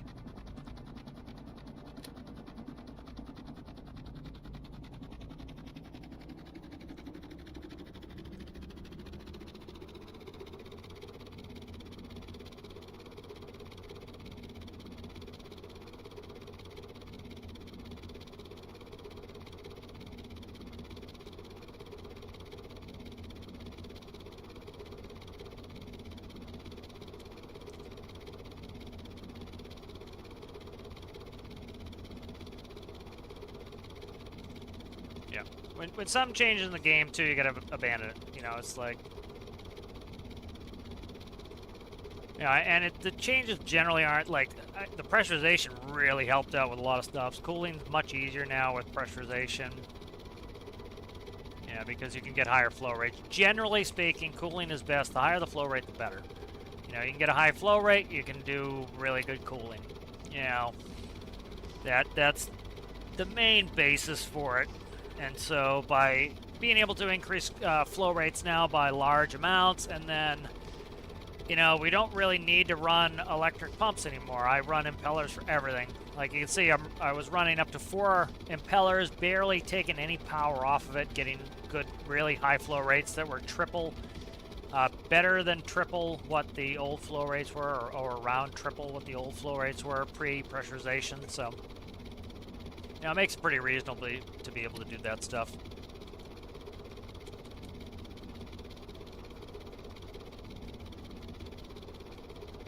Yeah, so this helicopter's working well, so I'm glad this is getting some testing in.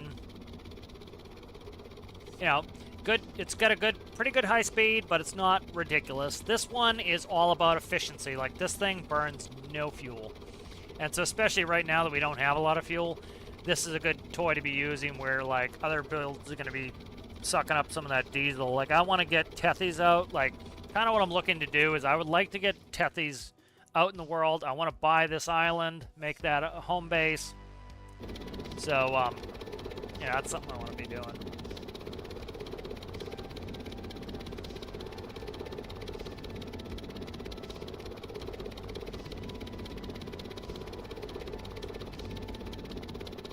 You know, this is quite a bit faster than the tandem. The tandem I can get up to like 45 normally, and then you know, I can get it to about 45 normally, but that's not its job. That job is to hold a little car. You know, so that has its job. It's very narrow. You know, because I like using a bunch of my different builds. So making them all the same and having the same uses gets pretty boring as far as I'm concerned.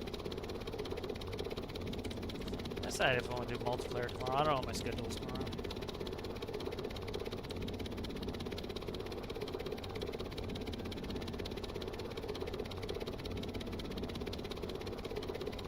Yeah, I think a home base would be nice. How's it going there, Grim Draco? How are you?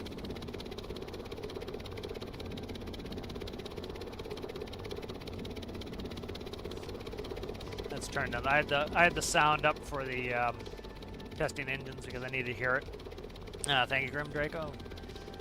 Appreciate that. There's the build right there. It is right there. Shut that off.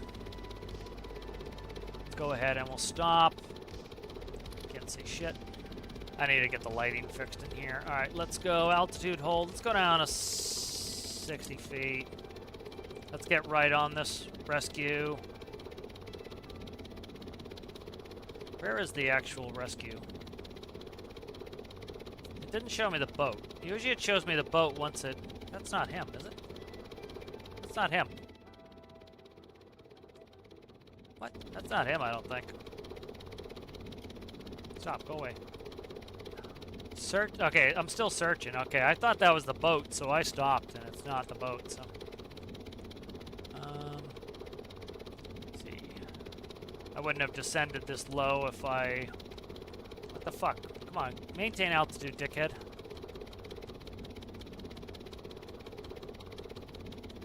go up. I dropped the altitude because I thought we were ready to rescue, and that we're not. I have the trim in, that's why we're losing altitude. It was because I put trim in. That's why I wouldn't maintain the altitude. The autopilot's fine. Alright, so we're still looking for this bow rider. I thought that boat was it, and it was not. Let's see, where are you at there, guy? Let's enter in the new coordinates. It's just hanging around the coordinates I had left it at. Should be able to see it, but I don't think it's spawned in yet. That's not it. That's the boat that's chasing around. I don't think it's spawned in yet. They'll spawn in when you get close enough to them.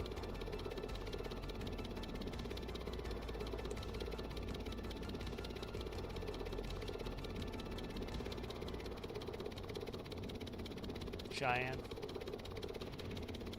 Not very nice, yes.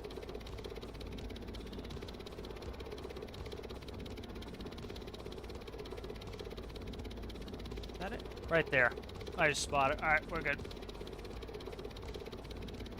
So it's over here somewhere.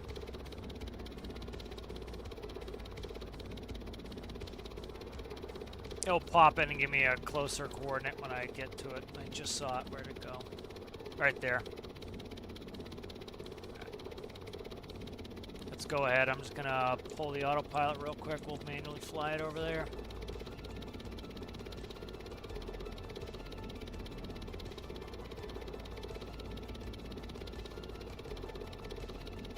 So this will work out well on Tethys. They're tipping over, which I gotta put up a stay on the pads to keep things from tipping over. I'll do that at some point. All right, so we still haven't got the mission yet. Once we get close, it should pop the mission up. All right, there we go.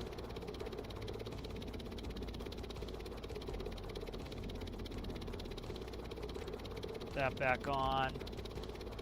Let it stabilize itself. What are we talking? Let's do 090. I don't know where the wind's out of. Should be focusing going in the wind. Back down to 70. What is up going on here? It's like in this slow flight regime between hover and that, I put in a setting where essentially at I forget what speed. It does a changeover, so the yaw is being a pain in the balls at the moment. I gotta fix the yaw because the control surfaces don't have enough wind over them to actually do anything, and the rotors stop being effective because I shut them off, and that causes problems. So I gotta fix that in the microcontroller. That's why we're having like a little bit of a yaw problem as we're between the speeds. So I need to slowly transition from one to the other instead of a hard on-off. Right, that's good enough. Let's go ahead we'll go down to 50. And that's all set to go. Let's go ahead. I'll grab a first aid kit. Let's get where I can stand and not have problems. Get off me there, harness.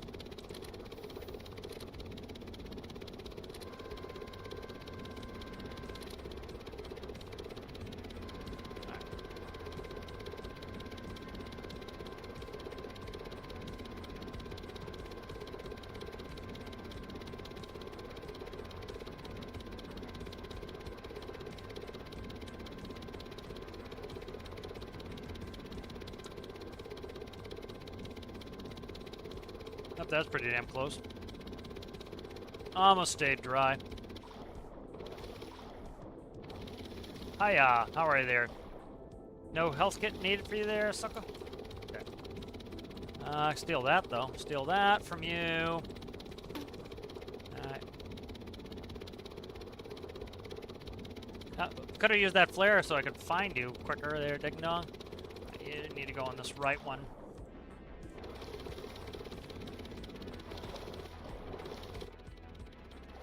Get a picture here. Good pick there.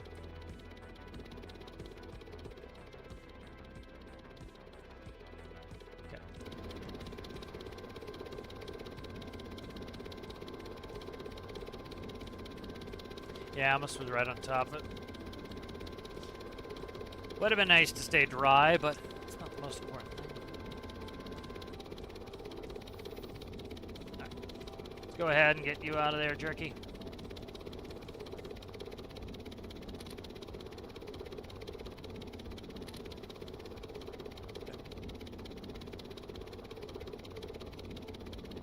Alright, so see how it's a little bit wobbly now? That's because I just closed this in the door. That's, again, the game doesn't know to stop pushing the door in when you hit something. You know, so it's all you have to do is like, you can try it again, or like one thing I'll do is I'll drop these, close it. That's Phantom Forces, you know.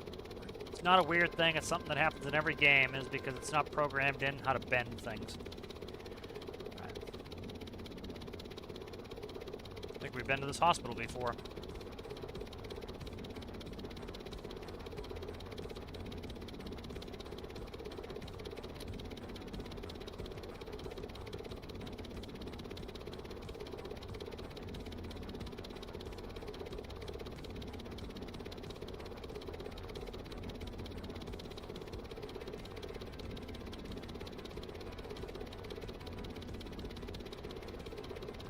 You know, so like this is really smooth on yaw when we're leveled, but when we, you know, when we have a high angle of attack, it is less smooth. So it's like I could try to smooth for each flight regime, but it's like no point. It's just gonna be obnoxious.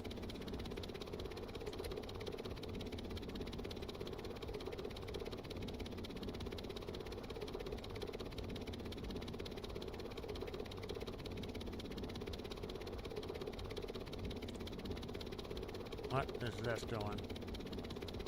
That's going in an oscillation loop. We'll just drop that and bring it back on. Shut it off out of its oscillation loop. Yeah, still needs a little bit of work, I guess.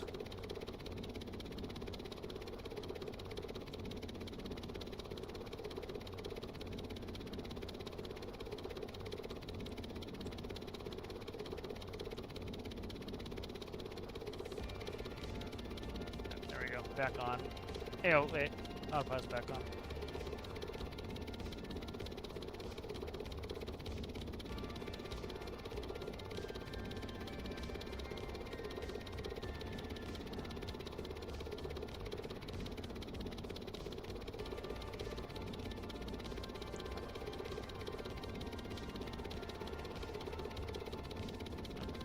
Be careful here. I'm reading Discord while I'm flying. Let's go up and over that mountain instead of through it. They don't like to go through the mountains very much.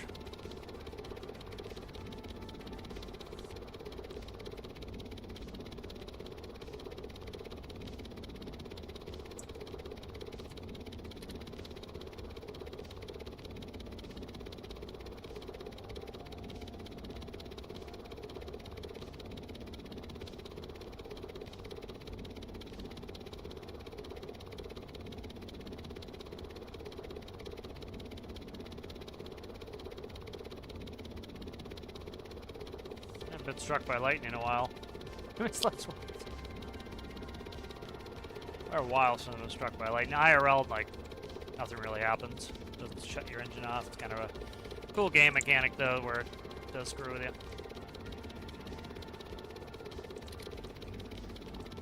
Try to run around the tail rotor and not run into it.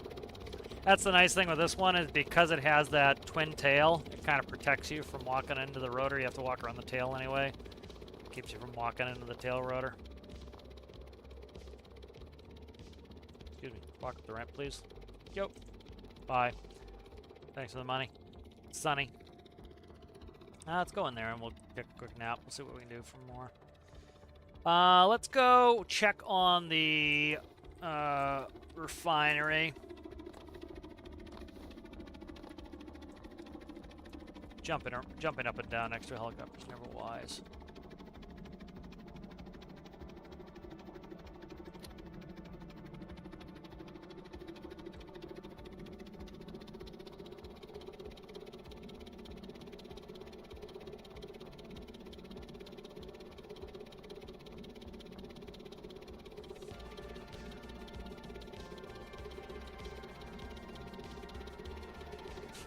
Here's a good one for say what. The game died with Space DLC. Maybe for you. See you later, go play something else. It's like, dude, you don't like it, don't play it, man. I think the game is much better with the pressurization update. Space is relevant to me, but it'll be something cool to get into eventually. But the pressure update is great. It's just like, you gotta take the tiny amount of time to learn how the mechanics work, and you'll be good to go. Instead, people spend endless amount of time on Reddit bitching about it, and Steam bitching about it, instead of just like the smaller percentage of time they'd have to spend on learning how to make things work. You know, like cooling is easier now with pressurization. You can still sink ships. You can still sink them as long or as slowly as you like, as I've demonstrated multiple times now. You know, and luckily the devs don't listen to the general group of people who I think are the people who don't build anything in this building game. They tend to stick to their guns. Yep, it's supposed to be a building engineering game, and they don't try to overly simplify things to appease that audience, which I'm glad they don't.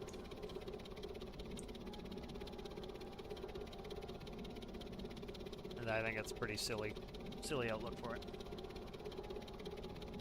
Yeah, again, why would you do what that person wants either? As they've demonstrated that they're not going to play your game. So why do you care what they think, frankly, you know? Now, likely they're not going to buy another one of your games, so why would you even listen to them? You've got 665 hours, not a ton of time, but not, you know, inconsequential either. Workshop items, barely any workshop items. So, does a little bit of building, but who knows how much.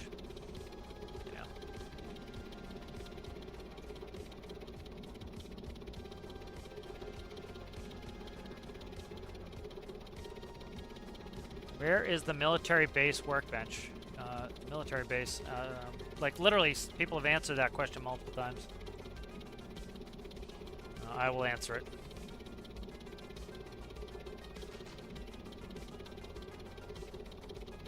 At the docks and the hangar. Right. That's the benefit of autopilot, is I can answer Steam questions whilst I fly.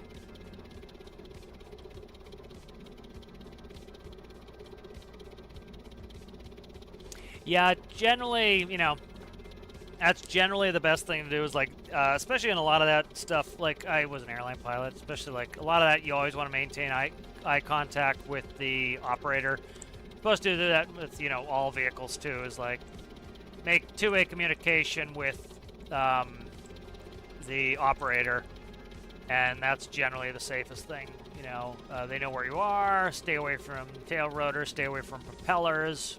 Like, I used to have to get real close to the propeller when I was a flight instructor because, like, I'd tell my student go out there and start it up, and then I would go out and check the oil to make sure that they check the oil. And so I'd stand behind the propeller and check the oil. But, like, you know, you have a handle, I just hold on the handle and, like, make sure they don't accidentally take off the brake. All right, let's go ahead and shut down here. I forgot I have two doors. Okay. That is convenient because that other door is... So something is up with this diesel. So 743. We have diesel in here. Let's go see if it goes up. Make sure I don't have infinite resources on. I don't. So see, it's going down. This is fucking weird. So there's something up with that diesel storage. I don't know what the dealio is. I can fix it if need be. Let's grab Pillock.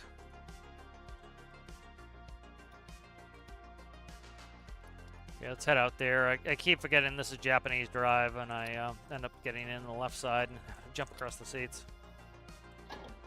I do need to finish my build for Big Man's. What, Alistair, do you know the end date on that?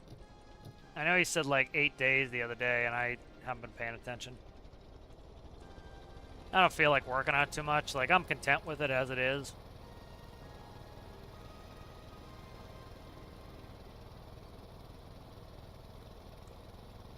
It's funny, the Pillock Cramp is... Well, it's not funny. The Pillock Cramp is faster than my race car because it's has a bigger engine. I think it's got a... Does it got a 4-cylinder in there? I think it's got a 4-cylinder in there. I'm not sure.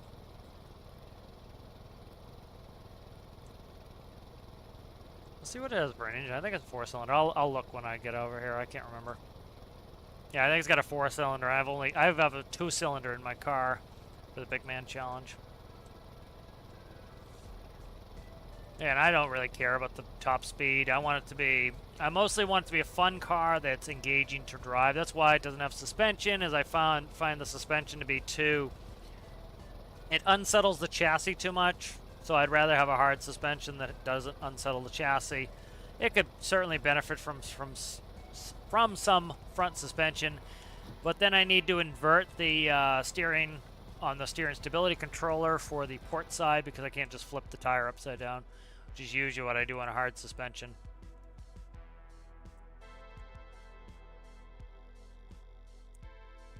What do I have as parking brake is space bar on this one? I'll get the pillock over here. Let's see. We should be full on this. No. Okay.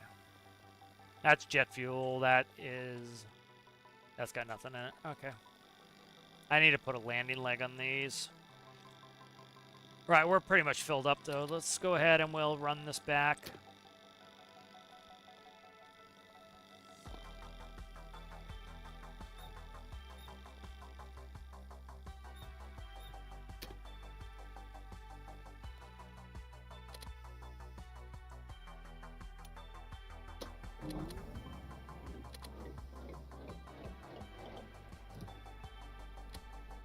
I still need to fix the lights on the rear lights on this power unit.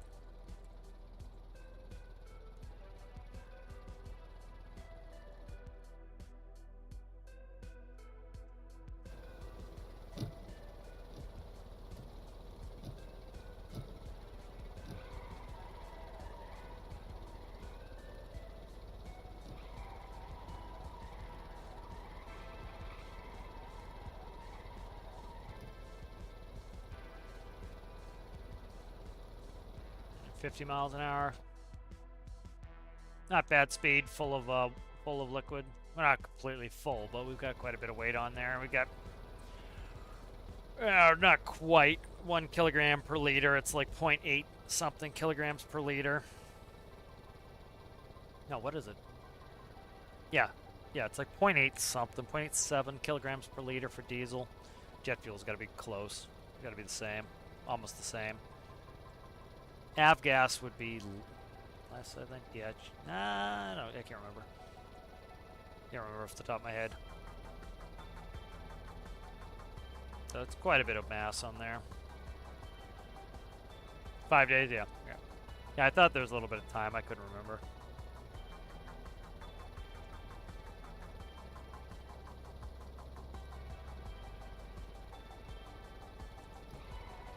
I don't know what's up with the diesel pumps. I think somebody reported something going on with that diesel pump. It's like stealing fuel out. But again, worst case, I can dick with it and fix it.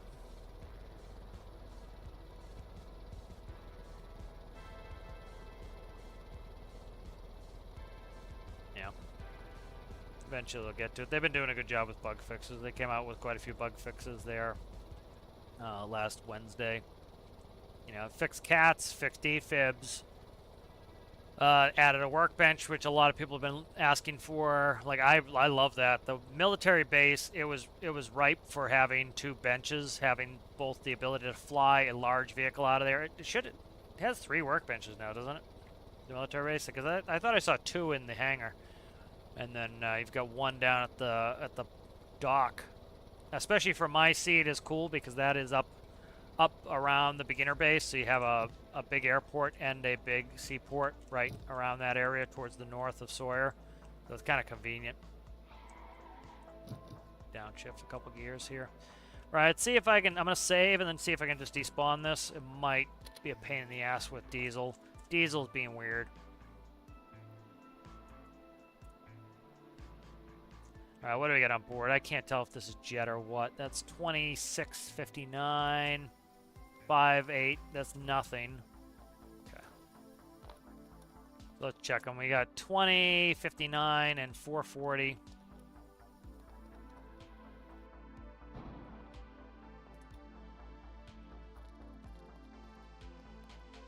So 2271. Okay, that worked fine. All right, that's good. All right, so that's good. We're still short what I would need to run Tethies. I want Tethies out there. What are you still doing out here? Why didn't that end? I literally just brought the person in. That didn't end. That's weird. I rescued one casualty. It accepted him. That's interesting. Let's go ahead and we will head out there in the helicopter again. We'll use that. That helicopter's been good. I want to get that tested up. It's pretty well where it needs to be. Let's go put the base out there. Let's fix the lighting. I'm trying to fix something every time I touch it so that it gets to where I need it. Lighting. These go across there. Okay, that's hot bus off the main battery. I got that going down to let's clearing it up a little bit. All right, so that goes to here. That goes to there. That also goes to what's that? That is sliding electric hatch.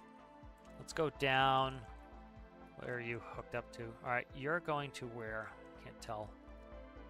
Indicator light. Okay, good. Indicator light. That goes to the nav lights, which goes to the top. All right, then I want to go to beacon. Let's make sure they're all powered. That is powered. Beacon is powered by what? Right there, beacon. What are you powered by here, guy? Indicator light.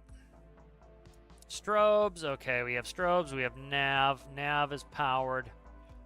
All right, so, and then is this connected all the way through? Let's check. That got disconnected. That's why we're having a problem. Okay. That got disconnected from there. All right, so let's save that. Hopefully we have lighting now. Shit, I should have done that. I did save a copy of the 5x5 boat test. I can play with some of the stuff later. Yeah, that tends to be what I do when I test things, is like, just make a hauler. It doesn't even need to be a hollow box. One trick you can do is, like, say you're going to test a boat, make a box and put a propeller on the front and a propeller on the back, and then they work in opposition. And then you won't go anywhere. And you can spin up your propellers to actually test your load with the propellers facing opposite one another. You know, and then they counteract each other. That's a good way to do it. There's a bunch of ways you can do these things. All right, let's go ahead and open that. Let's bring that up. I don't like these flapping in the breeze. All right, there we go. Let's get started. Bing bong. Beacon. Nav lights. Nav's on. Nav's on. I can't tell. I don't have my strobes on yet, but let's turn the strobes on. Strobes going. Strobes probably going into there. Beacons are going. Nice. Let's turn on the land taxi. That's on. Good. And then spot I'll eventually do. They'll probably be underneath me. And then logo, I'm going to, if I have space, whatever I name this will go on here. It's a very small space. And it will be lit by the paintable indicators. All right. But this helicopter is running pretty well. Whoa, whoa, whoa. Wind caught me for a second as I tried to get onto my, onto one wheel. Yaw is still super anemic. Like, I am full pressing on yaw. Yeah, it's just, I think I have it clamped out because, like, my main fins are also being a bitch with that, so I think I have it clamped out incorrectly. I'll fix that at some point. So we're going to go buy this island. We got cash for days. Off-screen, I did a fishing run that was worth, like, it was worth big money. I forget exactly what it was, but it was worth some cash.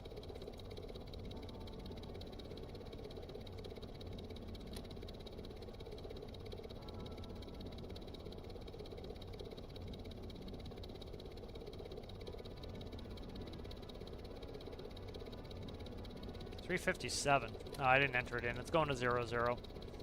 It defaults to 0-0, which is beginner base. So beginner base is at 0-0, so it defaults to go to beginner base. I need to put interior lights in this too. But if you look at beginner base, which is right, yeah. You see it's about 0-0, somewhere on beginner base here. Right around there is where the 0-0 point is, right there. So defaults to 0, on the autopilots.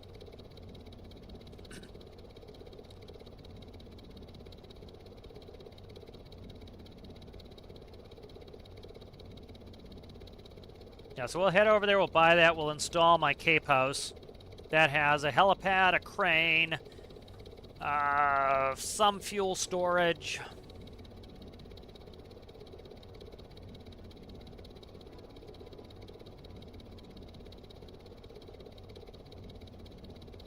Trying to think, I think, let me look at Neat's build.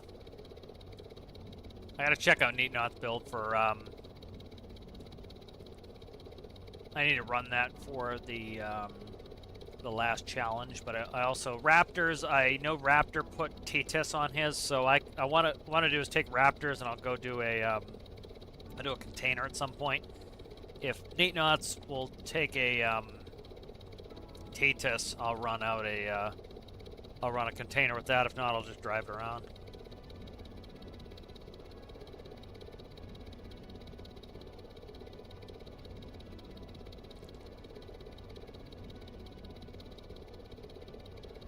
Yeah, I don't know if Neat Knots is T-Tis or not. I don't think it is. I'll just drive it around if I can't hook a trailer to it.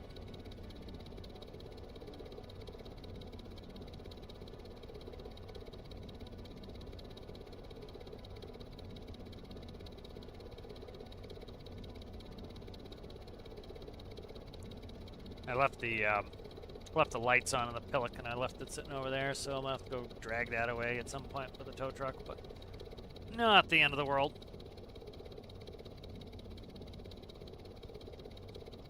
Let me finish this one.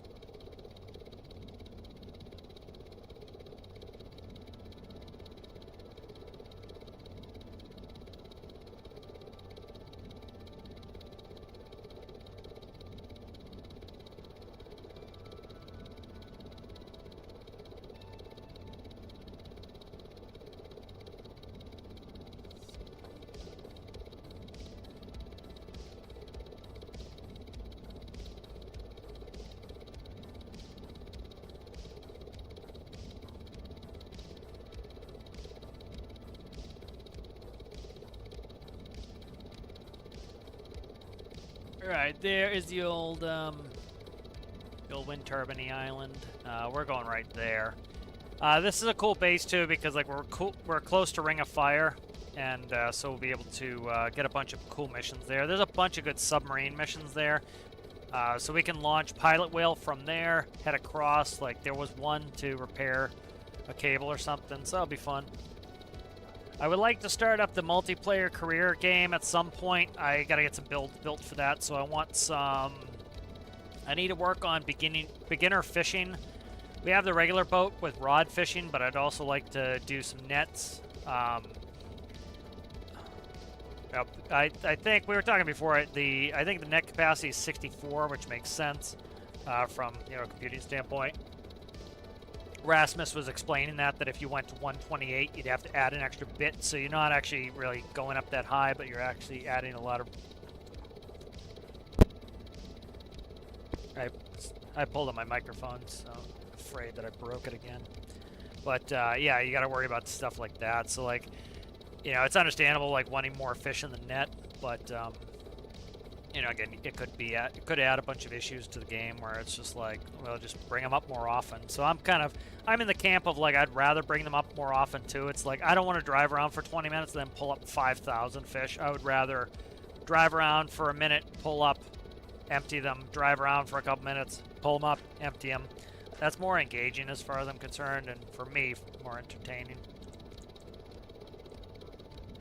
There's Ring of Fire, that's cool. There's a bunch of cool missions at Ring of Fire. Like, again, people think of this map as big. That is the Industrial Frontier, that is Ring of Fire, and that is Draymore over there. It's like everything is right on top of each other. And we've got a cool big map. I would just love to see more of this map usable, Just, it feels so like, I'm going to do a video on those islands. I think the devs could really do well with a major update that was like the island update, and you add 3 or 4, like they don't have to be big, like 3 or 4 smallish islands that have an airport or a helipad Like, I would like different themes per island. This 26 knots is a bitch. I lose all my yaw capability when I get that speed. Like, say, you know, each island has a theme. So I talked about, like, one of them could have a diamond mine. Maybe it's diamond mine and helipad. And so it has a cave where you can mine diamonds. And you need to be able to, let me get the, you know, cave with diamonds, and you need to be able to, shit, this is gonna be a pain in the ass right here. I gotta find a place where I can spawn this. Ugh. I gotta park this helicopter where it's not in the way. That's the main thing. And so, like, you could take a helicopter to transport diamonds, maybe. Have one that has, you know, maybe it's mostly airplane focused, so it has a big runway, so you can take pretty much any size. Fuck, this is gonna be a pain. Stand by. I gotta get this out of the way. Let's do this real fast, and hopefully we don't screw it up. I've got it saved recently. It's in the way. Alright. That's actually not a big deal. Here, we'll do this. I can no-clip in this. Come on, stop rolling, you dick. Get in there, you fuckface.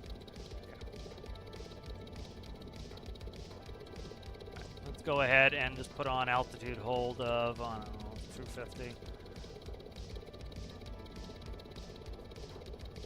And so, like, have different themes on the islands, and then, you know, like, it would be, that way you can go to the island, you could fly to the island, and then go ahead and do your fishing, because you would fly there in your airplane or your helicopter, spawn your boat, you could do some things, you could also do, like, diamond mining, like I suggested, so there's some cool, god damn it, some cool things. Oh, I forgot I'm in a career game, and I just broke my fucking ankle. Gotta take off damage while I'm doing this. That's 113,000. That's good money sink there. Okay, let's save this real quick for, I gotta go no clip up to that helicopter, so let's go do that. Where the fuck is it? There it is. I should have put it, it's on station keeping, but it's gonna be a pain in the ass to get into it. Because I don't have the heading hold on, so the heading hold's not on, so there's gonna be a bitch to get in it. Fuck you. I missed it. I don't have heading hold on. That was my mistake, because it's gonna orbit instead of stay in perfect space. It's gonna suck to get in this. It really is. It's flying away from me. There we go. If I put the heading hold on, we would have been kosher on that one. Let's get down there and land on the helipad.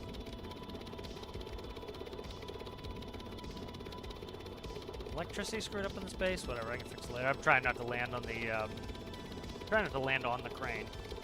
That will be ugly.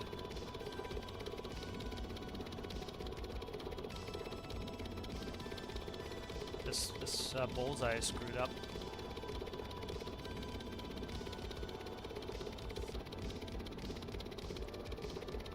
Why is this not grabbing? There we go. Alright, we're grabbed. Alright, let's go ahead and shut down.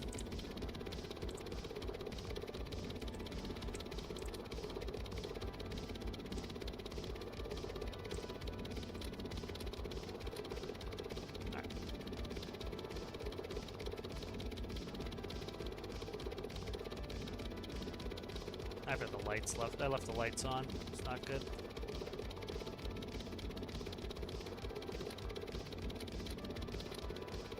Alright, there we go. I've already got the fuel cut off, so eventually stop. There's no lights in here, so we'll do some stuff in here, but this is,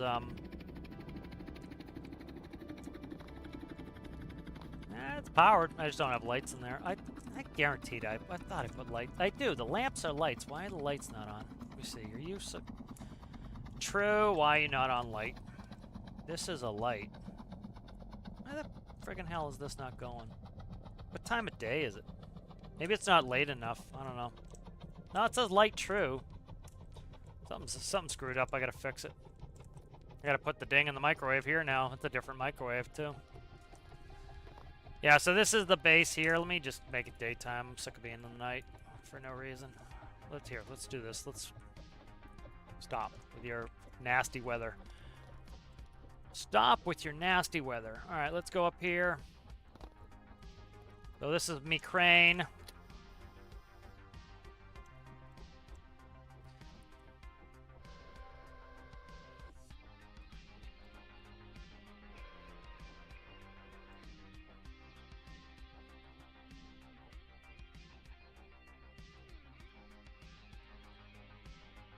You see the counterweight moves counter to the boom. So you can load things on and off ships here. I would love them to add survival mechanics. That's something I would love to see. I know Deltars was saying he likes survival mechanics. Q&As next week too, by the way. So that would be cool. I'm really interested in the Q&A. Hopefully people have some like good questions and not like, when are you going to fix multiplayer? It's like, that is not a good question. You know, if you have a specific question about like something involved in that, that's great. But like, just when you're going to fix multiplayer is not a good question. It's, you know, it's not a bad question in the sense that Deltar is going to answer like, you know, like I would like to see him just be like, hey, you know, if you're playing a hosted game, it works fine. If you're playing like smashing into vehicles, it's never going to be better because you need to not smash into vehicles because you get a couple vehicles glitch into each other. It's going to always cause problems, so don't do that. You know, I would love to see that freaking answer, but likely that's not going to happen. You know, for the most part, it's a lot of it is behavior and expectations. Like, what do you expect from multiplayer? Like, you know, we play a lot of multiplayer now with, you know, say 5 to 8 people, and we're hosted on my PC and we don't have any issues, but we're not ramming into each other all day. We're not all over the entire 256 kilometer by 256 kilometer map we stay within. Say, let me see how many grid lines we stay in. Like, each of these main grids is 32 by 32. So, like, this one grid here is 32 by 32. So we stay probably within 5 by 5 kilometers. So the rest of the world can go to sleep. And we go ahead and we hang out in this area, and a bunch of us, and we have no problems. You know, if we were, like, zipping around in Mach 2 jets, yeah, it'd be a mess. You know. Yeah, so it'll be good. Like, hopefully we have some good questions. They spent a lot of extra time, longer than they said they were going to, answering questions. I think they had some good questions, stuff like that. You know, they're not going to answer, like, they're not going to go into detail and say what the next major update is. It's going to build up hype, and then people are going to be, they're going to, you know, you can never live up to hype. So if they were like, hey, next update is going to be crabbing, people are going to think that they're going to get 9 million new parts for crabbing, and then if it's not exactly how they imagined it in their head, they're going to be let down. Where if they just, like, a week before they say, hey, this is crabbing and this is what it's going to look like, and then you get it the next week, you're going to be excited. Same people are going to be excited because they had reasonable expectations. You know, you go into things when you're hyped up with insane expectations, and you're never going to, it's never going to live up to your expectations. You know, and so it's kind of, that's why a lot of developers don't do any of that hyping shit up anymore, is because it's just like, people are always going to be let down by it. You have to temper expectations, and so it's better not to build them up. You know, because people will be happy with it regularly. All right, so let's go ahead and take a pic of this. So we can spawn, we could spawn any large non-edited vehicle here. We can spawn Triton here. So this is a good base. I really like this base. This one's cool. The other one I'm thinking I'd like to buy at some point is this one. This one's pretty cool. This one you can build 3 different places: here, here, and inside the sub bay. So that's kind of a cool base. This one, it does not have any place you can put in an aircraft. So yeah, but alrighty. So I think we'll finish it there. I don't know what we're gonna do tomorrow, if we're gonna do multiplayer or not. Just go ahead and look at multiplayer sign up. We'll see what my plans are for that. But we either will or we won't. But thank you guys for watching. If you liked the video, please like the video. Make sure you comment, all that stuff and jazz. If you do have Amazon Prime, you get 1 free subscription per month to somebody on Twitch. So if you're not using it and you do like my stuff and you don't want to watch ads, that's an option as well. So thank you guys for watching, and I'll see you in the next one. Bye.